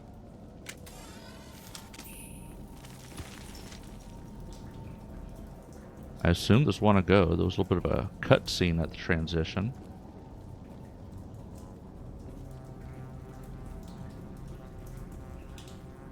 More Thorians. Alright, we just need to find this creature and determine what it... Kila. What is that? That's a plant. I see 3 asterisks. Don't know what that was supposed to be. I should check my raid and lurk. Ticket here. Need to prep for bed. Yeah, good night, Leo. Thank you for the visit. Thank you for the raid. That does not look like any plant I've ever seen. This may be problematic. Enjoy the shepherd adventures from the shadows.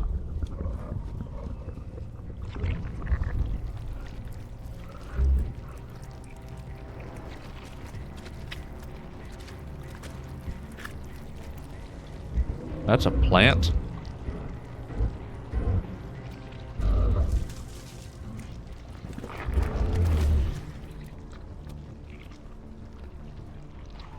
Invaders, your every step is a transgression. 1,000 feelers appraise you as meat, good only to dig or decompose. I speak for the old growth as I did for Saren. You are within and before the Thorian. It commands. Everywhere I look, I'm reminded of her. Speak what old growth did for Saren. You are within and before the Thorian. It commands you be in awe. I knew what Saren came for. You gave something to Saren. Something I need. Saren sought knowledge of those who are gone. The old growth listened to flesh for the first time in the long cycle. Trades were made. Then cold ones began killing the flesh that would tend the next cycle. Flesh fairly given. The old growth sees the air you push as lies. It will listen no more. I'm after Saren. Give me what I need, and I'll strike back at the one who betrayed you. No more will the Thorian listen to those that scurry. Your lives are short, but have gone on too long. Your blood will feed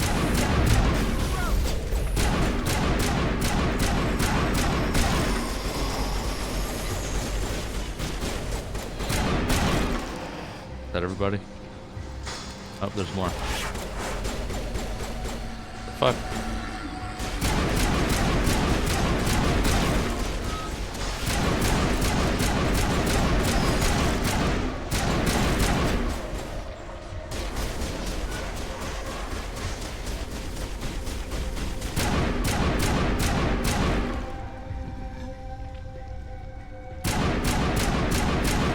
Alright.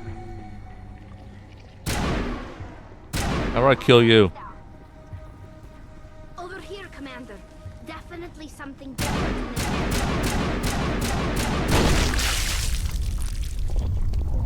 area. Oh, he's angry. That hurt it. I can tell. A few more of those and it's in trouble.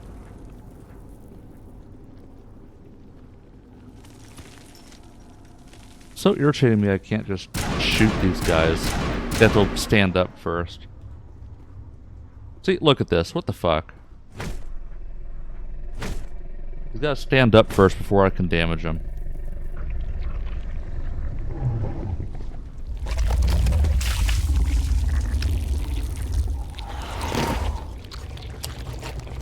Squirt.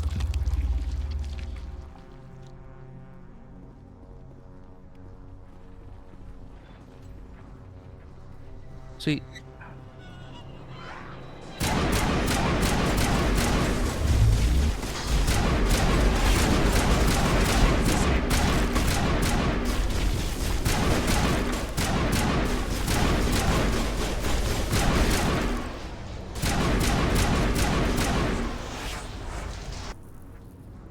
Those guys not gonna wake up and attack yet.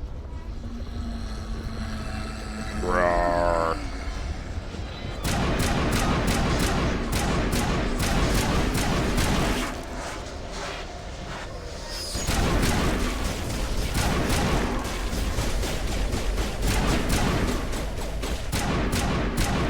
Alright.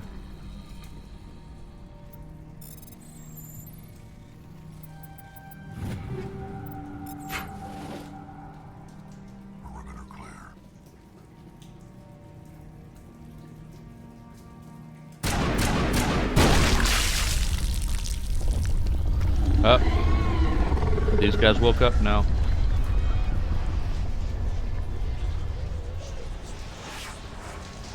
Oh.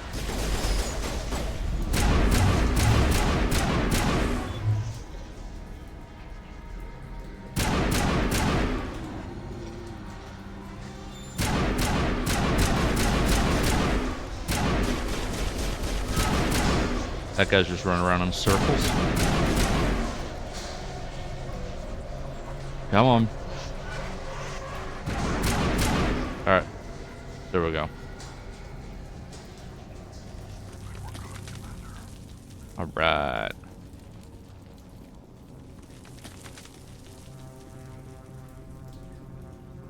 Shh.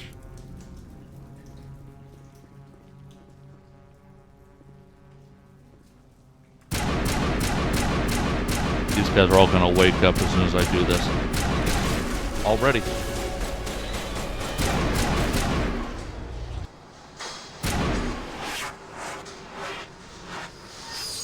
Come on, buddy.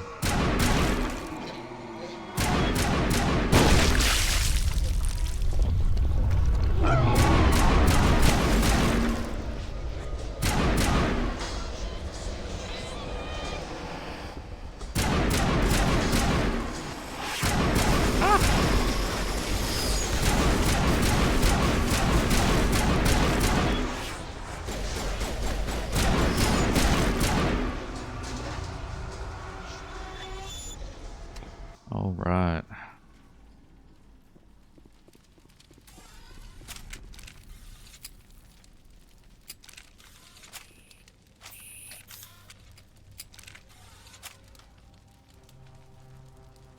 I'm gonna change my grenade thing before I forget. Don't need the anti-thorium gas. Explosive. I'm out of grenades anyway, but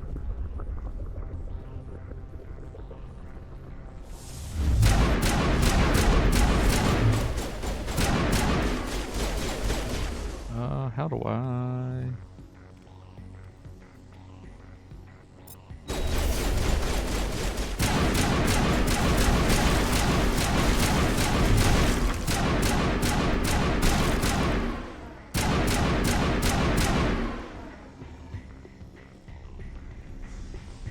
Alright.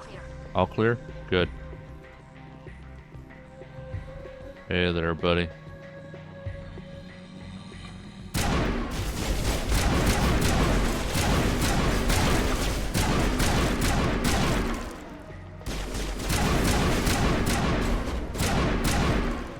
Come here, buddy.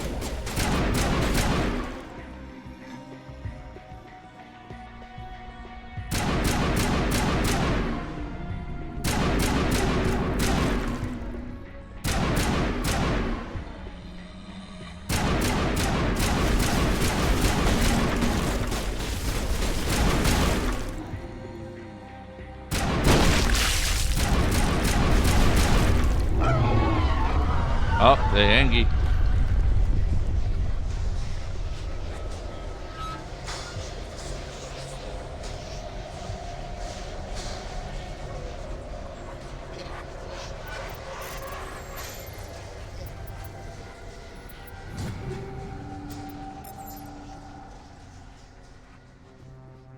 Okay. Going around here.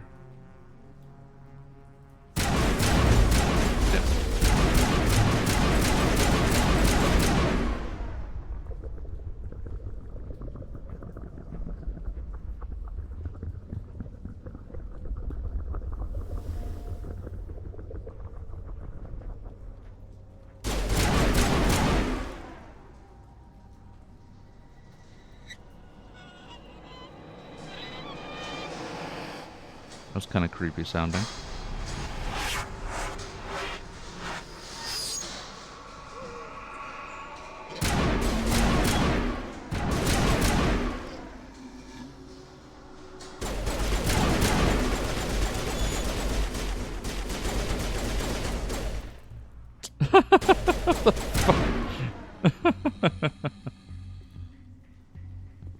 Negative contacts, Commander. All right. Moving on.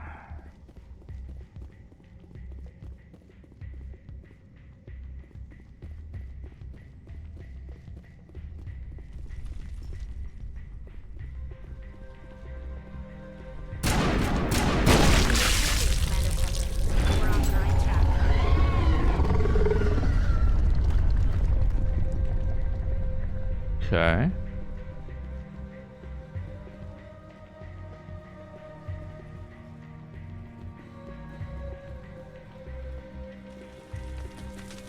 Where are they gonna come from?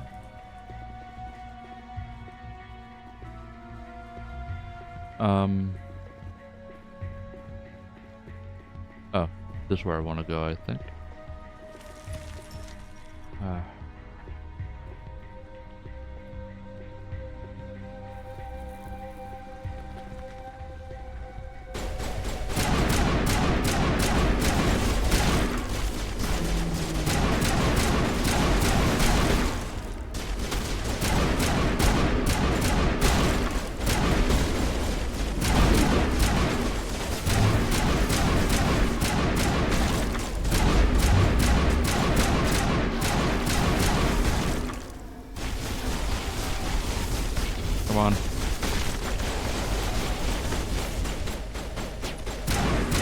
There we go.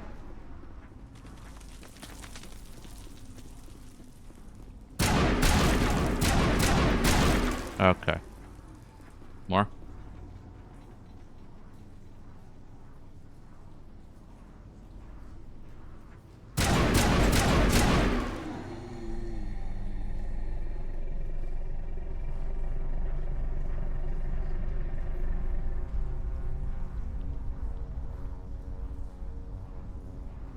All right.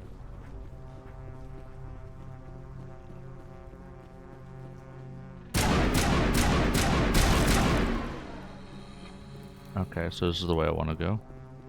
Perimeter secured. Cool.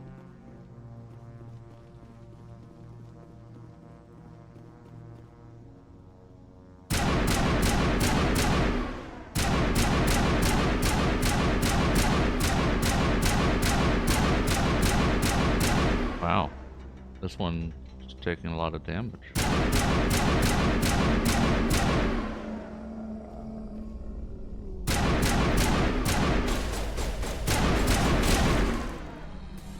Damn it, Tali, stop jumping in the way.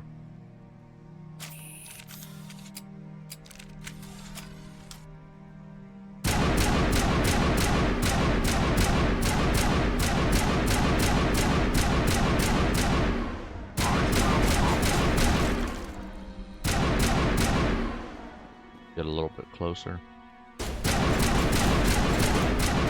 Damn it!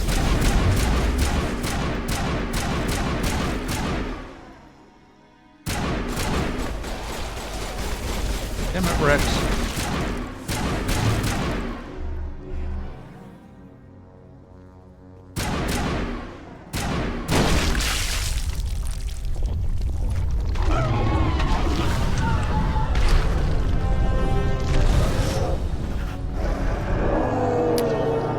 It's Angie.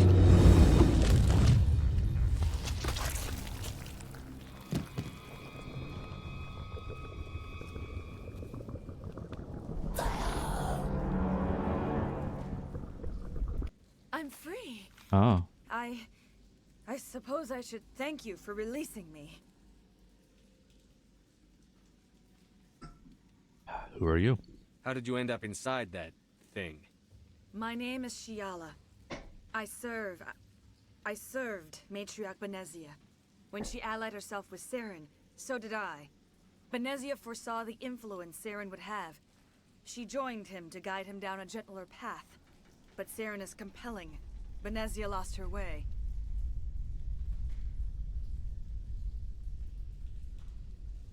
Do you mean? Are you saying Saren can control minds? Benezia underestimated Saren, as I did. We came to believe in his cause and his goals. The strength. Oh, this would explain why Oh. She tried to manipulate Saren, but in the end, her plan backfired. There's more to this. Sorry, matriarchs are among the most intelligent and powerful beings in the galaxy. How could one fall under Saren's control? This stuff?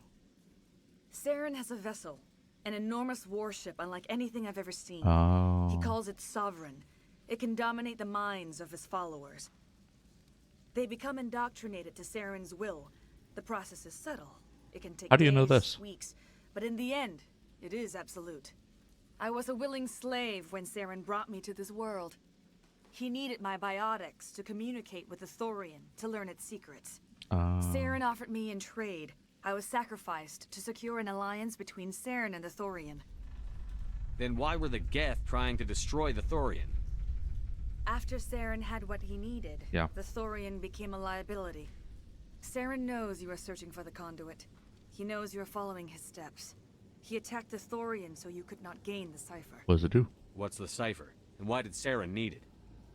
The beacon on Eden Prime gave you visions. But the visions are unclear, confusing. They were meant for a Prothean mind. Yeah. To truly comprehend them, you must think like a Prothean. Think like a You Prothean. must understand their culture, their history, their very existence. If I were a Prothean. The Thorian was here long before the Protheans built this city. It watched and studied them. When they died, it consumed them. They became a part of it. The cipher is knowledge? So the Thorian taught Saren to think like a Prothean. How? The cipher is the very essence of being a Prothean. It cannot be described or explained. It would be like describing color to a creature without eyes. To understand, you must have access to endemic ancestral memory, a viewpoint spanning thousands of Prothean generations. I sensed this ancestral memory, the cipher, when I melded with the Thorian. Our identities merged, our minds intertwined. Such knowledge cannot be taught. It simply exists. Need that information. I need the cipher. There is a way. I can transfer the knowledge from my mind to yours, as I did with Saren. Try to relax, Commander. Slow, deep breaths. Let go of your physical shell. Reach out to grasp the threads that bind us, one to another. Every action sends ripples across the galaxy. Every idea must touch another mind to live. Each emotion must mark another's spirit. We are all connected. Every living being united in a single glorious existence. Open yourself to the universe, Commander. Embrace eternity. Oh, I opened myself all right.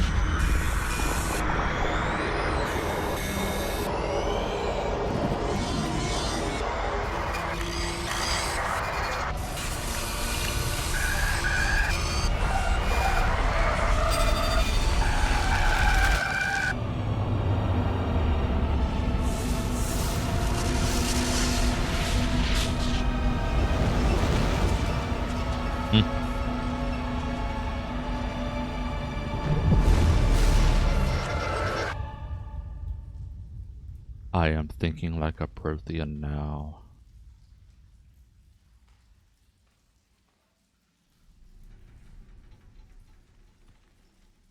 I have given you the cipher, just as it was given to Saren. The ancestral memories of the Protheans are part of you now. What was that? Commander Shepard, are you all right? I'm okay. I saw something. It still didn't make any sense. You have been given a great gift. The experience of an entire people.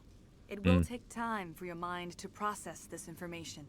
You look a little unsteady, Commander. Perhaps you should return to the Normandy. I'm sorry if you have suffered, but there was no other way. You needed the cipher. In time, it will help you understand the vision from the beacon. Do you know what the conduit is? Or where it is? No, I'm sorry. All I know is that Saren believes the conduit was the key to the Prothean extinction. That can't be good, whatever it is. Yeah. You have the cipher. In time, your visions will clear. They will lead you to the conduit. I only pray you find it before Saren does. I want to know more about you. There is nothing remarkable about me. I was merely one of Matriarch Benezia's disciples. For nearly 2 centuries, I followed her, learning at her feet. When Benezia revealed her plan to join Saren, she gave her disciples a choice. Only those who were willing had to follow her.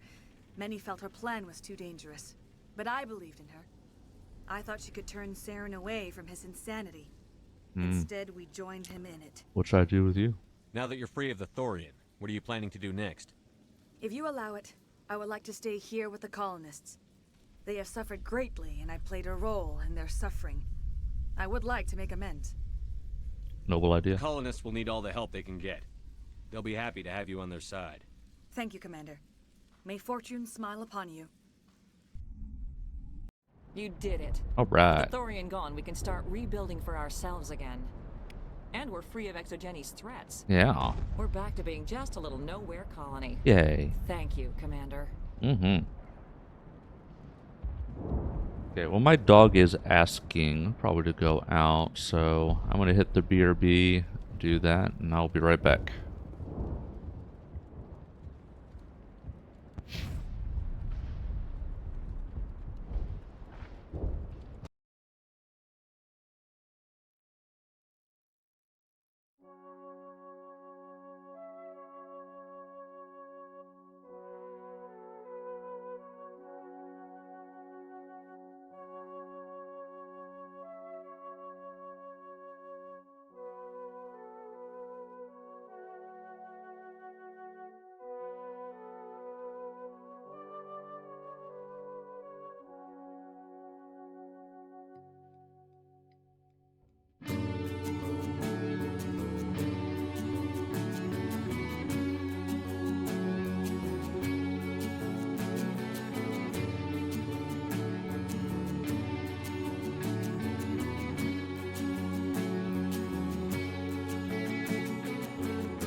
Wake the fuck up, samurai.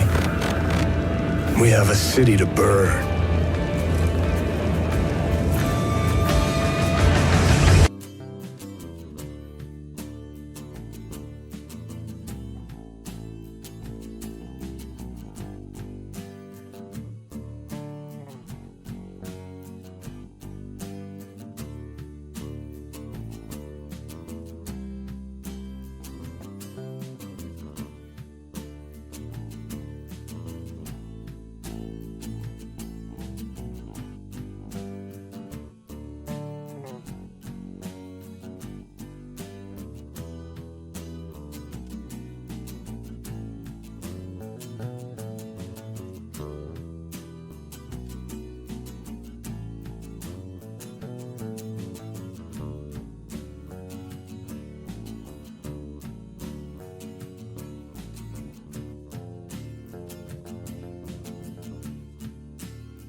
I missed a raid. Raid from Prairie. I apologize. Had to step out, take the dog out. Thank you for the raid. Welcome in, Raiders. Prairie. Quick Strike. Frost Sabers. First time chats. Welcome in. Welcome in. Yeah, it happens. Probably a stream delay type of thing. I may have just hit the BRB when you hit the button.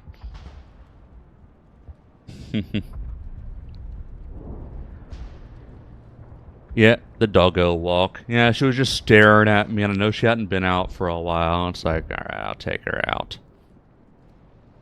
Yeah, welcome in, Raiders.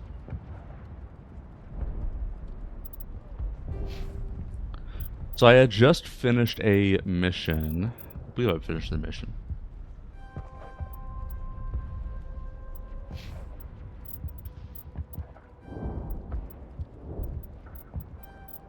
I'm pressing the buttons now. I'm going to jump back into the thing. What kind? When we got her, my other half really wanted a corgi. They said it was a corgi mix. Some background behind that: she loves corgis. We had actually adopted a pureblood corgi years prior, but then the dog 6 months to a year later developed cancer and didn't last too long after that. But then we adopted a half corgi, and we've had her for 10, 11 years at this point. And over time, we've come to believe that the other half is a red healer. So sometimes she will act. So she's smart, but she'll act dumb sometimes. But yeah, basically, yeah, it's a so it's a blend of two herding dogs, which is hilarious. She's also super sweet and submissive. It's funny when we're looking around, saw her, and she was like the other puppies were all running around wanting to play. This one kept wanting to be held by the caregivers, and my other half's like, "Oh, so cute! I want that one." And she is, she will act like a gremlin at home, but then when we go out and about, she's all submissive. She will meet other dogs by rolling over on her back and showing her belly. Even smaller dogs.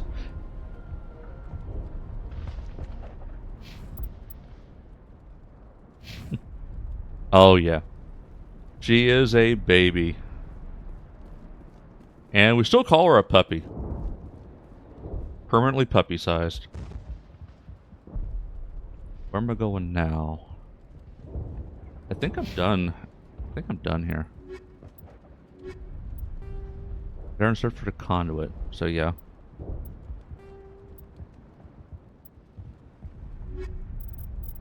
Got the activities.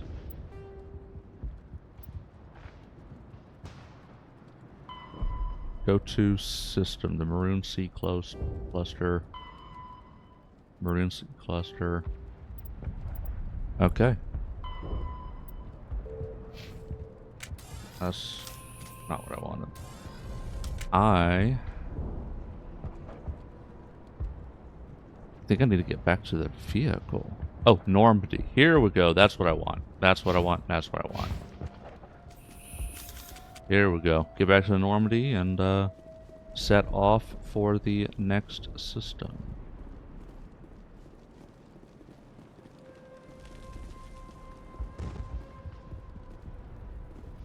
I never thought I would be so thrilled to see a soldier. Forgive my previous inaction, but under the Thorian's influence, every thought was examined and filtered. What will you do now that the fighting is over? I may stay, try to recover my losses. I can have new supplies delivered within weeks. Perhaps the colony will survive after all. Let me see what you have in stock. Of course. Return in the future, and I may even have more to see. Hmm.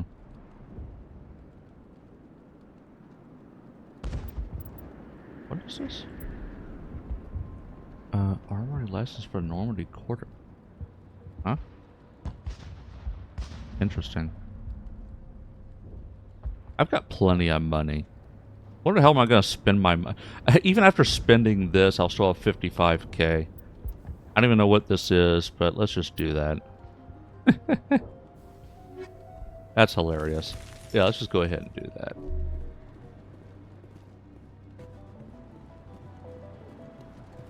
Okay, yeah, that I couldn't go here before because that's the way back to Normandy. It was blocked off. Alright, so we got ads scheduled in 4.5 minutes.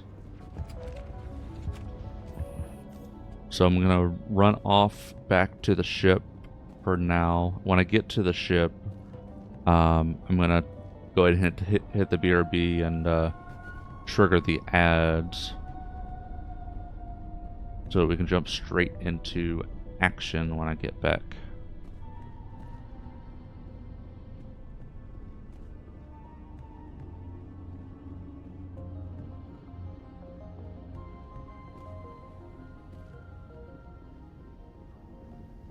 What I was actually going to do is, after I took the doggo out, I was coming back, and I was going to press the button to trigger ads because I was going to go get some hummus.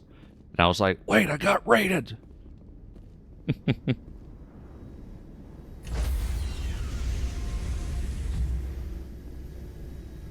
So I'm going to go get that in a little bit.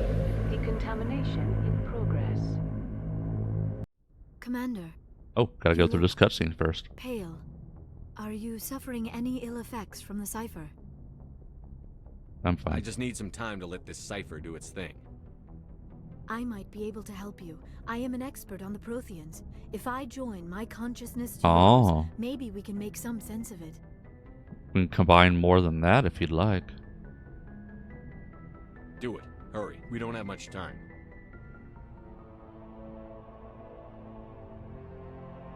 Relax, Commander. Embrace eternity.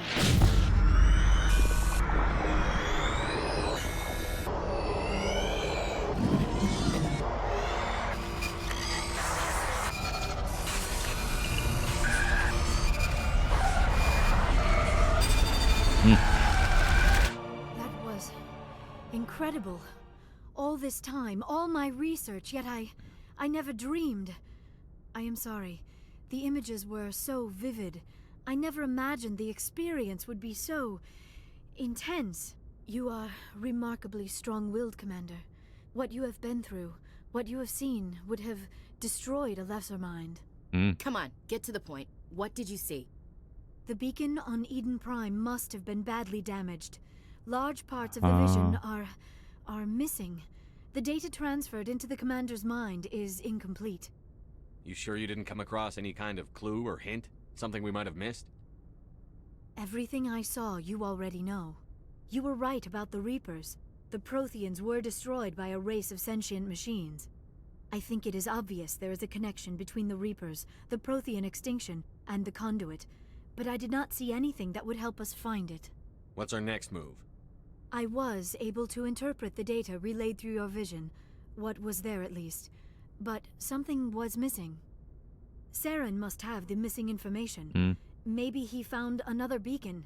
If we can find the missing data from your vision, I can... I am sorry.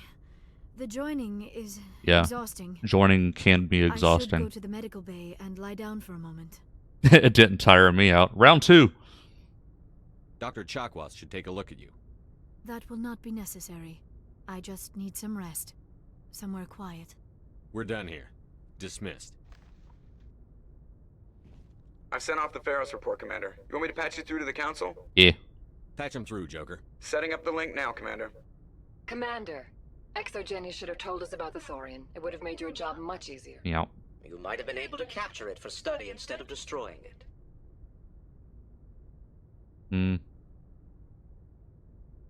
Exogeny tried to study it. Look how that turned out. Perhaps it's for the best then. At least the colony was saved. Of course it was saved. Shepard would go to any lengths to help a human colony. Stop that. Being human had nothing to do with it. They were in trouble. Admirable. But sometimes Spectres have to make sacrifices. I hope you're willing to do that when the time comes. Goodbye, Commander. We will be waiting for your next report. Alright, well, we've got ad break scheduled in a few seconds, so I'm going to go ahead and hit the BRB, and I shall return in a few.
I have returned.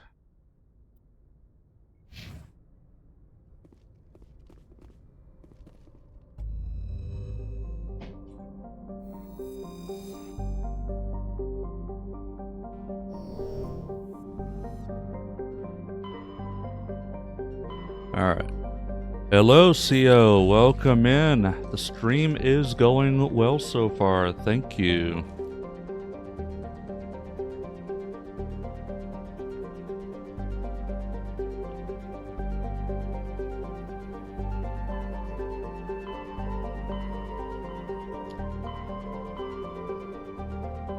Oh, interesting. I'll keep exploring over here. Kepler Verge, Armstrong Nebula. Hit them first, and I know one of the main quests has me going to Vermeer. I'm a little dude at the bottom, it's so cute.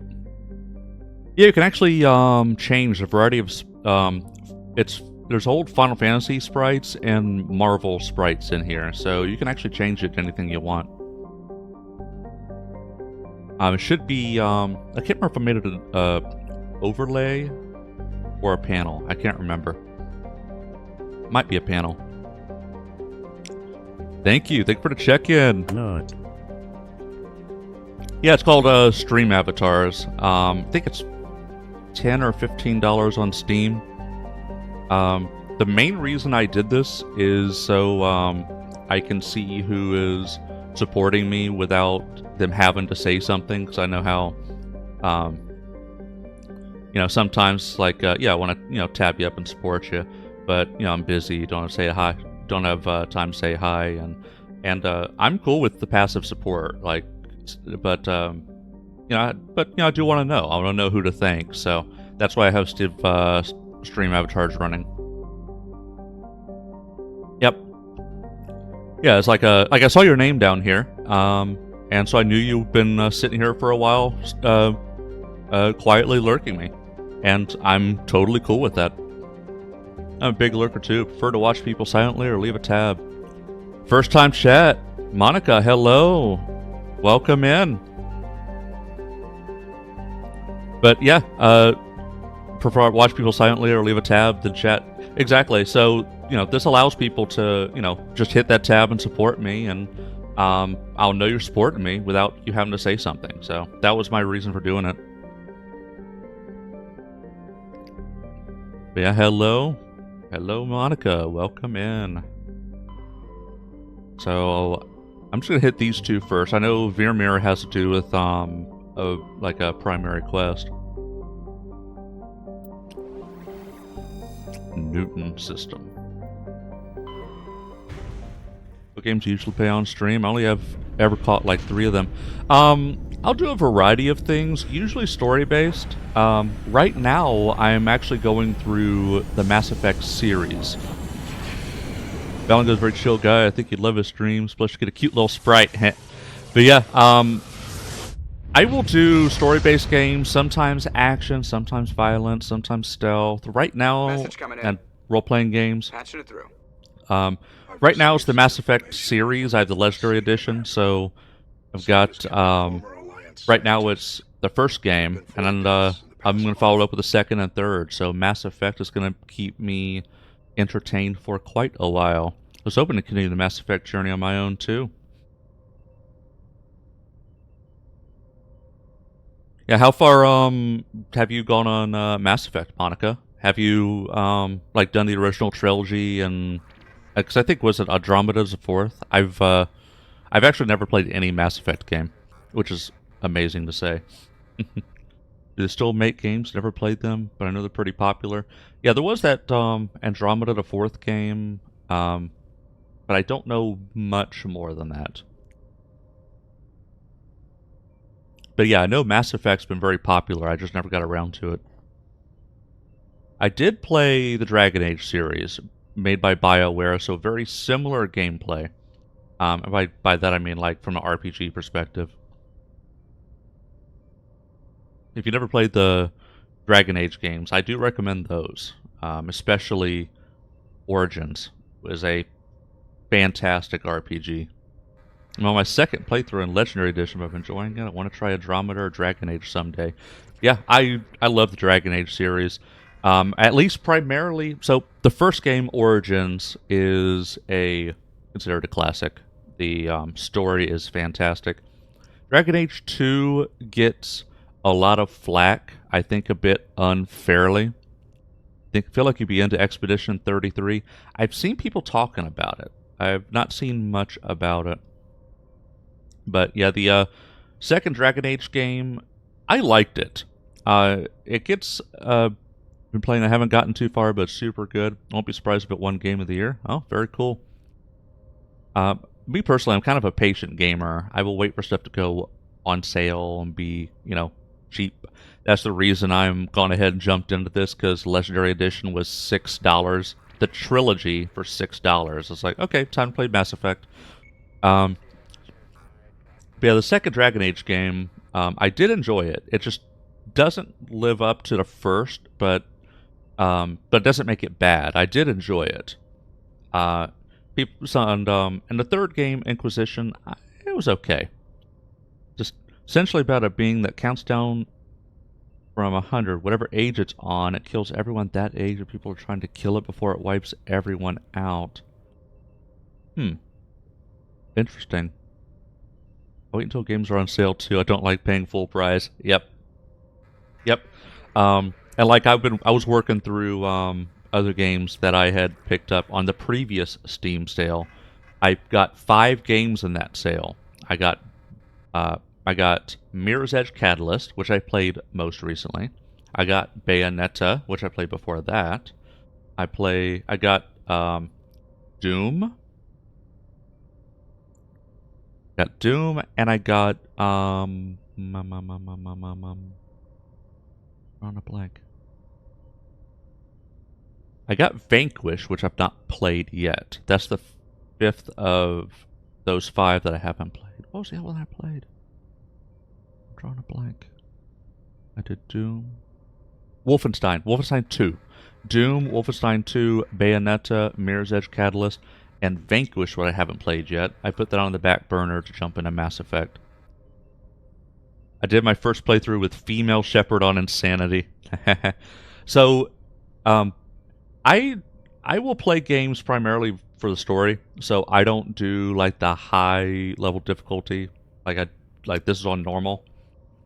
And I'm male shep because I think it was Miyakide was in here with me when I was booting it up.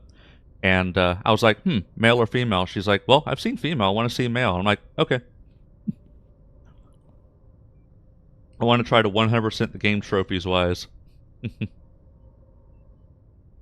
When a game is unbearably hard, then it gets unfun for me. Same here.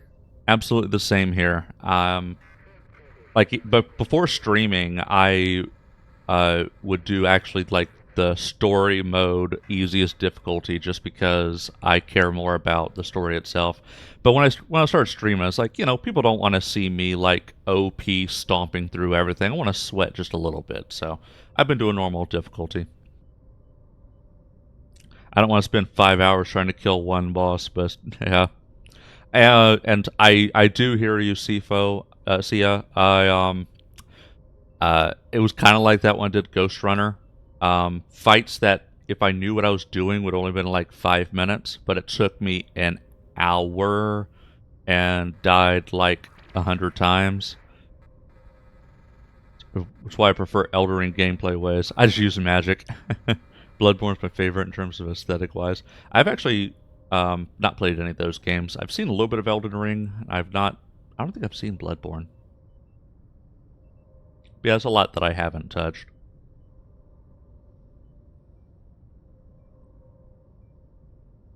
Someone's killing former Alliance scientists. There have been 4 deaths in the past month. How can I help? I'm happy to look into it, Admiral. What can you tell me? We found a connection between the scientists and you. Huh? They all worked on a classified project several years ago on a cruise.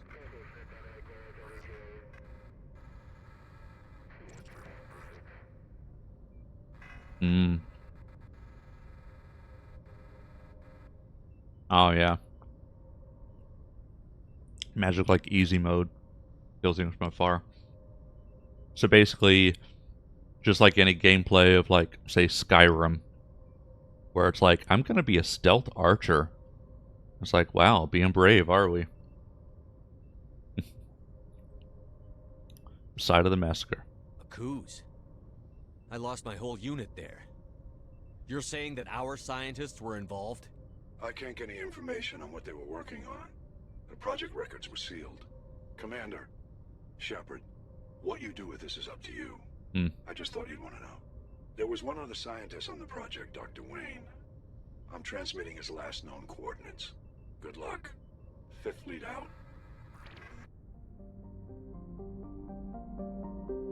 So I was only half paying attention. Not sure why I'm here, but I'll figure it out. I don't know why I'm here, but Shep knows why he's here. I'm gonna play Skyrim after I finish Baldur's Gate. It's gonna take a while, though. So slow when it comes to games like Baldur's Gate. Yeah, Baldur's Gate I will definitely play eventually. But it's a game that easily sells at retail price. It's not gonna be on sale for a while. But I do want to play Baldur's Gate 3. But Baldur's Gate 3 definitely gives me Dragon Age Origins vibes. So Dragon Age games have kind of changed over the years. Origins is very isometric, tactical, like a kind of an old school RPG. If you like Baldur's Gate 3, I think you would like Dragon Age Origins. Very similar type of game. Yeah, I've not played Baldur's Gate, but every time I've seen anything about it, I'm like, oh, that reminds me, that's exactly like Dragon Age in terms of the style.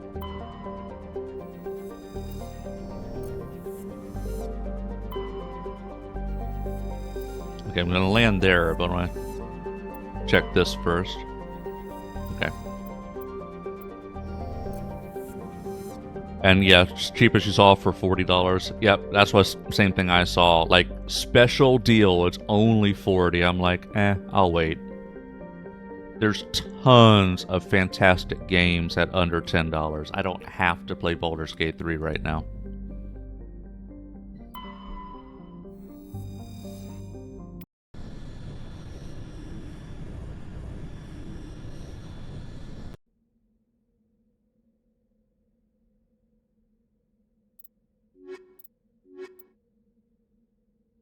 I mean, case in point, Mass Effect Trilogy, never played it.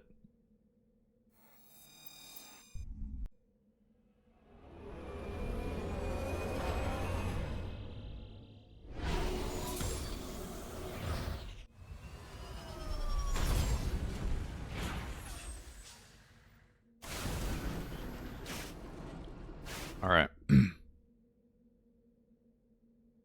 Same as before, explore the perimeter.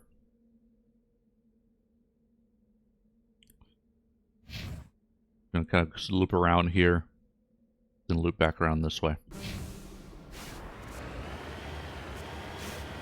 First, kind of go down here a little bit. Actually, wait. This way.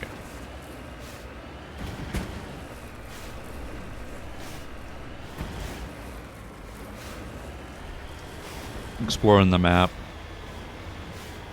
Looking for things that didn't have icons. Nothing in that corner. Going down this way now.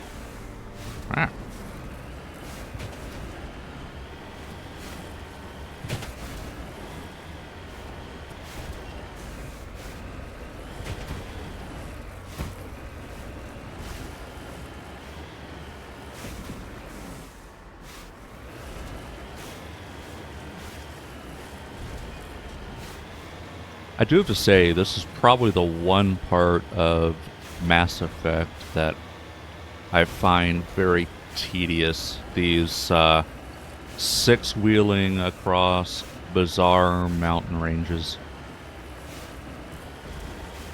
Like, don't even have a radio.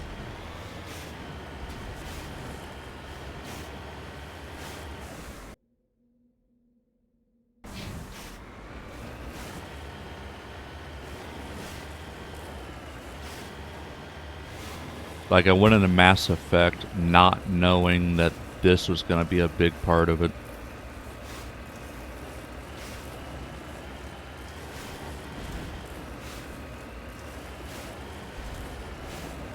I think I can.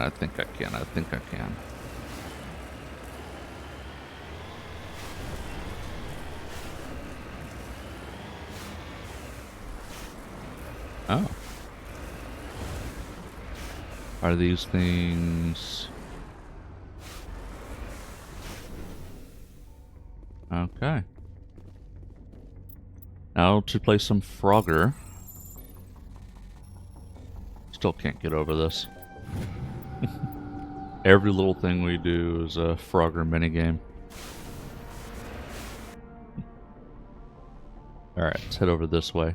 Go straight to... here.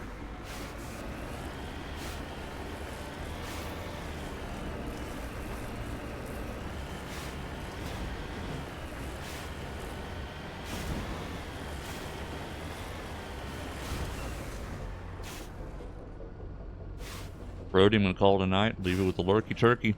Thank you, Dendrix. Thank you for the visit. Much appreciated, Dendrix. Thank you.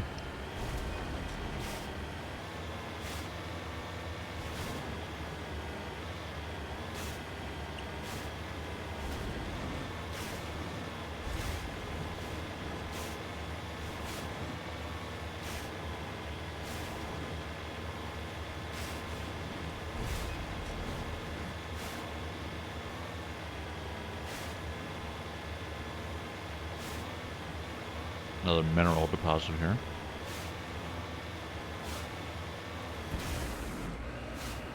I see the underground facility in the distance over there. Whoa! Hello! The fuck?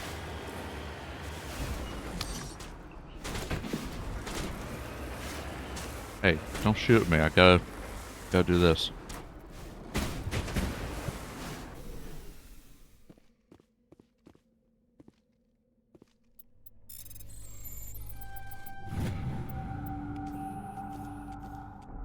Alright. Well.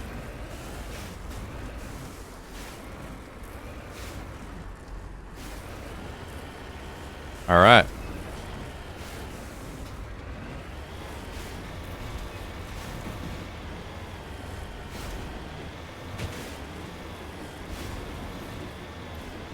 Charge.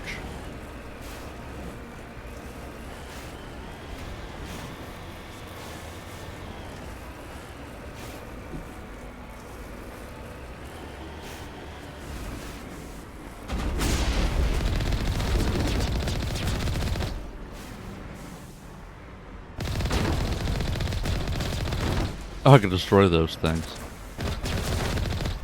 Oh, hello.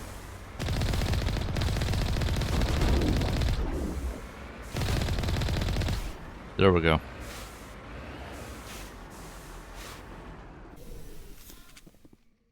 That, whoa, what the fuck? The fuck? The fuck? The fuck? Okay. We're fine. Everything's fine.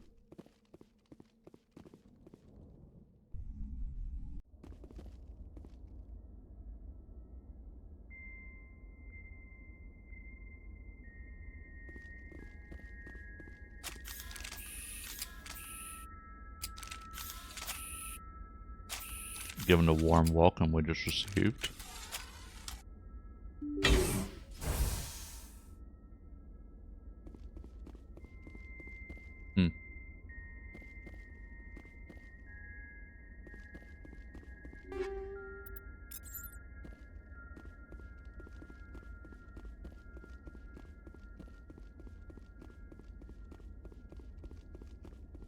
Malfunctioning object.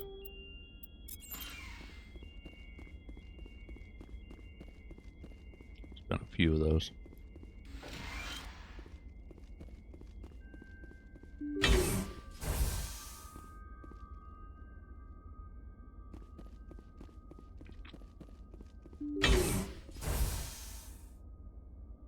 Charge.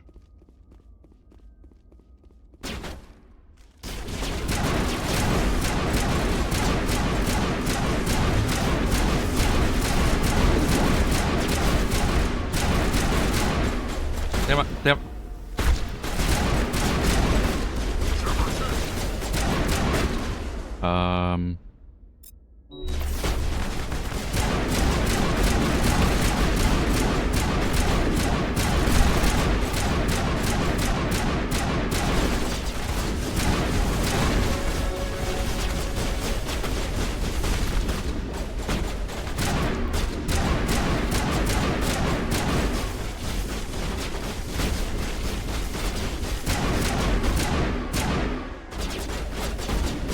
Damn it. Damn it.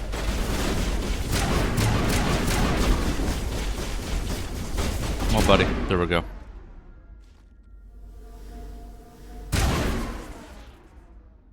One more. Alright, shield back. Good, let's do this.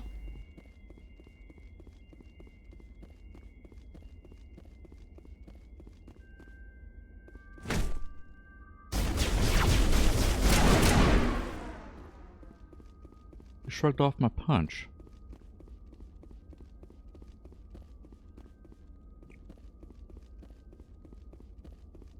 Well, that was a fight.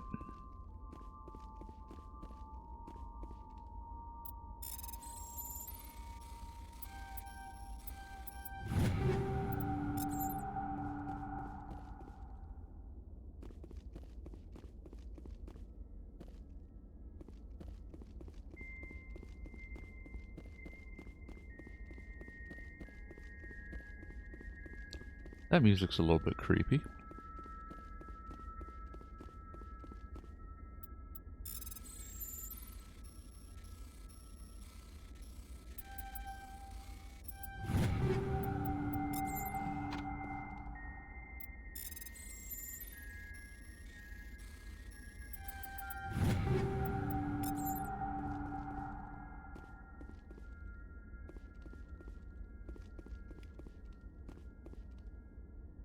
All right.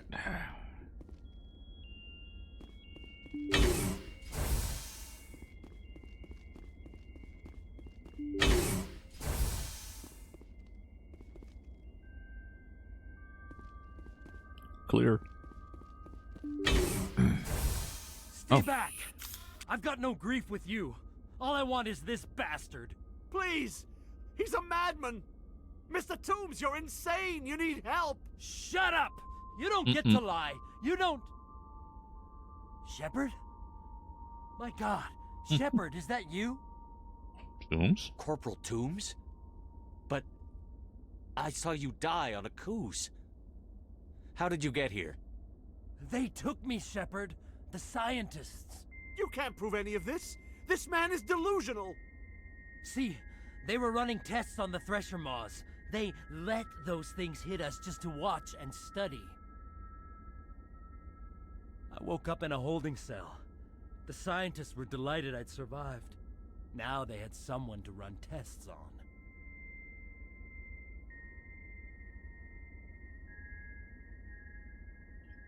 Kind of tests. What did they do to you, Toombs? You can't believe Toombs. He doesn't have any proof. I demand a fair trial. He was there! You bastard! He knows the truth! They're part of some organization, Cerberus, that runs secret tests like this. They treated me like a lab animal. This man deserves to die, Shepard. For you, for me, for everyone else in the unit. Are you with me? This isn't justice. You're better than this, Toombs. You're not like them. Don't tell me who I am. You got away with a few scratches and a scary reputation. The rest of the unit died, and I was tortured for years, Shepard. You can't judge me. You don't have the right. This is worse for him. You think I don't want revenge for a cruise? Listen, Toombs. Arresting him hurts them more. Hadn't thought of it like that. Mm-hmm. Okay. I'm no murderer. They couldn't make me one. Just as long as he goes to trial. Maybe the screaming will stop now. I don't know. Those bastards can't hurt you anymore. Joker, tell the 5th Fleet we need a ship for pickup. Aye, aye, Commander. Toombs stares morosely at the floor. Lost in his memories, you give the scientist a shove towards the door. Your mission is complete. The Alliance courts will take it from here.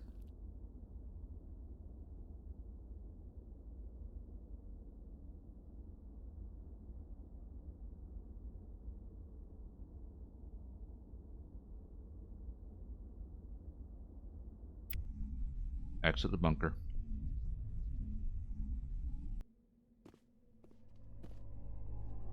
Alright. Well, that was a thing. Got some debris over here.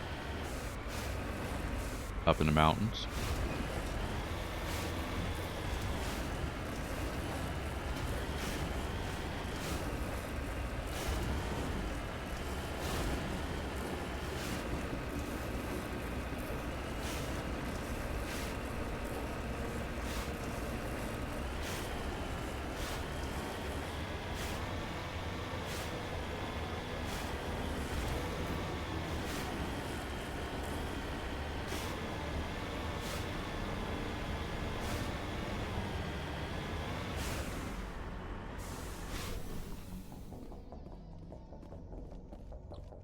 Alright. Frogger time. Damn it. Damn it.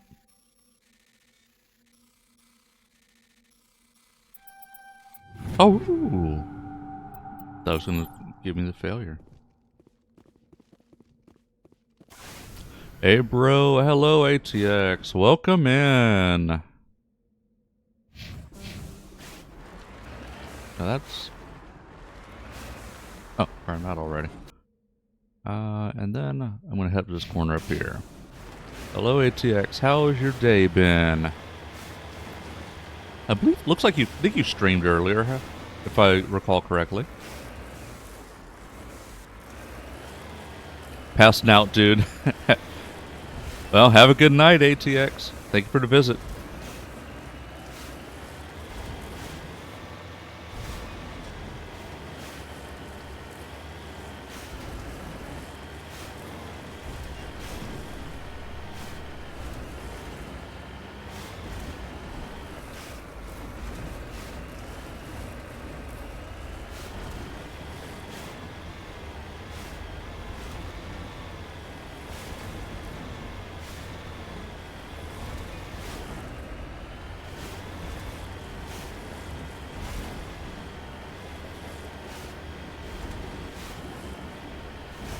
I love you. I love you. I love you. Thank you. Thank you for the follow.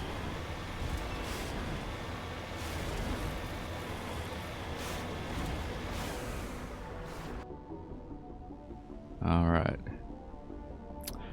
Yep. Thank you, Monica. Thank you for the follow. Okay, this last one to check out.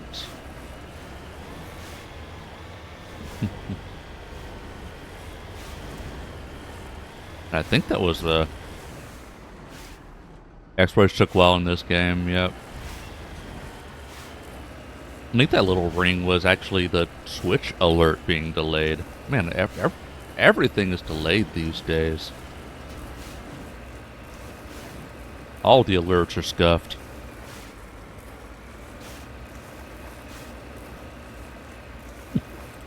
For an OG Mass Effect, there was no booster.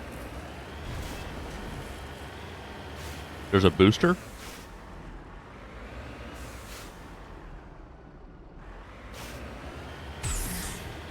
Oh, you mean this? It's more of a jump.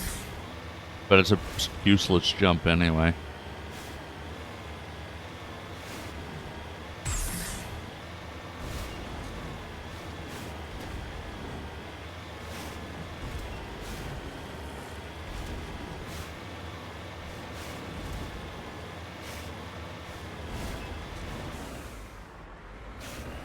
But yeah, that's probably my own. I'm not on controller. I'm keyboard. Let's take a look. Key bindings.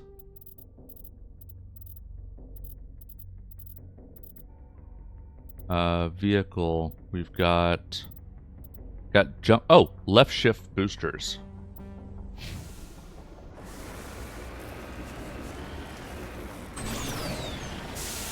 Oh. This would have made exploration a little bit less painful. I didn't know. And I hold no reason to know because left shift...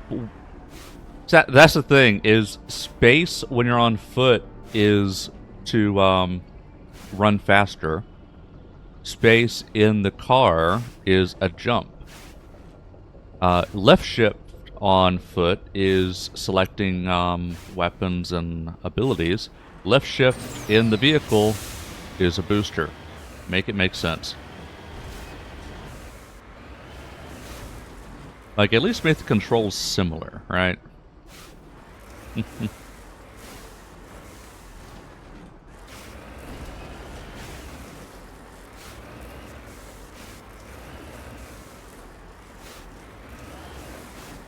Okay, interesting.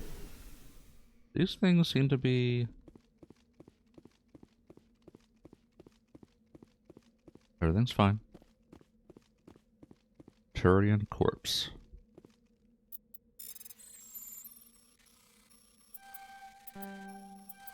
Oops. Come on. There we go. Okay, I think that's everybody. I think that's everybody. Head back to the ship.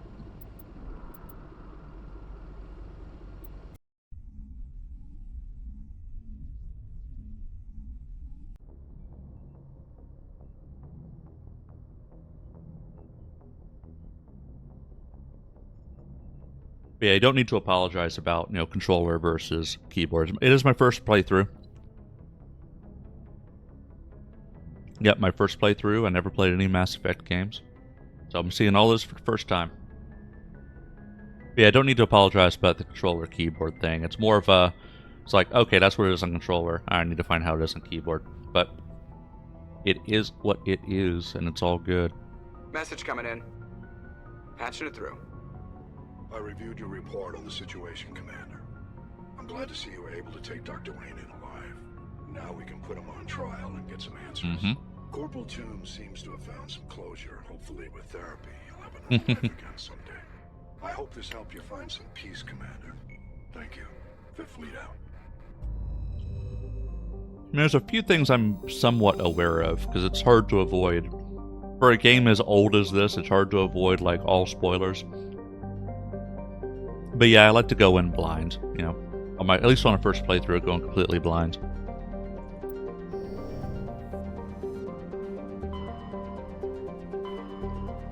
Okay, next, check out the Armstrong Nebula. Message coming in from the brass at Arcturus. Patching it through. Normandy? Admiral Hackett here. We're getting reports of a marked increase in Geth activity in the Skyllian Verge. Surveillance drones have identified Geth outposts on 4 different planets in the Armstrong cluster. We need someone to take them out. We have any idea what they're after? Hard to say. They may be just gathering intel on us. Have you gotten Rex's mission Or yet maybe by they're talking setting to up him? Staging grounds for hit-and-run attacks on human colonies. I'm not sure. I've been with Rex a while. There was going after that one. There was a hit, and that's how I met him. But I met him after I did the hit. I don't know. If there's something else that he asks me to do, not yet.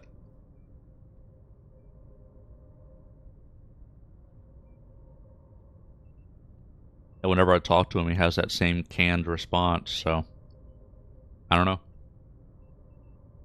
Might just be gathering intel. Maybe they're setting up staging grounds for a hit and run attack on human colonies, or worse. It could be the first wave of an invasion. Let's hope not. We need someone to investigate this, Shepard. Finding Saren is still your top priority, but you've got experience fighting the Geth. You're the logical choice to take out these outposts. We're transmitting all the locations Maybe. of known Geth outposts in the Armstrong Maybe we'll trigger after a cluster mission to or the something. Normandy Could be. now. Admiral Hackett out. Because I know, like, the Dragon Age games are like that, where you reach a certain point in the story, and it moves to the next, like, chapter. And upon reaching a certain chapter, other stuff opens up. So, that could be like that. Like I know, for example, in Mass Effect, romancing is an option, and I've not seen anything along those lines yet.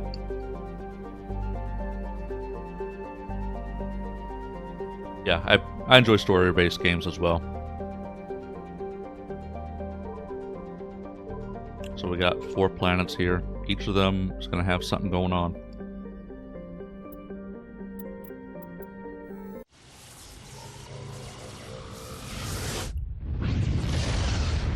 I guess each of the systems. Okay. And there's 4 planets total. Probably 1 per system.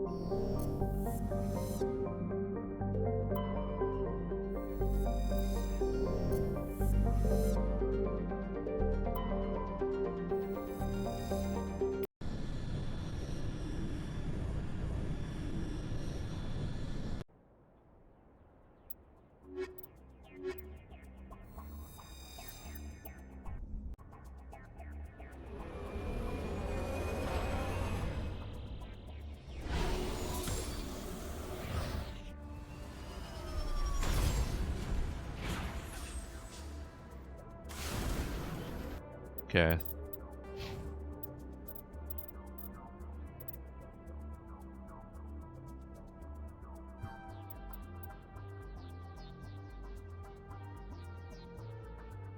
And then,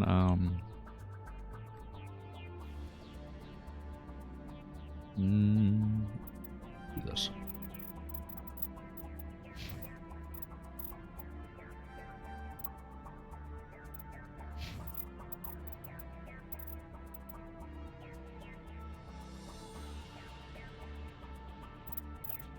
Then, bump up your hacking. I've not used it, but that's okay. It's fine. Everything's fine. Oh, not the grenade. What I want to do is look at this. Yeah, it's versus organics. I actually want the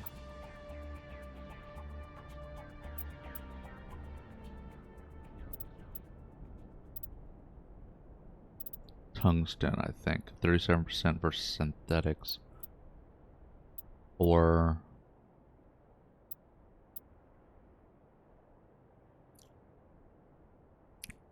try incendiary. Let's try the incendiary. It doesn't say it's not effective against synthetics. I could try that.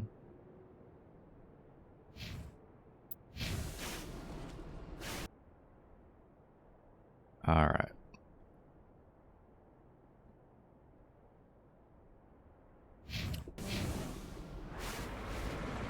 Same as before, want to kind of explore around the perimeter.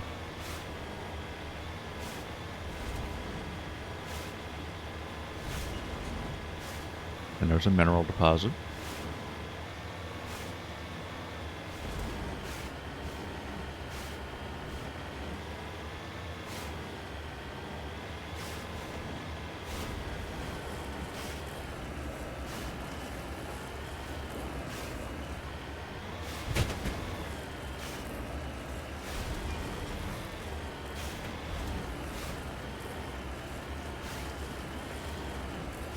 Oh, there's the deposit.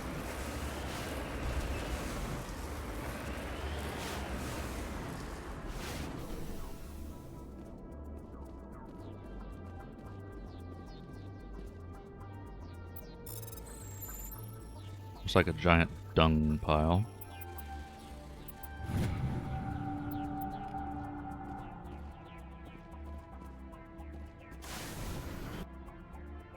Alright, to the anomaly now. It's fine.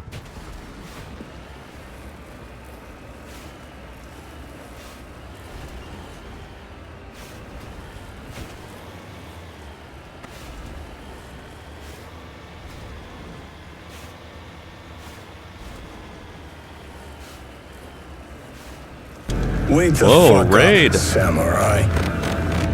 Ali plays. Hello, welcome in. Oh, you're playing Mass Effect. Or like Ali slays. This This Transfem VTuber is all about those competitive vibes, whether they're saving the galaxy in Mass Effect or fragging fools in Valorant. That are not busy being a gaming powerhouse, or probably working on some art or geeking out over anime. Either way, you're in for a fun time. Welcome in, everybody. Welcome in, Ali Plays. Welcome in, Raiders. I am Valen. Yapping, Yelping, and Interstellar Man of Mystery at your service. Playing some Mass Effect. It is my first time playing through. I'm on the first game, and I'll be playing through the trilogy. Thank you for the visit. Thank you for the raid. And boost. There we go.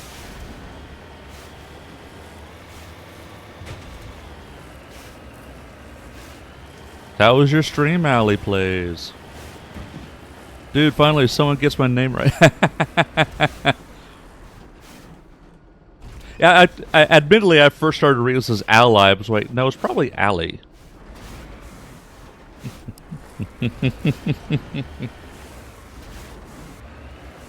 And I totally know how you feel getting names wrong.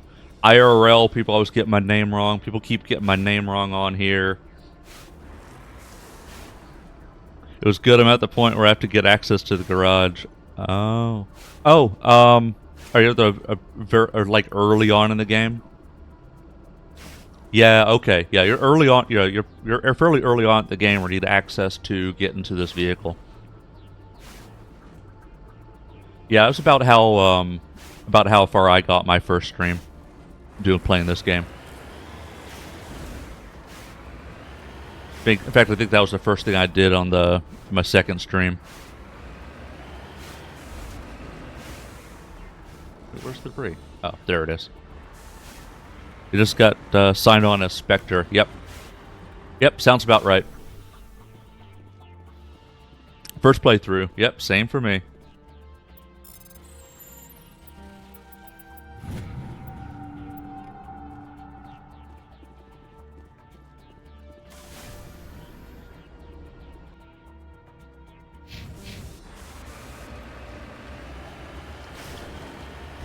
Yeah, this whole thing is probably the one annoyance I have with the game, just because it gets tedious after a while. Like, every time you land on a planet, it's like this. And I know it's meant to make the universe seem big, and it does serve that factor. But it just gets very tedious eventually. Let's get moving. Alright, onto the debris now.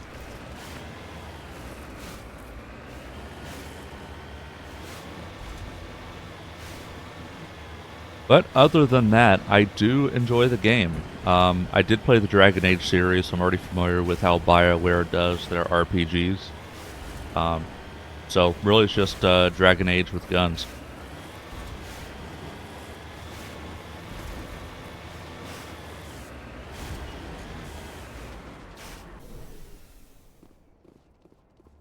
And we play Frogger. Little Frogger minigame for every time we go do something. Oh, come on. Whew. TDS, yes, also kind of immersive. I mean, if you have people docking ships on your planet and shit, you want them to have verification access to certain areas. Yeah, I mean, I understand why it was done this way. Never thought it was Frogger till now.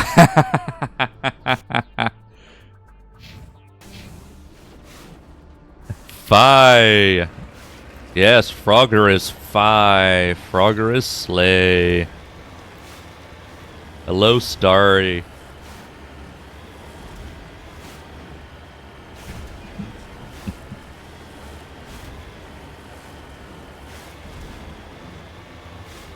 But yeah, actually, brought that up in the previous my previous stream, and I made a clip of it. But raise your hand if you played Frogger on the old Atari. Who here is old enough to have played Frogger on the Atari, on a working Atari?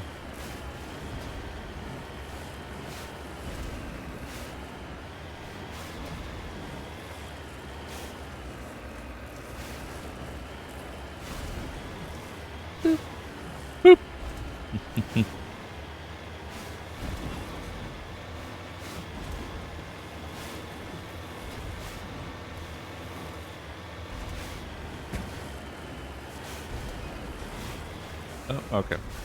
Reach that corner. Not me. Still watch Coco Melon. Geth Outpost. I guess that's where I want to go now.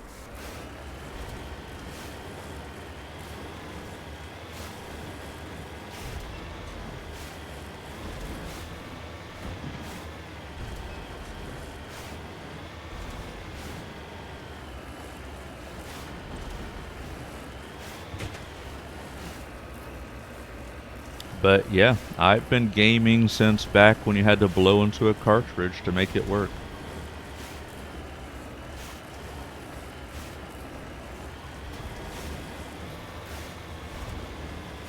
Played games like Frogger, Space Invaders, Pong on an Atari. And then my dad had an NES. Yeah. Old man here. Elder millennial.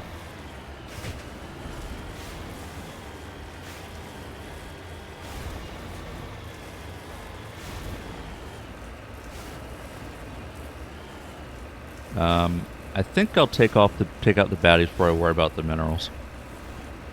So you're an Uncle Grandpa. Yeah. Unk. Word.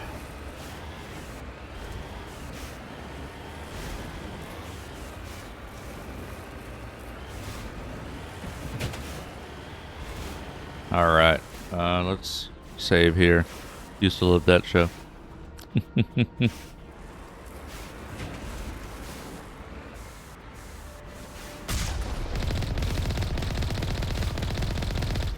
Ah! Bitch.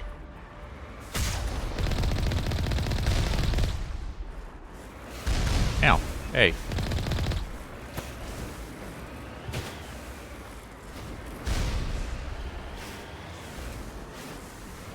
Alright, let's take you out. There we go.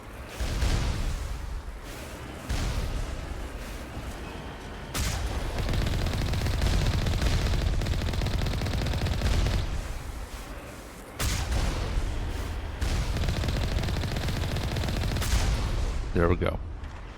All right. I'm going for a mineral deposit now.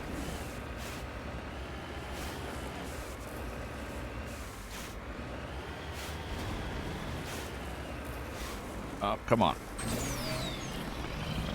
Ah. Come on, come on. Come on. I think I can. I think I can. I think I can. I knew I could. I knew I could.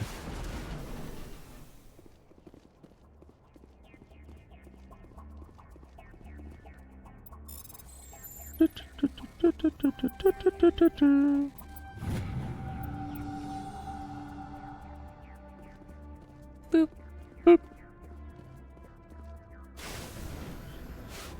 Azrael, hello, welcome in.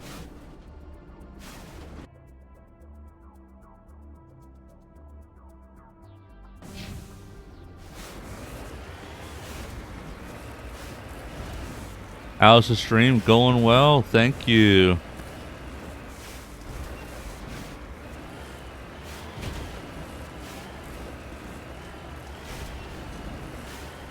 Going six-wheeling on alien planets.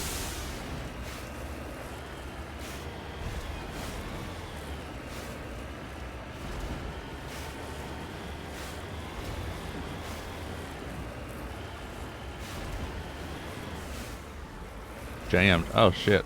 Got more of those things. Ah! Oh shit. Oh shit. Oh shit. Oh shit. Oh shit.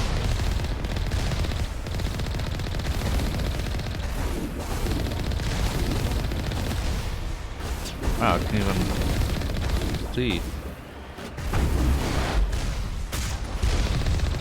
Okay, got you.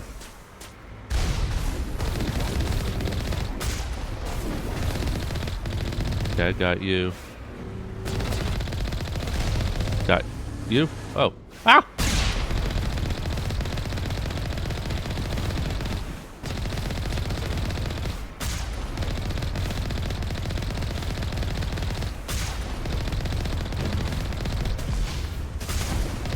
Okay, there we go.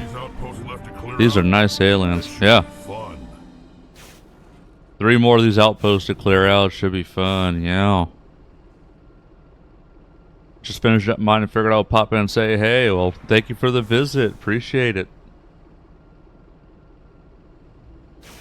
Am I done here? I think so. Alright, well. That was interesting. Let's return to Normandy.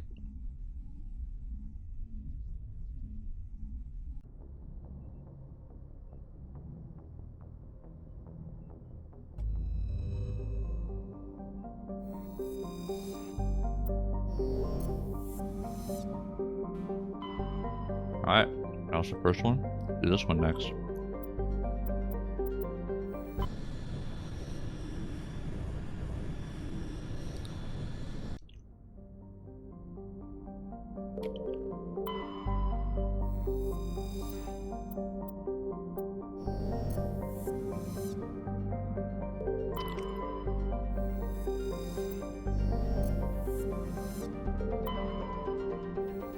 Okay, I'm gonna land there after I check out these two. We got ads scheduled in a little under 4 minutes.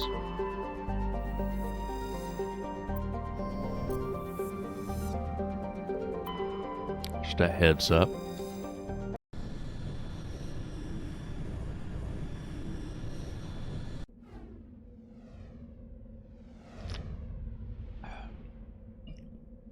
It's kind of funny. If I'm not leaving the vehicle, does it matter who's with me?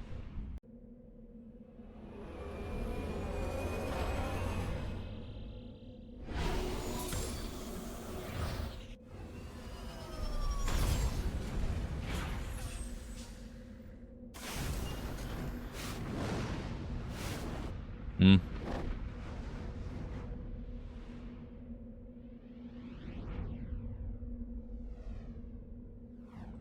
Go around the perimeter.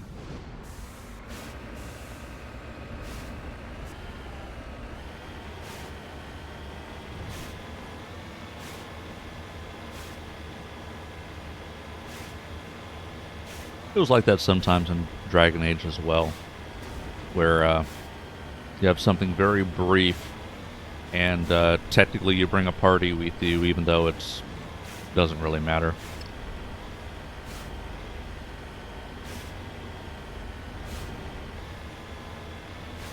Oh, geez, it's way up there.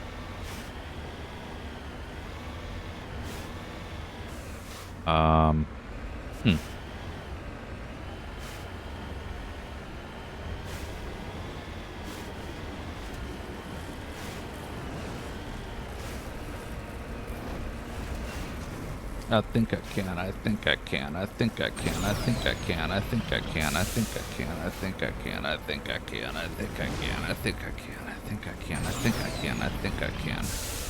I knew I could.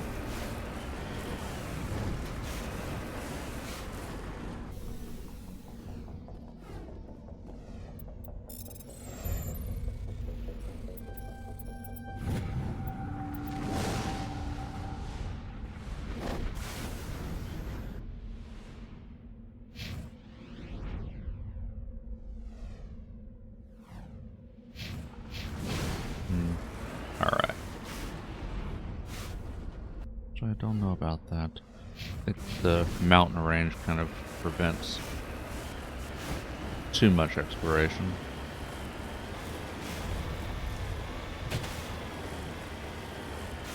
Can I flip this thing?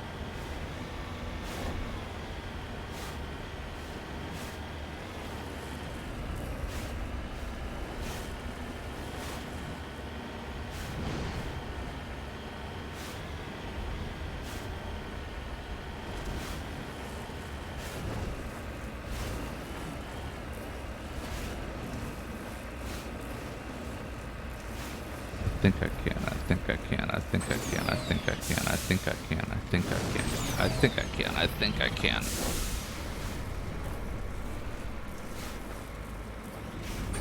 Come on, I think I can. Oh, jammed. What now? There's a mineral deposit. What's this game about? Are taking over planets? Mass Effect is an RPG. Is a space-based RPG where you are Commander Shepard and you are saving the universe, basically. And you're also hitting on alien booty. Get some sexy times with some aliens.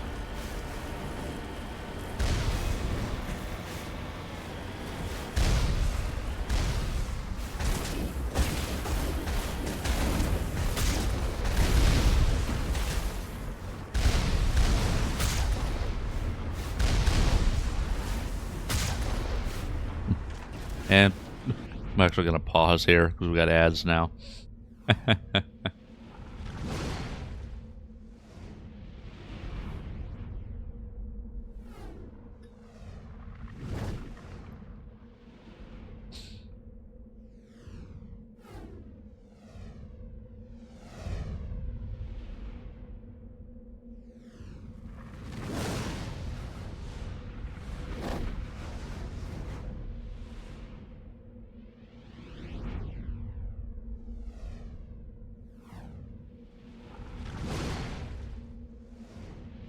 Yes, you're allowed to say coochie in my chat.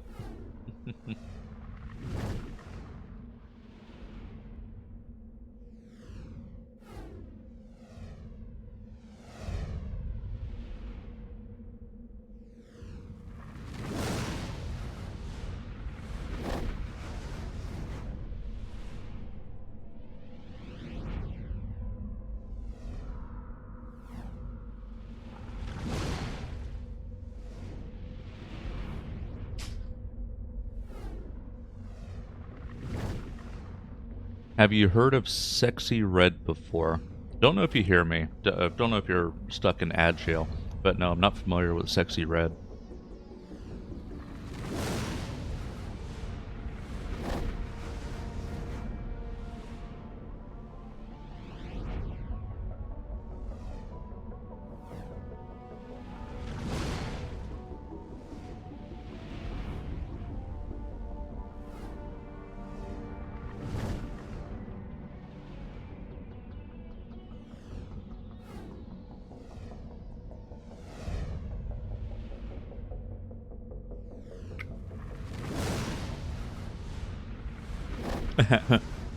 Good, don't find out who that is.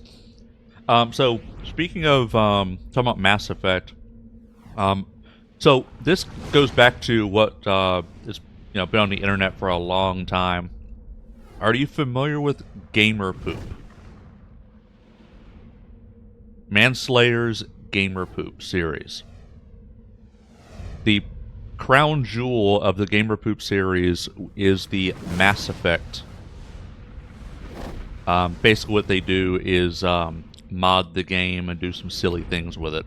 And Mass Effect is the crown jewel of that whole series. So take a look at that. Just Google Mass Effect Gamer Poop, and you are in for a treat. Well, bang, okay.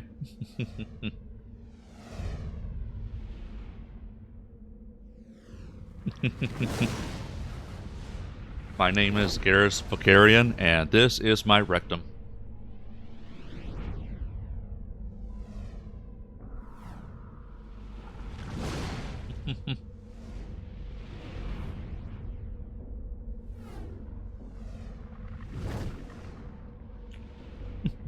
Hello, Mash.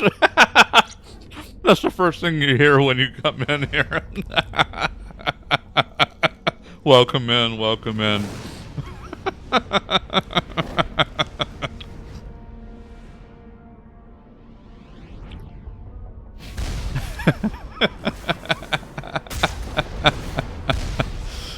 That's great.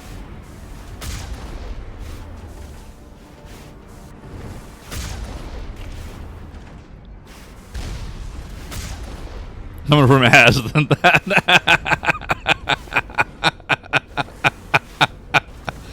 Nice. Actually, before I forget, because I know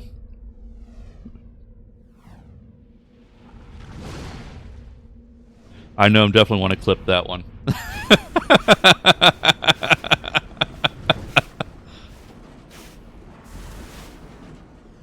Just like no context. Come back from meds. I'm Garrus Vakarian and this is my rectum. Oh my goodness. Come on.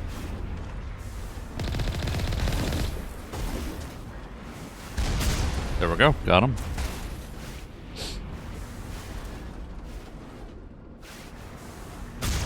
Got you. Very nice. Got you. Very nice.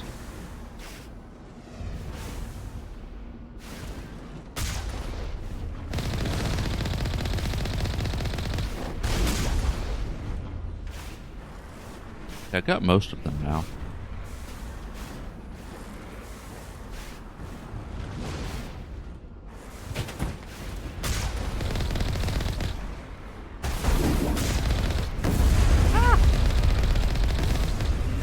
Holy shit. Holy shit. They just keep spawning. They keep coming. Keep coming. They keep coming. Keep coming. Ow. What the fuck? They keep coming.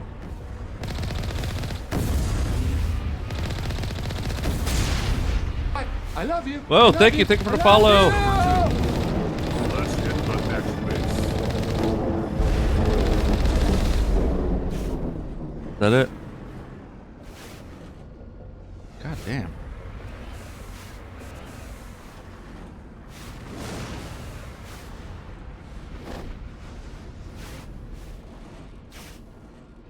All right then. Well, that was a thing.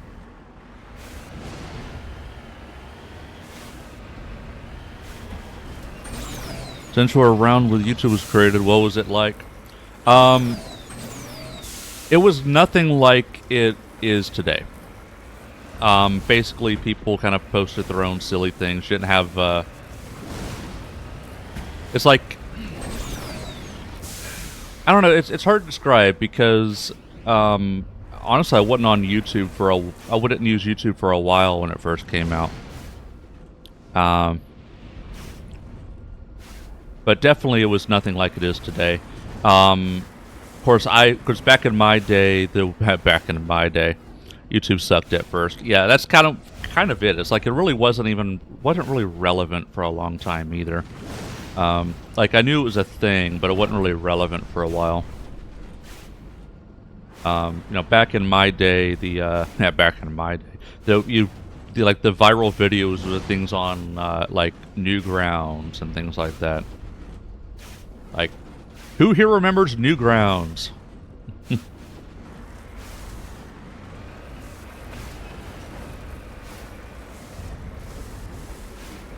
wait, I wanted this. Don't know Newgrounds. I don't even know if it exists anymore. You've heard of MySpace before. Yeah, I had a MySpace. MySpace actually still exists.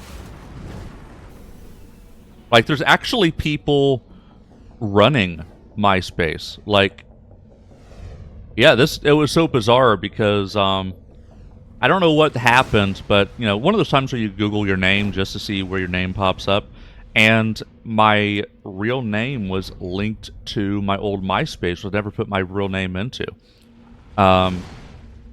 I was like, how the fuck did they have my name? And I wanted to delete the profile because it's like it was like broken. It was like originally cringe, and then it's broken, and it links to my real name, and it's like, let's just delete it. And there was actually a place to contact. Send them an email. They would ask for proof of who you are, and just to prove that you are who you say you are. And I said, okay. And they deleted my profile like next day.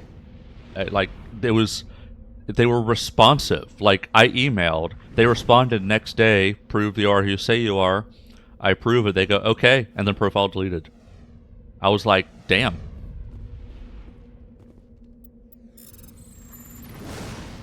It's like the best customer service I've ever gotten from a company, and it was from MySpace in 2024.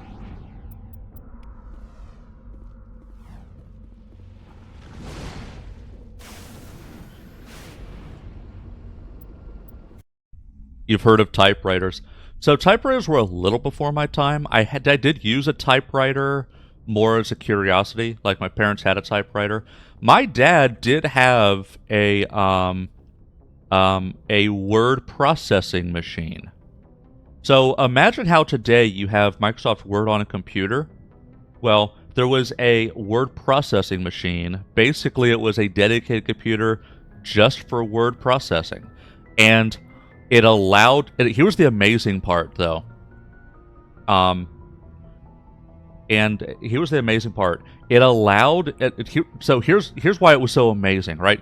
So the issue with typewriters, of course, is if you ever mistype something, you have to go and do the whole whiteout thing and reposition the paper, which is especially a problem. I don't know if you were aware of this. My grandmother had to deal with this back in the day because she was a paralegal. Legal documents cannot have those mistakes on it. Like you say, I'm going to go, I mistyped and go white it out and go back and reposition it, but you can't do that. It's a blemish. And if you typed up a document and you messed up right at the very end, you had to redo the whole thing. So a word processing unit was amazing because it allowed you to do like spell check. It didn't do grammar check, but it did things like spell check and things like that. And you could position your paragraphs, get to the point where you're happy with it, and print to a piece of paper. And it was like amazing. And then we got a computer. Then we got a Windows 95 computer with Microsoft Word on it.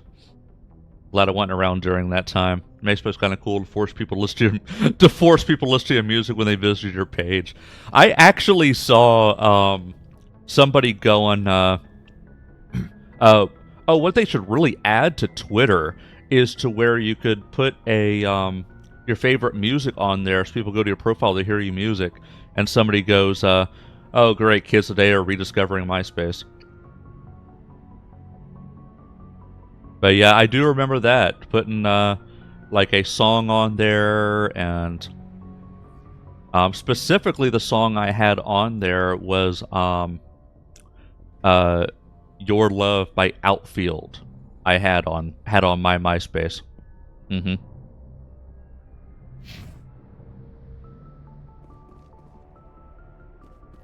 Really wanna use your love tonight.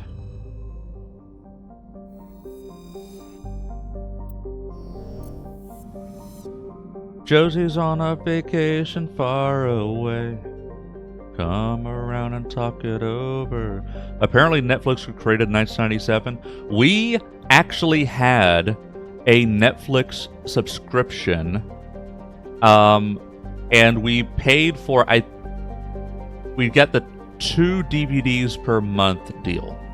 This was before you had streaming. Long before streaming, we did the DVDs by mail. Yep. They gave you a prepackaged envelope with the disc. When you're done with it, you put it in the envelope, send it back, and you would actually go online and set up your queue of what you wanted to receive next. And once they received the old disc, they would send you the new disc. Yep.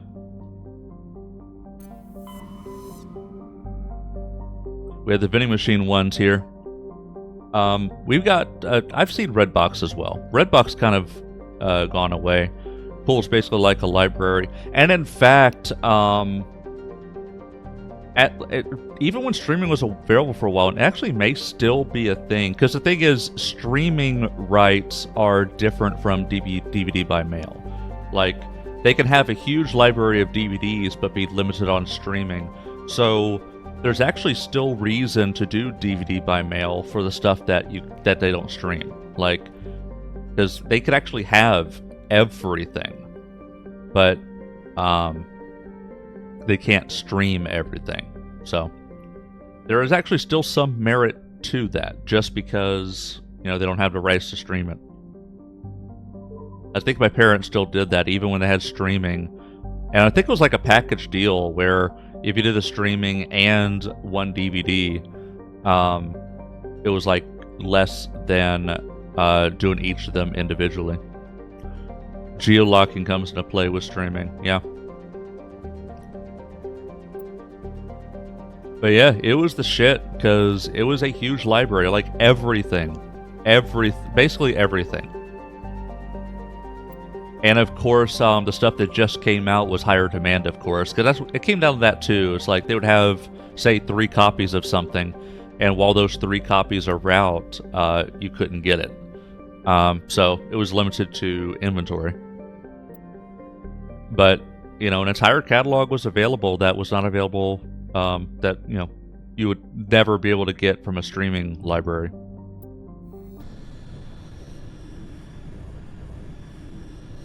And then, of course, what I did is I would get, like, the, say, anime movies and stuff like that.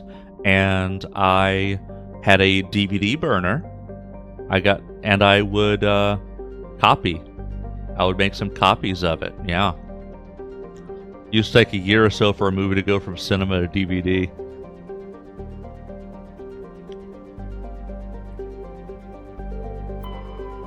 I think the first DVD I've ever watched was back in that Barnyard movie that came out in 2006. Yeah, I remember when DVDs came out and replaced VHS. And actually, it was funny enough, we were just cleaning out the garage a bit, because we got like boxes of stuff that never came out of the box, and we found the old box of here's the amazing thing. We actually wonder if it might be worth, in some cases might be worth something, who knows. But I found my old James Bond VHSs and a VHS player. I don't know if it works. No idea if it works, and don't even know how I would connect it to a modern television, but I found it in a box.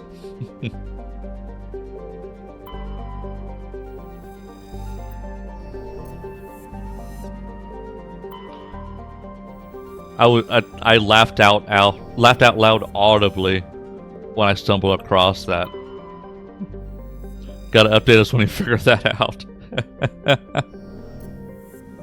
Yeah, because wondering, like, a working VHS player, I wonder if might be worth something. Just because, you know, not that it's high demand, but it seems like it'd be rare. So the few people who'd be interested in it would only have a few available. So I don't know. I think there are AV to HDMI adapters. That's what I figured would be the case. You have to be adapters on adapters. The main issue is, of course, going from analog to digital. So you wouldn't just be plug it in. You would actually need an active adapter. So it becomes less straightforward.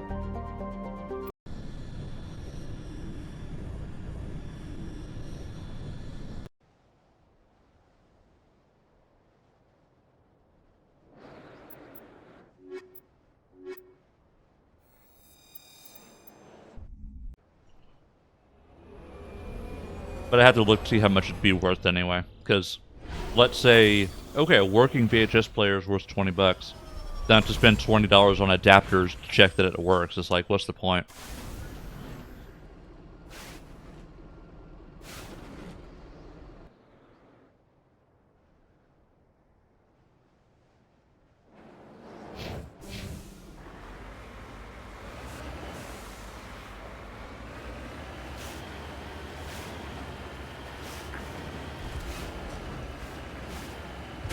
I certainly have no interest in trying to play those old VHSs, because those same movies I have on DVD.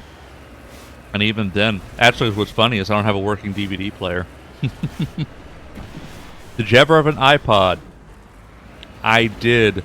I was never as big into like music and stuff, but my sister, actually my younger sister, she had like a first generation iPod.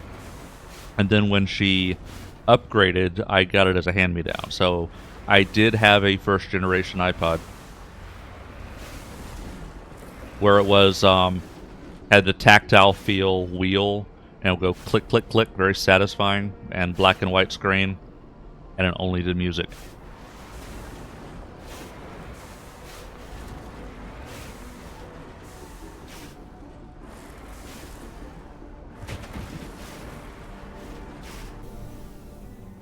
And I had to get the install the iTunes player to sync the catalog and playlist.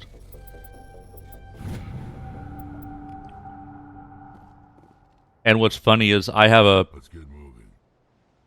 a friend who's actually 20 years older than me, and we've talked about stuff like along those lines. And you know, I grew up around computers. Like, as computers were starting to become more mainstream was when I was starting to approach adulthood. So I grew up around this stuff. As a lot of millennials are an interesting generation because we grew up in a time period where computers were becoming commonplace, but we're still kind of rough around the edges, and you had to understand what you were looking at, and you had to fix things when they broke and go under the hood and stuff. So we're comfortable with like, we know we'll do the point and click stuff, but we're also semi comfortable with going under the hood, getting a terminal and fixing stuff. And they broke a lot. Exactly. Having to go in and do registry repairs. So some of those stuff looks cooler than the things made today. She was born in 09 and she has no clue what an iPod is. So I've actually seen some jokes along those lines. I don't know how much of it's true, but one that was hilarious to me.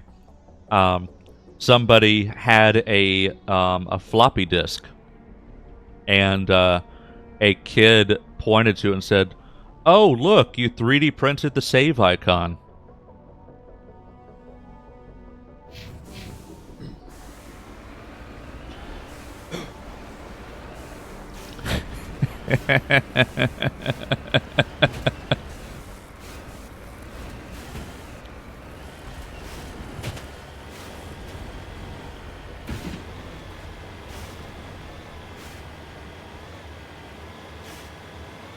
But I have a friend who, he got involved with computers when they were still very early. Like, I'll talk about things like, oh yeah, you had to go under the hood because Windows 95 would lock up, and you had to fix things like that. Like, he did programming using, can't remember what it's called, but it's the holes in paper. His first program he ever wrote is holes in paper, in punch cards. And he still has the box of punch cards.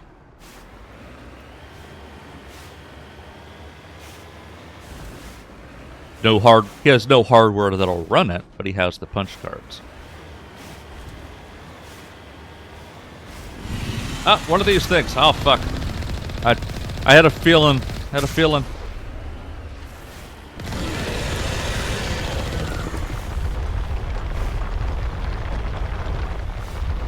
I should have saved first.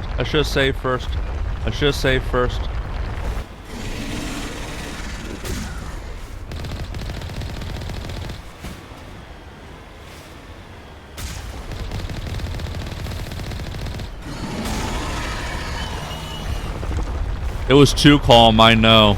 I was like, all these items of interest is like, what the heck's going on over here? I was like, ah, shit.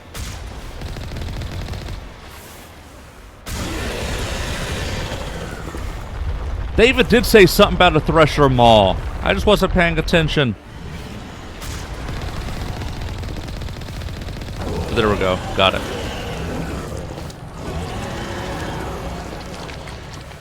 Yeah, everything's fine.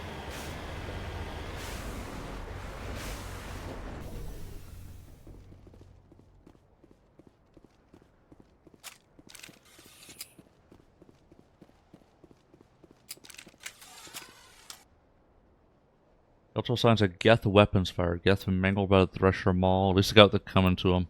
Oh. Wait, this was Geth?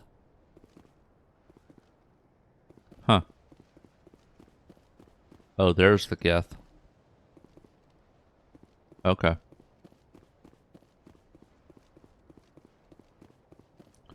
Well, I guess I have that Thresher Mall to thank.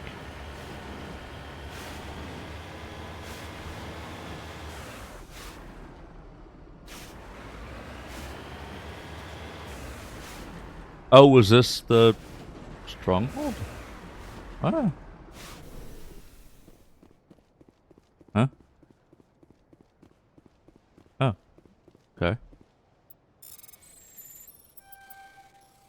There we go. Okay. Very nice. Slightly puzzled by what happened here, but not going to question it. Britney Spears to our iconic MTV performance 2001. I was 16, but I was not into that kind of music. So no, I was never into Britney Spears. I never watched anything along those lines.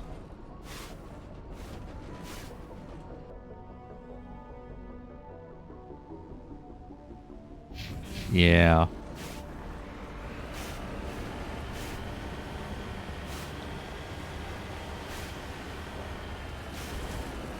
But yeah, like I was kind of born in the wrong time period probably, because growing up, I thought I didn't like music.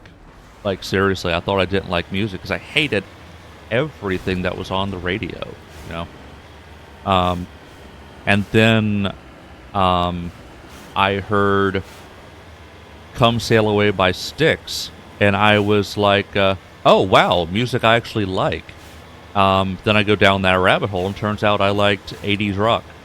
So I've actually seen Styx in a concert, REO Speedwagon, Survivor, Bob Seger, and more recently, a few years ago, there was an opportunity to go see Billy Joel, but I didn't have anybody to go with, and I was like, eh.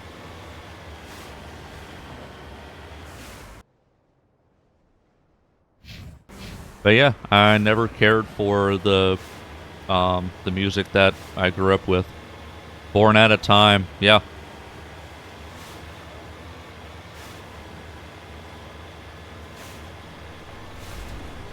Yeah, Bob Seger, Billy Joel, Styx, REO Speedwagon, Survivor, Asia.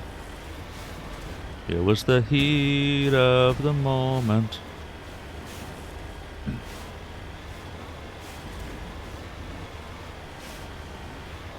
Meatloaf.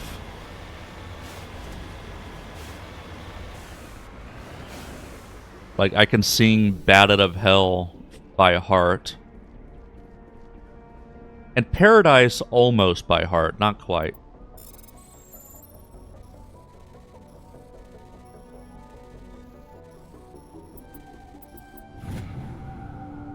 Growing up, I was going back and forth to Jamaica and America, so I was hearing all different types of music. Yeah, being open-minded with music is good. Admittedly, I'm not super open-minded about music. Like, this goes back to not yucking other people's yums, you know. What you like is what you like. It's just, for the most part, I'm very one-dimensional on my music. The exception is with power ballads. That transcends genre and even language for me. A power ballad in any style, any language, you know, where you can feel the energy. But other than that, we're just talking 80s rock for the most part.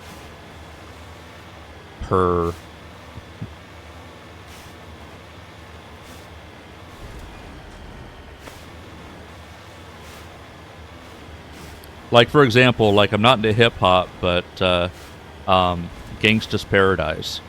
That's classic. And that's what I mean by a power ballad. Right? That's a power ballad.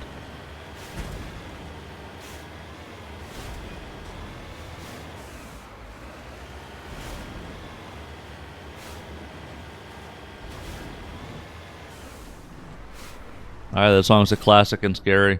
Yeah, it's exactly. It's a very powerful song. You feel the energy. You feel the passion. So It transcends my one-dimensional pickiness. Just because you feel that energy.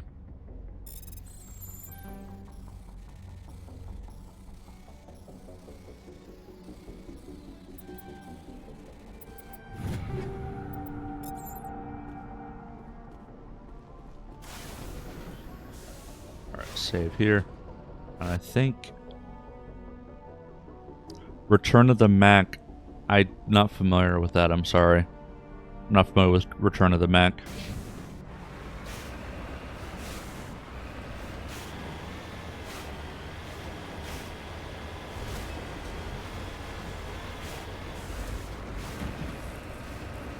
I don't know what's over here or why. Song's a classic. Yeah, just not familiar with it. Never heard of it.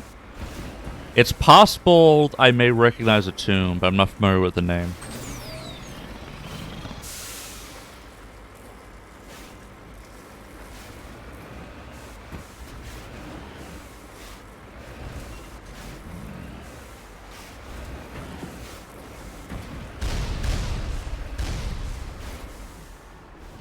You may recognize the beat. Yeah, most likely.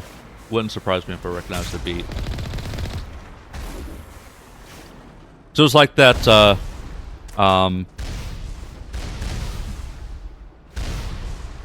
it's been like that with some songs. Like when I realized I was a Billy Joel fan was, a classic rock station was playing, they played a song that I recognized as a Billy Joel song. And then they played another song that I, hadn't heard before. Then they played another song where I was like, oh, I've heard this beat, but I didn't know who did it, and they said it was okay, that was our Billy Joel marathon. I was like, wait, I know 3 songs ago was a Billy Joel song, and then the last one, I guess that was Billy Joel. What was that middle one? And that's when basically you hear like, oh yeah, that sounds really cool. Wait, that's also Billy Joel? At that point, it's like, okay, yeah, you're a fan. Like, you like a song and don't even realize who sang it before but you already liked it. It's like, that point, yeah, you're a fan. But, I'll look into that later, especially when I'm going through the VOD. Do you like Queen? Yes, Queen. Don't stop me now, I'm having such a good time. I'm having a ball.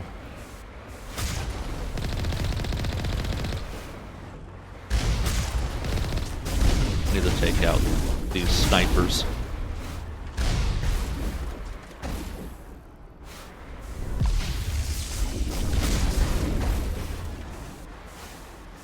Now I got a fight on my hands.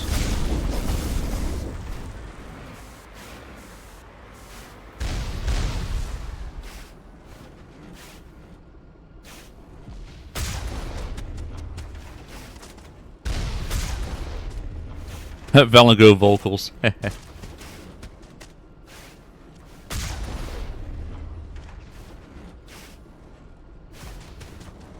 I'm a rocket ship on my way to Mars on a collision course. Like a satellite, I'm out of control. I'm a sex machine ready to reload. Like an atom bomb about to explode. I'm burning through the sky, yeah. 200 degrees is why they call me Mr. Fahrenheit.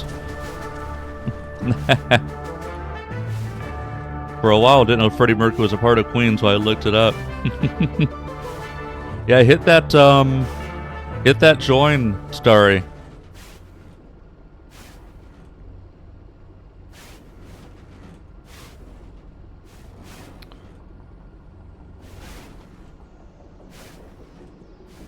Exclamation Park join. Exactly what it says to type.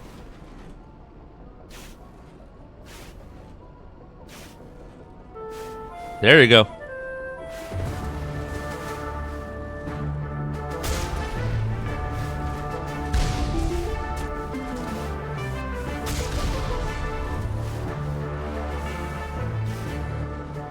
Yeah, I think I can clear this out now.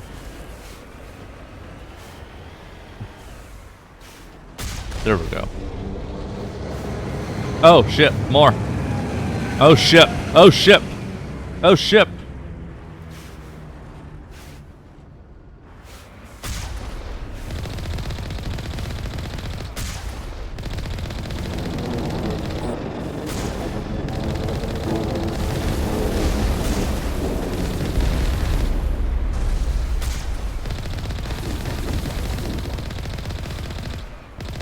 There's the one outpost All left. right. I'm going to miss slaughtering death like this.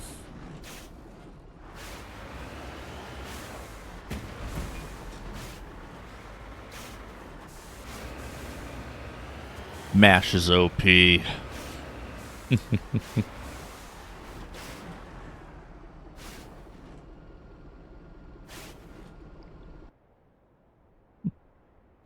Oh, I know. It's okay, you got XP for it.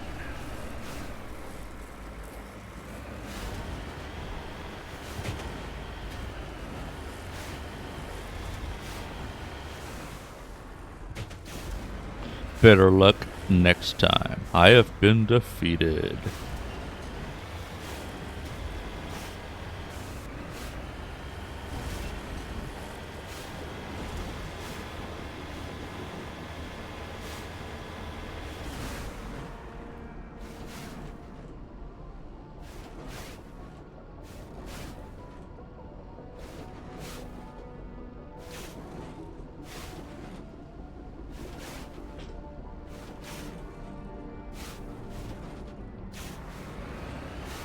Favorite Queen song?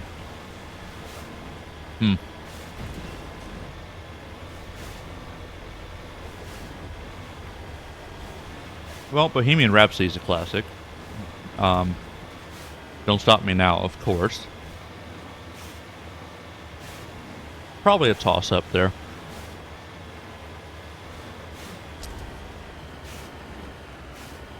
I have to admit, I wouldn't call myself necessarily a Queen fan, because I do like a few songs, but not like everything. I don't love the entire anthology. But I do like a few of their songs. A few of them are awesome. Like, the way I see it, you're a fan when you just... Huge MJ fan. I grew up listening to Michael Jackson. Like, when I say, like, I wasn't really into music, Michael Jackson was kind of the exception. Of course, then again, that was, like I said, you know, late 90s and such. That kind of music, not so much. But when I was a lot younger, yeah, definitely Michael Jackson type stuff.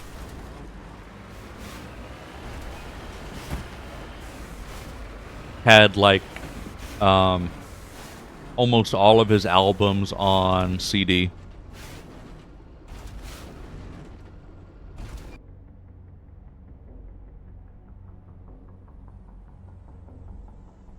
It looks like I'm done on this planet.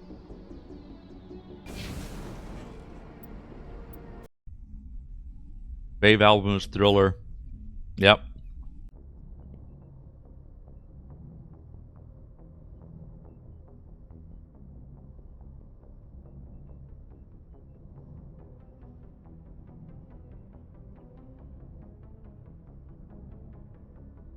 But Michael Jackson was a... I have to admit, I haven't listened to Michael Jackson in a long time. So I couldn't tell you exactly what it is that I would have enjoyed, like, the most, but I did listen to it all. But what was amazing about Michael Jackson was how truly talented he was. Like, he actually couldn't read music.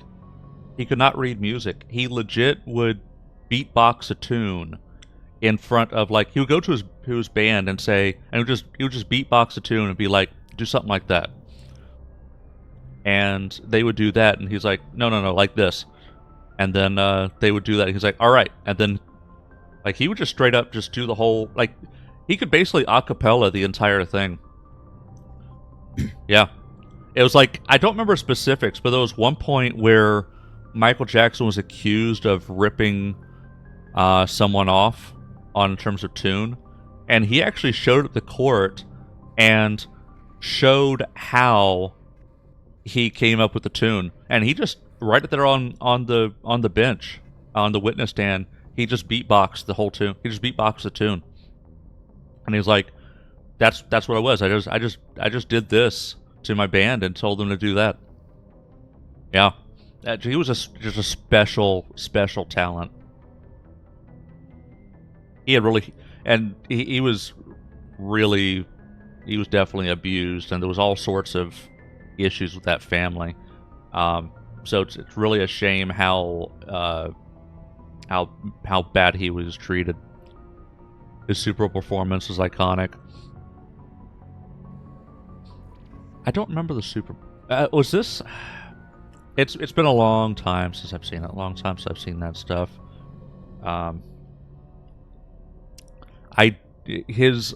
One of his concerts was really iconic. I know that. I do recall that much.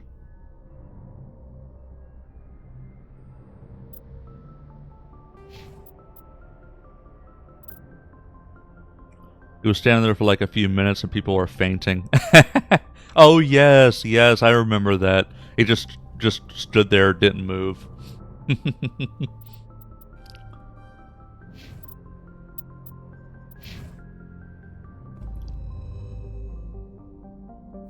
Oh yeah. Michael Jackson back in his heyday there was no comparison.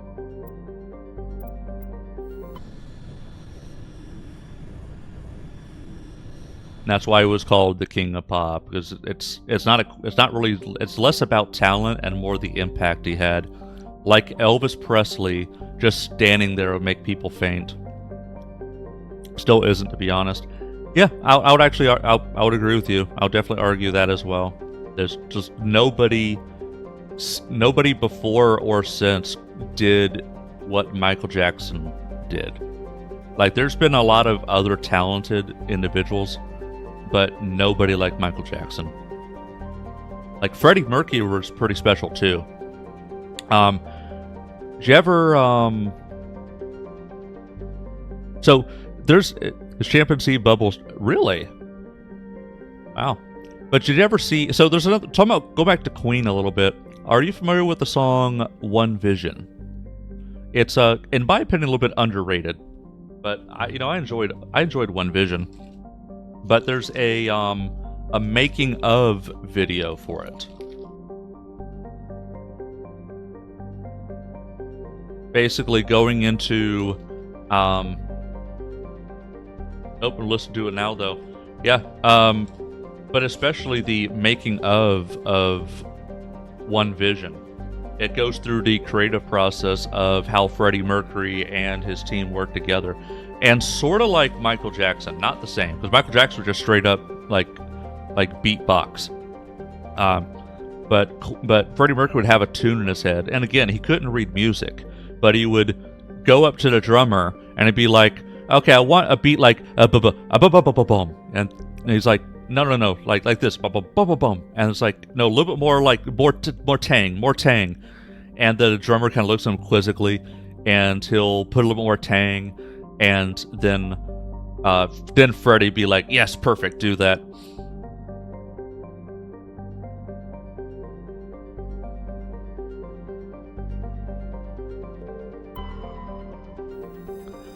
But again, it's just like to have the tune in your head, and in a weird, twisted way, Ray Charles created his music in a similar way too. I have to admit, I'm not too familiar with Ray Charles, but I could buy that as well. And yeah, because we're definitely talking about like the highest echelon of creative individuals, just people who basically see music in a way that the rest of us peons don't. And it's not even a question of reading. It's not about reading music or reading notes. It's like seeing the wavelength, basically. Like, I can't even comprehend what's going through their head when they're coming up with that stuff.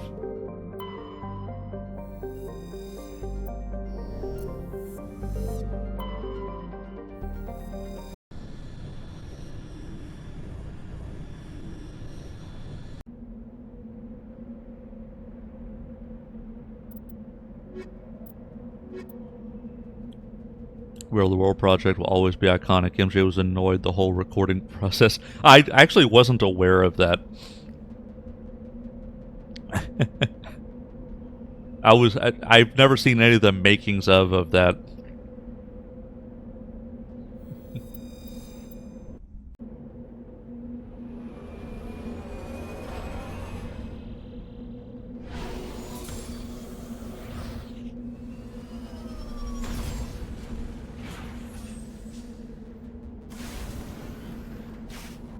All right.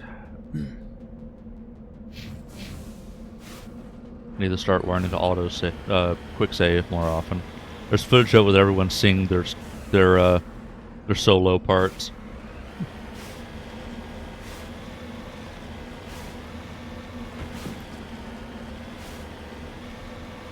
Yeah, because again, Michael Jackson's completely different echelon of talent, so he was probably frustrated with other people just not getting it.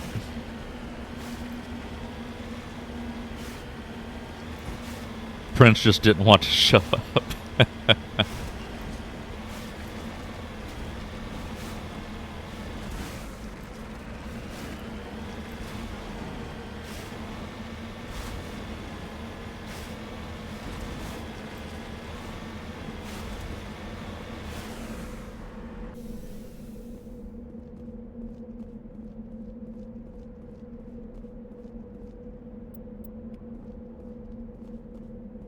That it?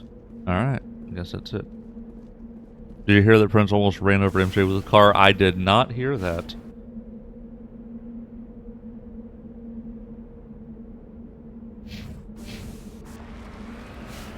Was that intentional, unintentional?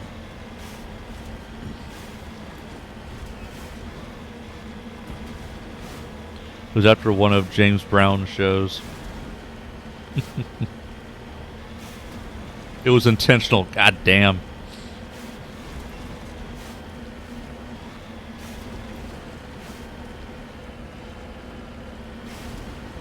So temperamental.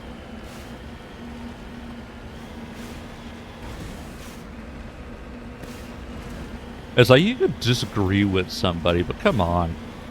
They were beefing for a while. See, that's the thing. You could beef, you could disagree with each other on the creative process, but come on. Like, not even going to get into who was right or who was wrong about, the beef or the argument. But there's no reason for that. James Brown was instigating.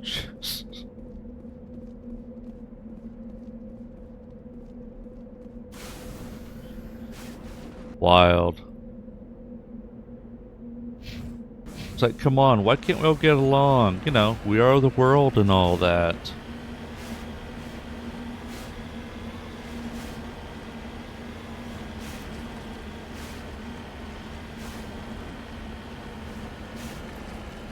Prince was a little jealous. I suppose I can understand that. Because that's the thing about, creative types. They all want to believe that, they're the best. Like I deserve more. I'm the best. And so I could definitely see, Prince being compared to Michael Jackson as like a Michael Jackson light and him not being happy about that. Still not an excuse trying to run him over, but I can understand the frustration. They were supposed to work together on the song Bad, but he didn't like the lyrics. Wow. Huh.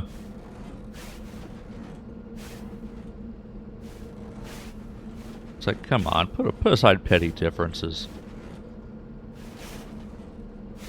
Like with Queen and David Bowie on Under Pressure. It's like, just, doing something a little bit different can actually be interesting.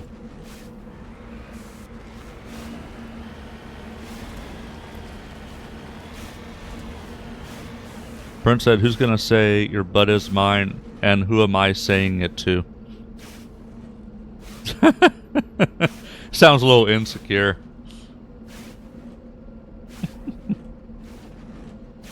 Your butt is mine.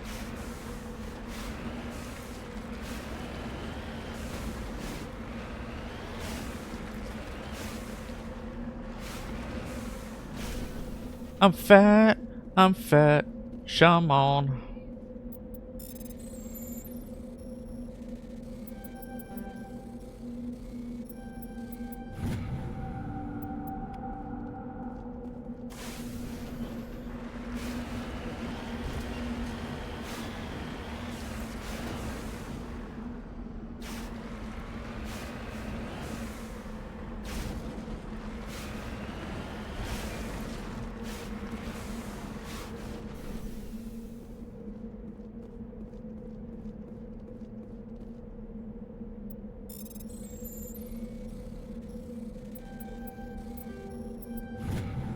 Just like the Aretha Franklin and Patti LaBelle, they're beefing for a while too.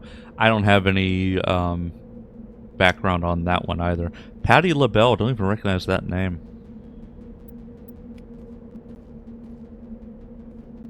You lead, I'll follow. I'm trying to get to the vehicle. I'm trying to get to the vehicle. What the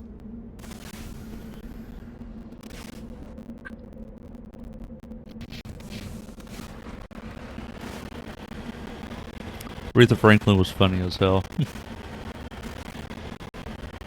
Yeah, I've at least heard the name Aretha Franklin, but not too familiar.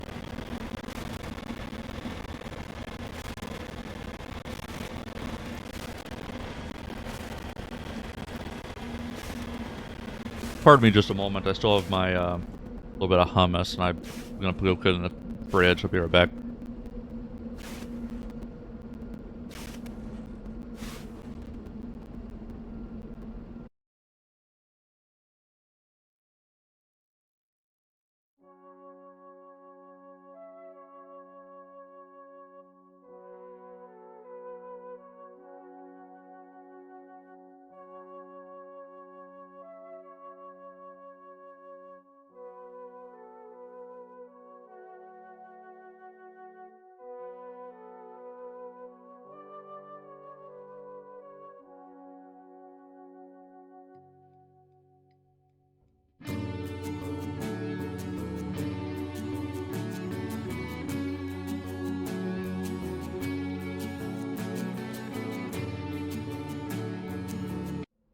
I have returned.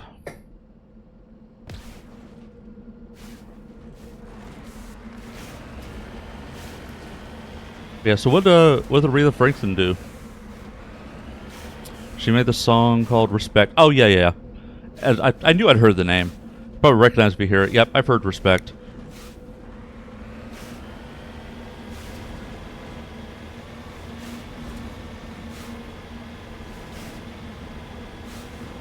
R-E-S-P-E-C-T. Find out what it means to me. Suck it to me, suck it to me, suck it to me, suck it to me.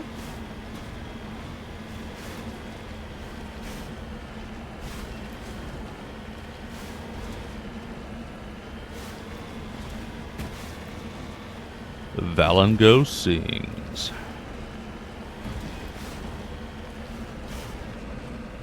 Sings badly. Valango vocals, yeah.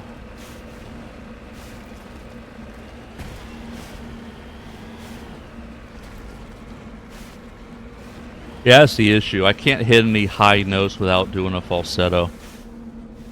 So, like, if I try to sing without doing a falsetto, you're getting much lower pitch than a lot of songs are designed for.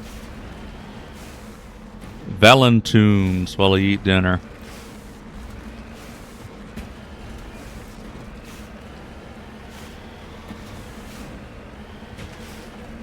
Hey! I was wondering if I could flip this thing. Okay, that was cool. Well, we just determined that there's no, like, body damage on this thing. You can do whatever you want to it.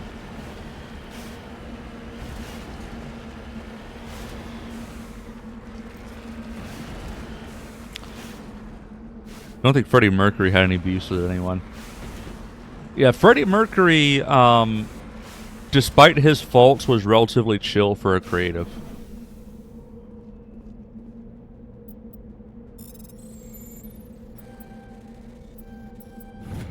And in fact, if you'd seen that movie about Freddie Mercury and his life. It showed like he was basically kind of manipulated by his manager, but he was a chill dude who was taken advantage of. Mike had beef with his own brother Jermaine. Yeah, the Jacksons. The Jacksons had their issues.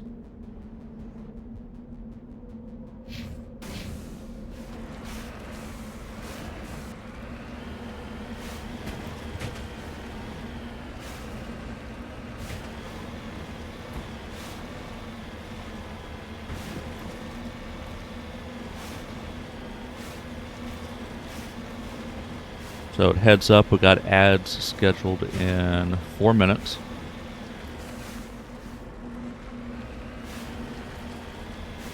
I don't recall. Did I finish the quest here? I don't recall.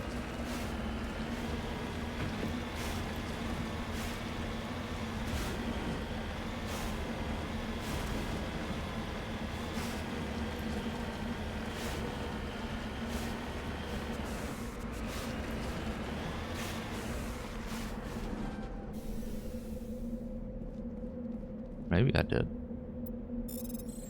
I'll check the journal in a moment.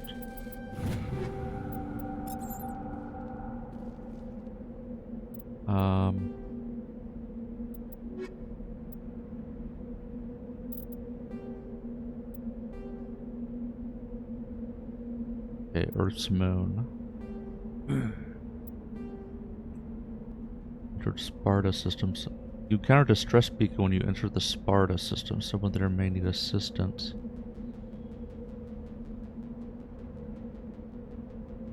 Huh. I have to go back to the Sparta system, apparently. Oh. Wait, what? Oh.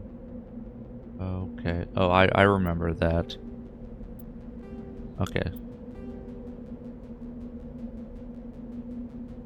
Barros. Head there and find out what's going on. I was gonna do some backtracking. There's stuff I didn't finish here. And the Maroon Sea Cluster. Good place to start investigation.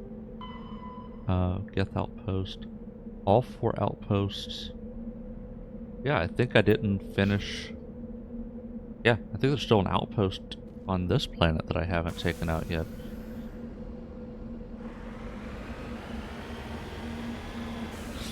Yeah, Elvis Presley was manipulated by his manager also. Especially when you take somebody who's like young and talented, but they don't understand. Like, it's really easy for me to say, it's like, oh, how could they let that happen? But, it's very armchair after, going out into the world for a while. But when you're young, you are heavily relying on your manager to take care of you and to guide you. Very similar with like Britney Spears and her father. She was manipulated by her father. He stole from her.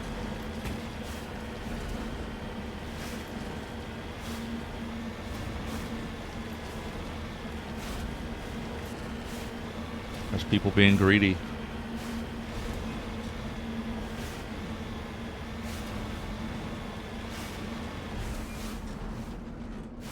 I still think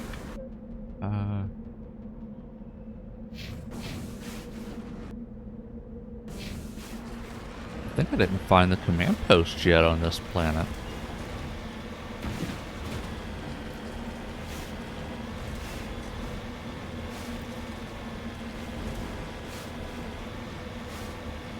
Did find another mineral.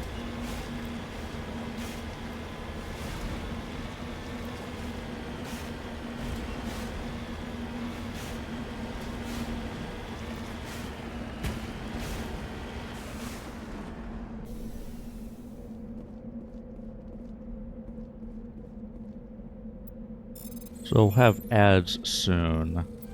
I'll continue to explore. Did you ever listen to Jimi Hendrix? A little bit. Jimi Hendrix, he's best known for Drawing a blank. Let's get moving. I'm trying to. Did I already take out the outpost? You know what? Being a guitarist. Yeah, I'm vaguely familiar with Jimi Hendrix. I can't place my finger on what tune he's best known for. And we've got ads now.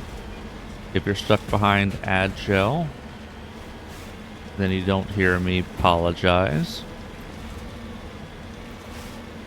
But if you're not stuck, then no apology needed.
Okay.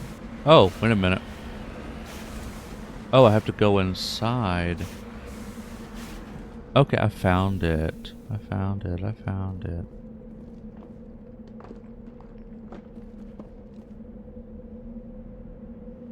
Alright, I'm gonna pause here.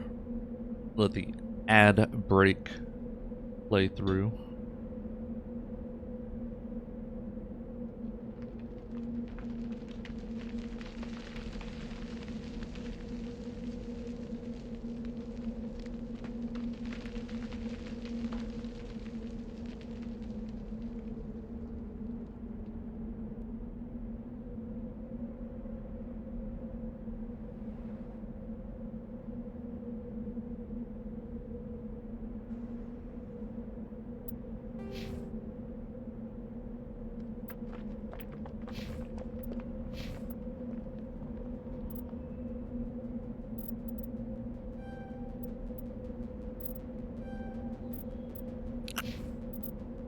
Okay.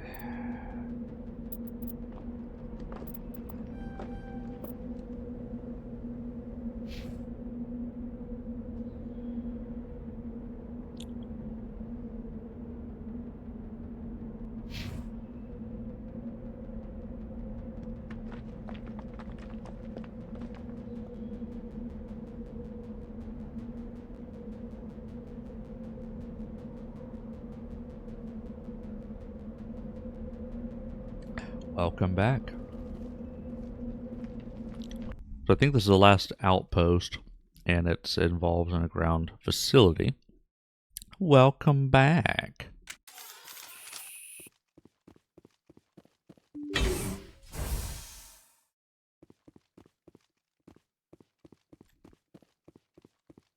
Okay, clear.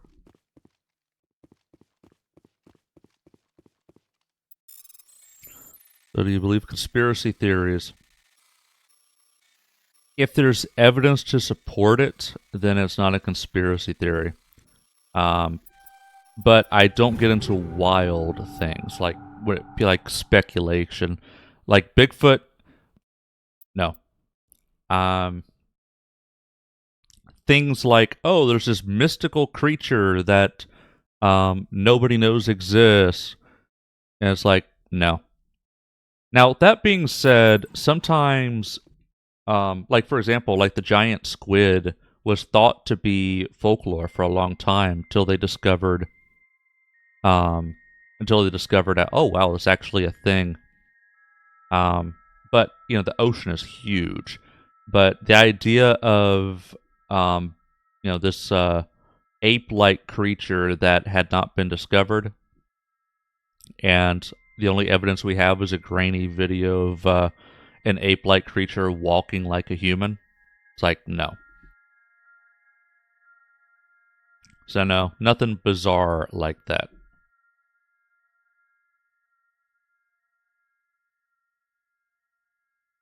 Of course, the ocean is super bizarre. So, I mean, if there's something like, again, the giant squid, for example, only just recently, for the first time ever, did they actually capture images of a live giant squid swimming in the ocean.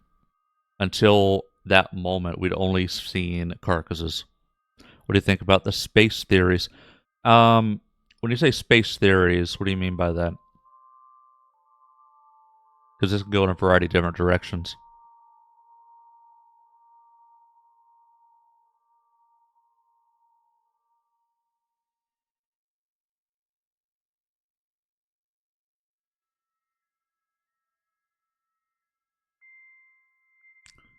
Honestly, any of them. I mean, it depends on what you're referring to.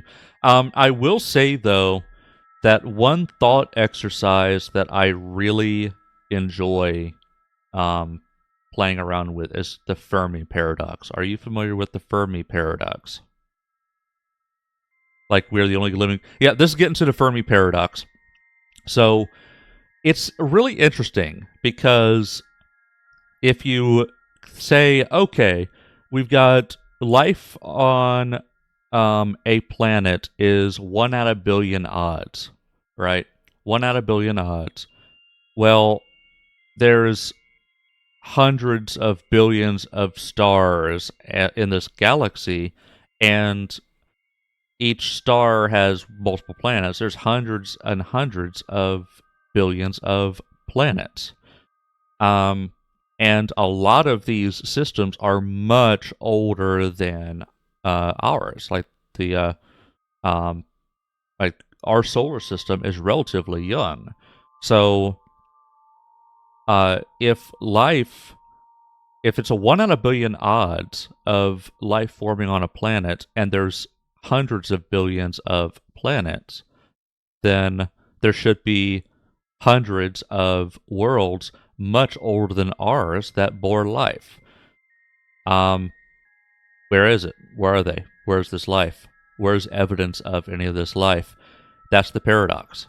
So, the Fermi paradox discusses what could be the reason for that, and a lot of them, and it's all just a thought exercise. There's really no evidence for any of these. This is just all just potential answers to the paradox, and they get very interesting. One of them being, and a lot of them comes down to like us being the only intelligent beings, the only intelligent life. Like the Great Filter. Yeah, exactly. That's ultimately what this is. Is you have things like the Great Filter where there is a point where yeah, so we've got let's say there's a kind of a glass ceiling, right? And you and let's say true space flight and colonization is just simply not possible. Maybe that's not possible. Or maybe we're already past that filter. Maybe the idea of being intelligent is something that needs just the right conditions. And no other creature ever reaches that point, has ever reached that point. Or at least this level of intelligence. Like, not to say that other creatures are stupid, but to reach a point where we can actually communicate with words and use our hands. Something else that I have thought about that I've not seen as a common answer to it, the opposable thumb. The opposable thumb combined with our intellect, because you could have potentially other creatures. Maybe another creature on another planet developed a level of intelligence where you can have creativity and music and words and all that stuff. And it's like, okay, you have ideas for things, but how are you going to build it? See, you could have great ideas, but if you don't have the physical capability of building it, if you don't have the ability to manipulate it, you can't make the things. Like, space flight is not possible when you can't even construct, a Lego block or something. So maybe the opposable thumb is the filter. Things like that. And that's actually one that I came up with. I've not seen that as a common. And I've read through all the common Fermi paradox answers, and I didn't see opposable thumb as being an explanation for that. So, what if the intelligent creature that formed on another planet was a dolphin-like creature? It's like, okay, we know dolphins are pretty smart, but dolphins ain't gonna build a spacecraft. Dolphins aren't gonna do any space exploration. They can't physically do it. It's not even a question of intelligence. So you need the opposable thumb and the knowledge to use it. An octopus is very intelligent. Yeah, an octopus is super intelligent. Now, but an octopus is not going to be able to swing a hammer. So that's the thing is, they may be super intelligent, and even if they developed, complex thought and ability to speak, that'd be, really awesome for them. But they're not doing any of the stuff we're doing because they just physically can't. So that's really a big one to me. Because all of our theories, all of our expectations of intelligent life, alien life, ancient alien life, and space probes, and all that stuff is heavily dependent on not just the intelligence to know what to do, but physically able to do it. So, that could very well be the great filter.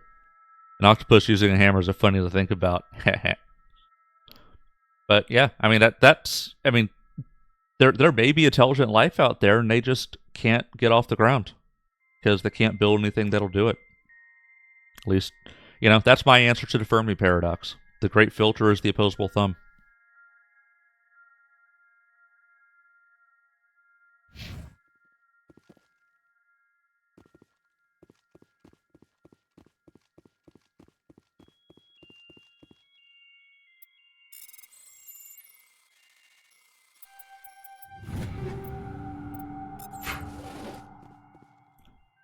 Do you think the sun will explode? It definitely will. In fact, I just saw there was recently a discussion about that, talking about Elon Musk wanting to build a colony on Mars for when the sun expands and destroys the Earth. The thing is, that will happen, but well, first of all, with the sun supernovas, any planet that's not absorbed by the sun is going to be sprayed out into the darkness of space. So it's not. So we're talking underground bunkers, self-sufficient underground bunkers. But even then, the time frame is puzzling because yes, it'll happen in a very, very short 4 billion years. So I'm all for contingency plans, but given the time frame of 4 billion years, I think we can wait until I don't know, 3.99 billion years have passed before we start worrying about it. That still gives us 10,000 years to build this thing. And at that point, we could probably do better than an underground facility on Mars. So it's a stupid waste of time, stupid waste of money. I mean, technology is lacking to do much more than that, but we've got time. It's also part of the reason why, take a potential colony ship, the idea of sending a colony ship to a neighboring system.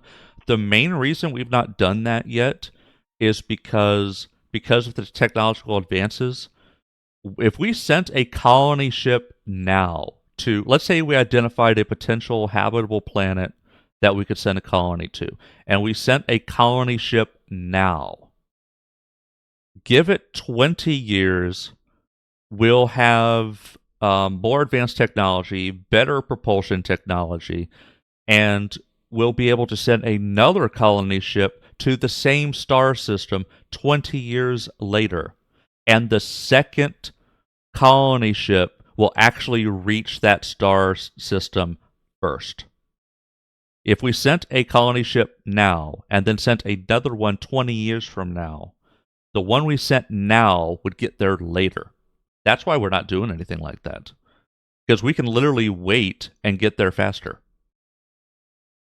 So that's the thing about our technology advancements is, the reason we've not done certain things yet is because there's no point.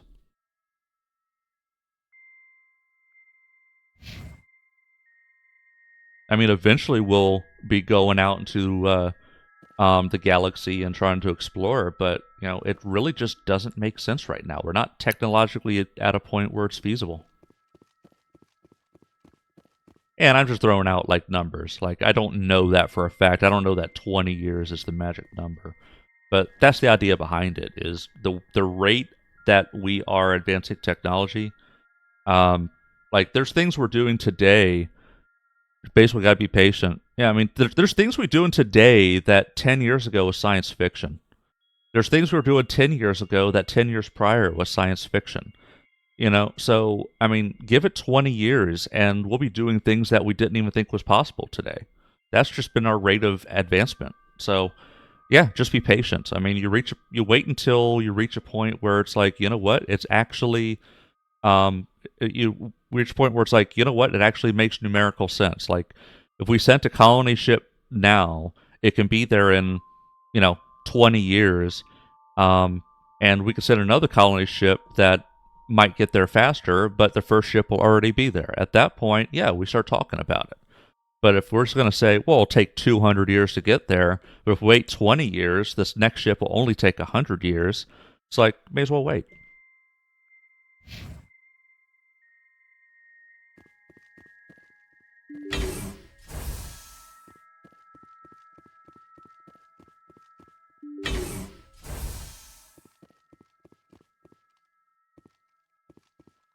Okay.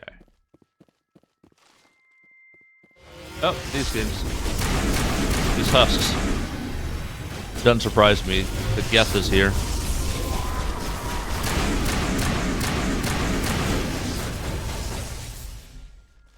Ah, damn it.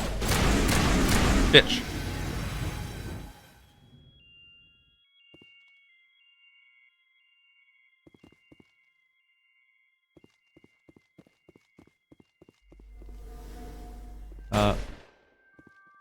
Buddy.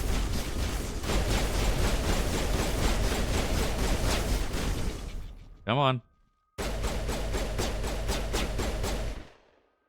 Come on. Hey.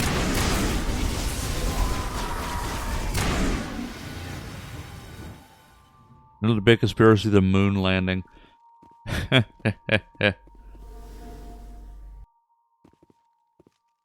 The funny thing about that is, so I hear the argument that people people will say that, oh, there's motivation to lie about that kind of thing and fake it. But there's two issues with that.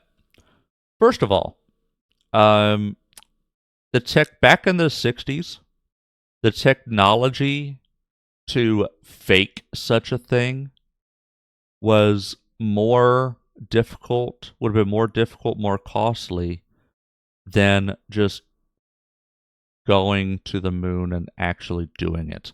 It was literally easier to go to the moon than to fake it.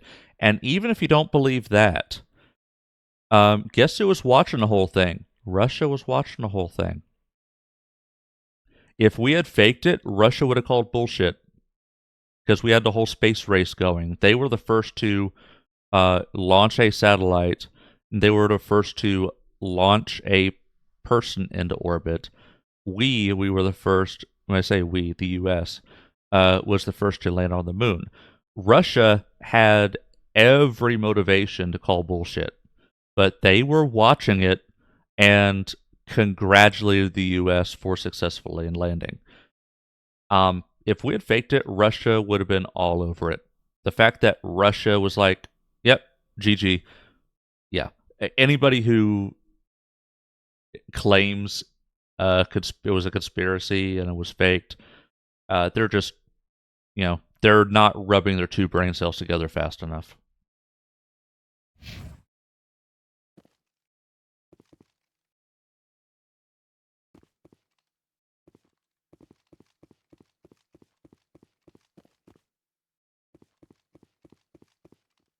So it's just sometimes just a little bit of logic. Like, yes, there's motivation for somebody to lie, but what would it take for the lie to actually, what would it take for it to be a lie? What would it take for it to be something different than the story being told?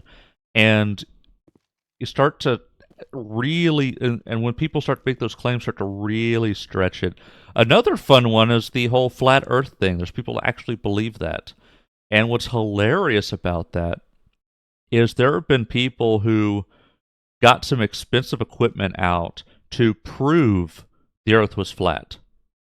And they will do these experiments to prove it's flat, and what they end up doing is proving that it's round.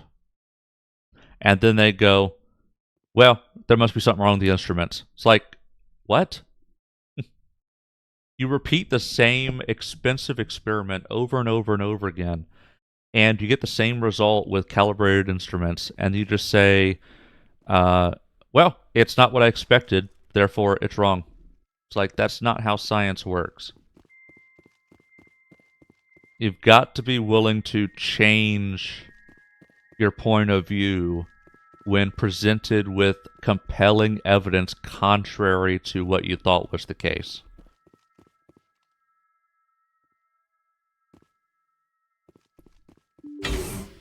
And I always say, as a rational thinking human, I reserve the right to change my viewpoint at any given time, given new input.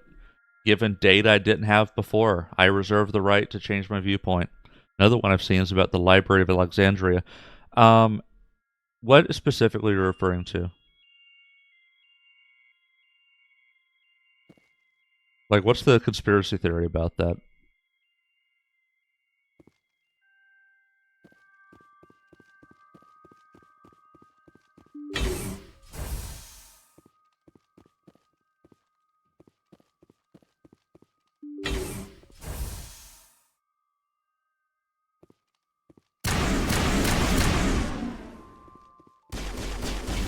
Ow, stop shooting me.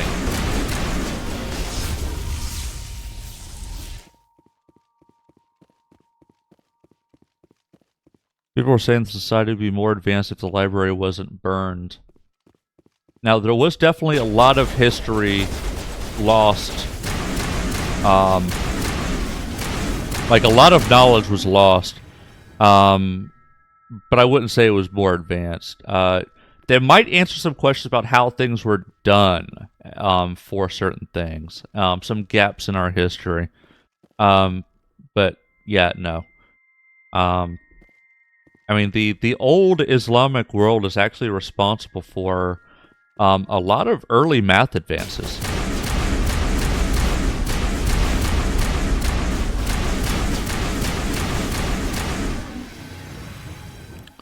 Others say there was set up to steal info.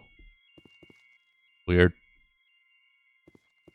Like, yes, it's a tragedy to have ancient information, like, destroyed. But all it is just a shame and a loss of history.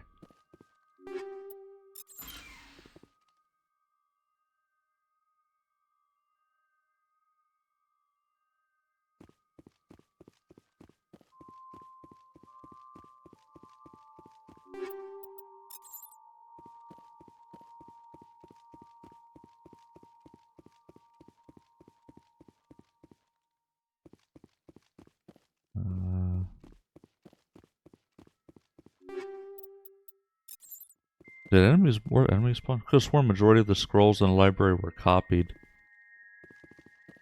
Don't know. Ooh, hello. You're nearing the 300 item limit. Before salvaging new items you find. Okay, well, I guess I need to do that.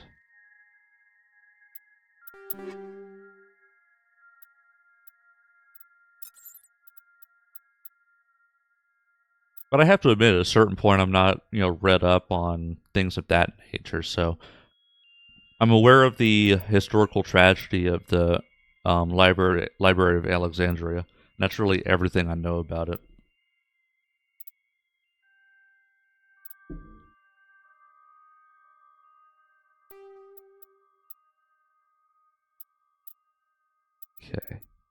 I said I'll do that. Let's do tsunami. Another funny theory is that some people don't believe that Australia is real. What? What? I'm aware of a joke that New Zealand isn't real because a lot of maps don't show New Zealand. But that's just a joke that New Zealanders make. That Australia isn't real. I've never heard of that one. Wow.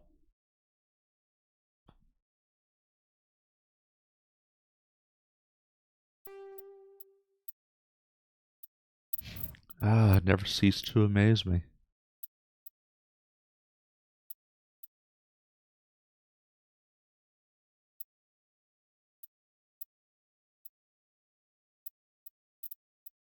I think the Stiletto 6 is still a better one. Okay, time to trash some of these.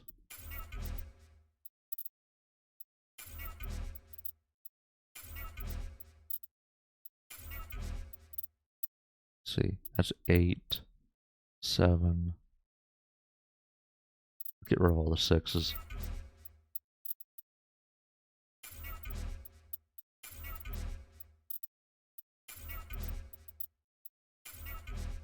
We're all hired actors or something.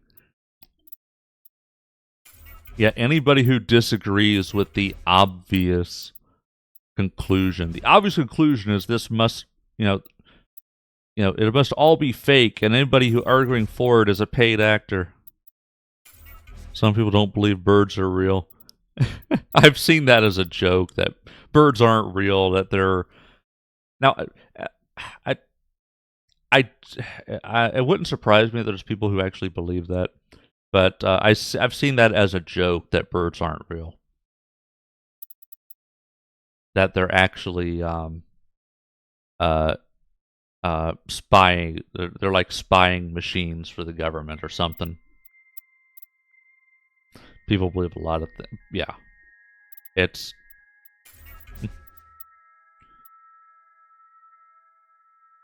Oh. There's upgrades attached to that. Huh? Some believe the ocean is space. I've never heard of that one.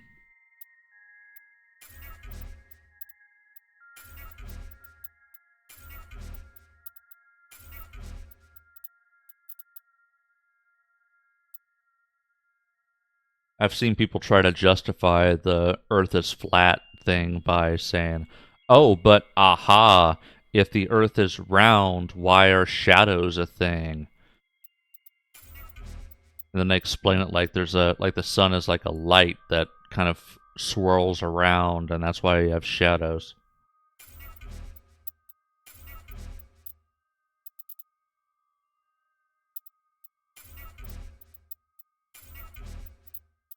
Is water wet? No, water is not wet. Water makes things wet. That's less a conspiracy theory and more of a thought exercise.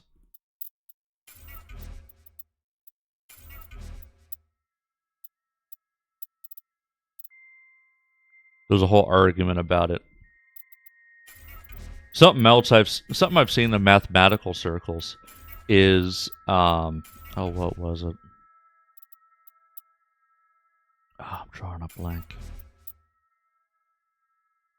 Tennis ball spinning with water on it test. Not familiar with that one.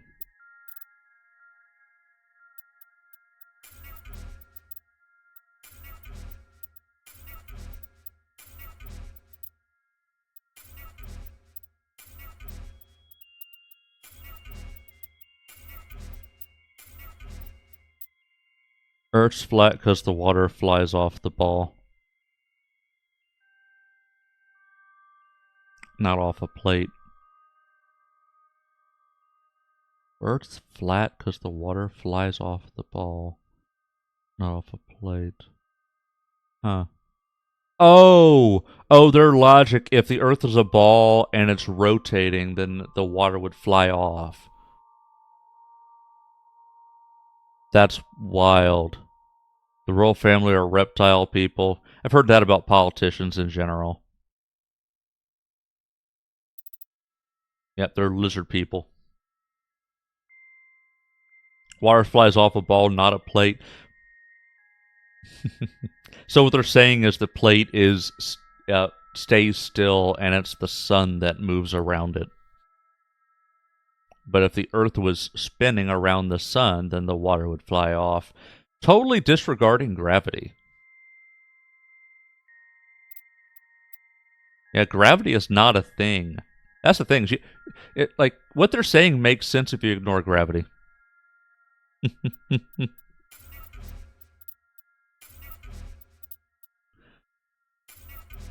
And of course, they'll spin the tennis ball like at a very high angular momentum when it doesn't have the gravity to hold on to water. Some people don't believe gravity exists. So that's the thing, is gravity, as we know it, is an oversimplification. Gravity is not well understood. We don't really know, like, gravity beyond basic kinematics really doesn't make sense. Like, we have to make assumptions. That's where the whole dark matter stuff comes into play, is classic kinematics don't explain how planets fly out. Like, how are the planets not flying away from the sun? And eventually, what I've actually been seeing is it's not gravity the way you think of it. It's basically imagine like you've got like a trampoline type of setup where it's very loose, and then you start throwing some balls around it, and it will kind of revolve around like a middle point. That's basically how it works. So it's not gravity. It's more of a space-time bending type of thing. Now, of course, you start to lose me at a certain point. Gravity, the way we know it, is a very weak force, and it is inverse proportional to radius squared. So you go out, say from 2 units to 3 units, and now it's 1/9 the strength instead of 1/4 the strength, and all you did was go 50% further out. So yeah, it dies very quickly. The background music is very fitting for this conversation. Yeah, at a certain point, we're starting to get into like a modern physics type of thing. I do have an engineering background. I took physics classes, calculus classes. We're getting into a field that I wasn't particularly strong on. I briefly touched it, and there's a reason it's a stopping point for engineers. You don't need anything else beyond that. So I don't claim to know a ton about that kind of subject matter, but just a few things that I've picked up over the years and seen videos on. I like these kind of conversations. They're cool. Yeah. Oh, absolutely. I just don't claim to be an expert. Like I will say that I know a little bit about a lot of things, but sometimes you start to dive really deep into something, and my knowledge kind of hits a wall. But yeah, but gravity is definitely gravity's a very interesting and trippy force, because it's a weak force, and there's a reason why it's a theory. It's because we don't fully understand it. And that may be why when people say, oh, gravity doesn't exist, they're probably looking at, oh, well, gravity's just a theory. Well, it's a theory because we don't fully understand it. It's like with the theory of evolution. We know evolution's a thing. We just don't fully understand it. All the processes, what happened, when, where, how, We just don't know all those details. We know it's a thing, we just can't explain it in excruciating detail. We don't know the why, so therefore it's just a theory. Similar to electricity. You're actually not wrong. I'm actually an electrical engineer, and we oversimplify. Like, you think of electricity as like for example, electricity is not actually traveling. What it is particles bumping into each other. But treating it like that makes it overly complex. So we just treat it as, oh yeah, electricity goes. You draw an arrow, it goes this direction. And that's how we treat it for all the calculations. And it's good enough. Yeah, we oversimplify it.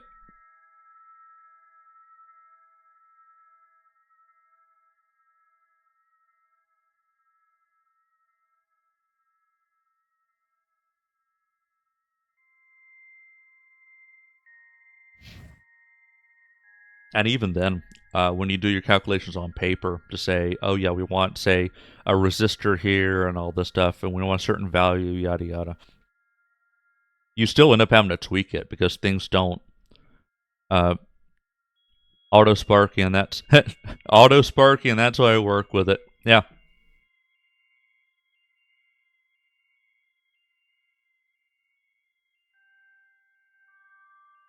Yeah, basically, just don't lick the live wire.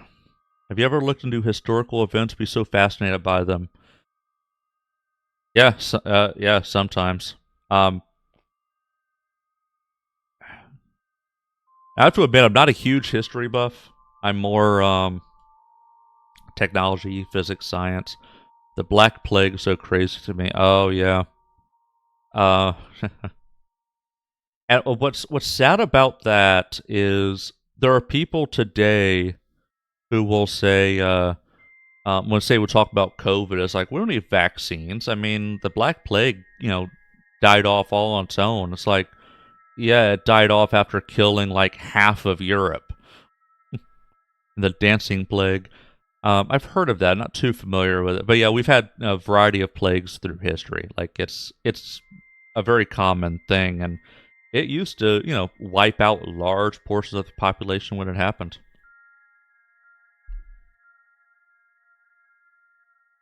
The COVID conspiracies are annoying. Yeah, it's always people who, the anti-vax people are always people who only survive to adulthood because of vaccines, and which is so wild. Like, they're like, vaccines are terrible, yada yada yada. Vaccines cause autism, yada yada yada. And it's like, aren't you vaccinated? Well, that's beside the point. It's like,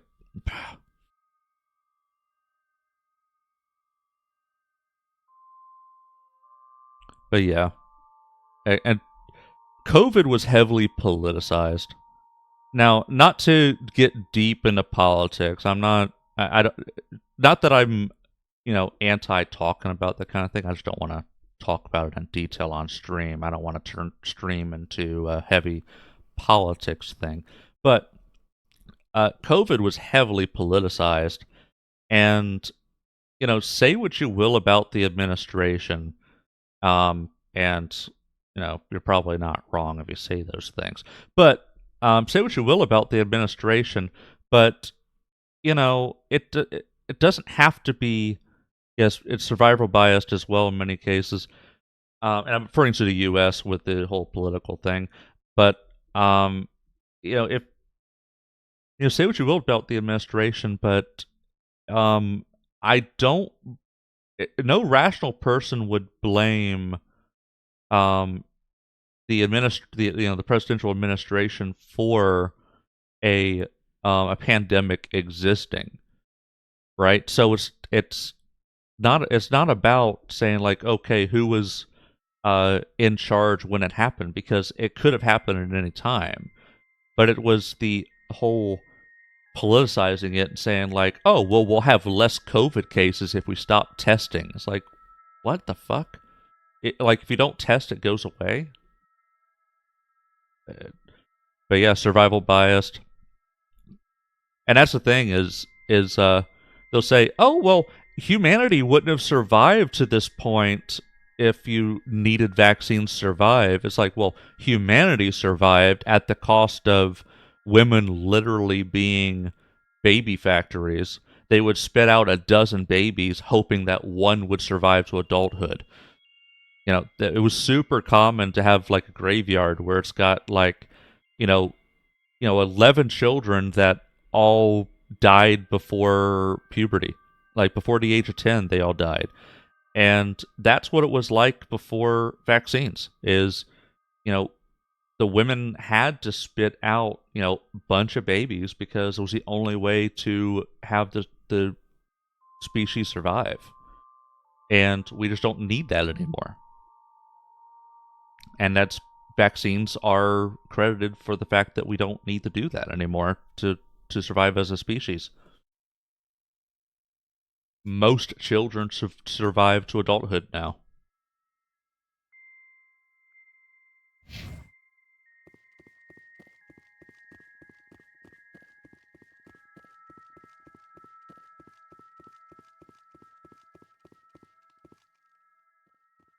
Basically, the dancing plague happened when a random woman started dancing, seemingly unable to stop. Within a week, around 400 people joined her. That's pretty wild. Now, when we say dancing, is this just kind of compulsive movement? It's not like to a beat or anything, or any kind of real approach to it, but just like involuntary movement.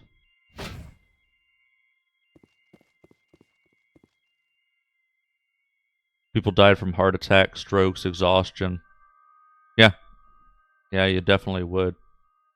Just too much physical activity.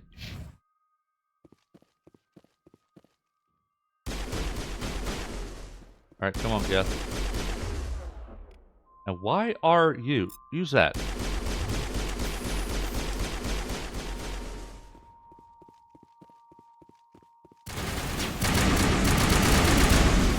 Alright, let's do...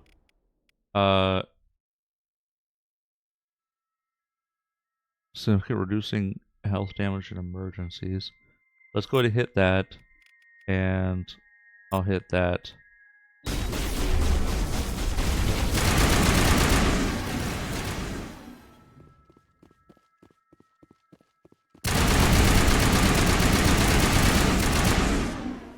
Okay, I think... Look it up now. Did you say meow?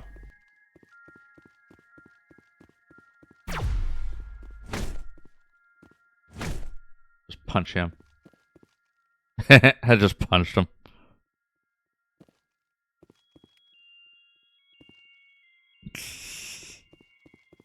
I could say meow. Right? Meow. You ever seen Super Troopers?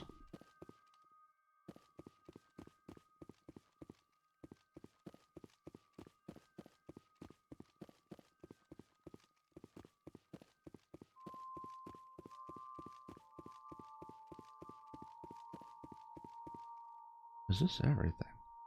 No, it's not. Keep going this way then. Okay.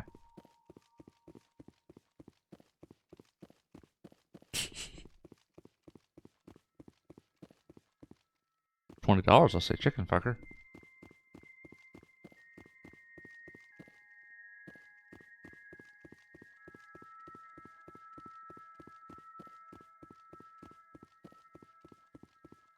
I'll pistol whip the next guy who says shenanigans. Guess I'm done here. Oh, shit. Oh fuck. Oh fuck. Oh fuck. Oh fuck. Uh-oh. Uh-oh. Uh-oh. Uh-oh. Uh-oh.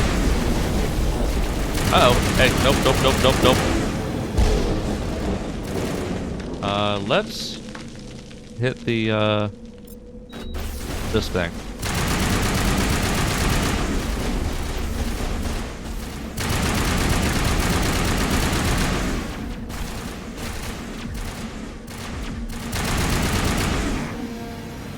Thought one of the outposts would be a major base of operations. Major base of operations. The Vulture movement and people joined it out of fear, pretty much. Out of fear, pretty much. At least what the articles say. Signal strength, I'd say it's coming from inside the star Oh, cluster. that's funny. The main Geth base.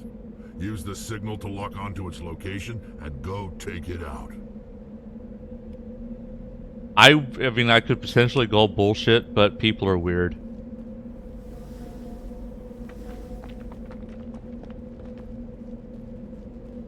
So it actually wouldn't surprise me. Imagine seeing one dance for days nonstop. I better join them.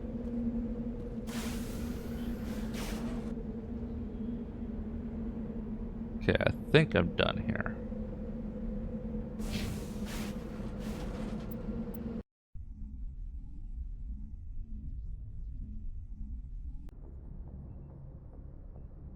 Alright, so what's going on now?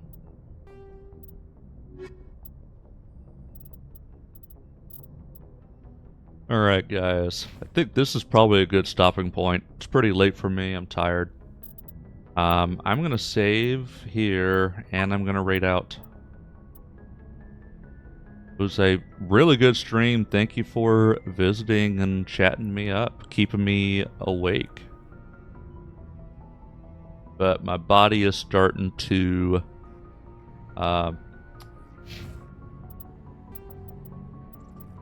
feel it. So I'm gonna call it, go pass out.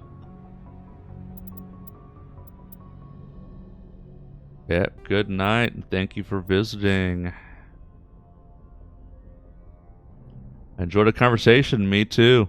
Yeah, it would be super late. Fortunately, I don't have anything I need to do tomorrow. Well, although actually I do have a telehealth appointment tomorrow. But don't have to go anywhere. But yeah, almost 4 a.m. my time. So I am going to raid out, go pass out. Let's go find a raid target.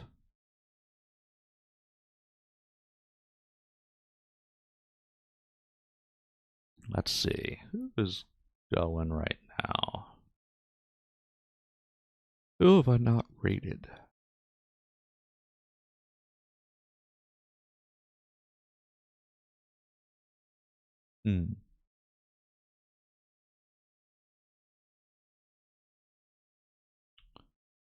Options are optional.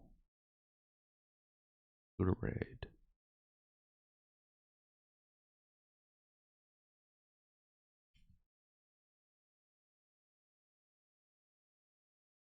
Oh, let's see. How about... You know what? Haven't rated him yet. So, here's a fellow who found him on Twitter and hung out with him a couple of weeks ago.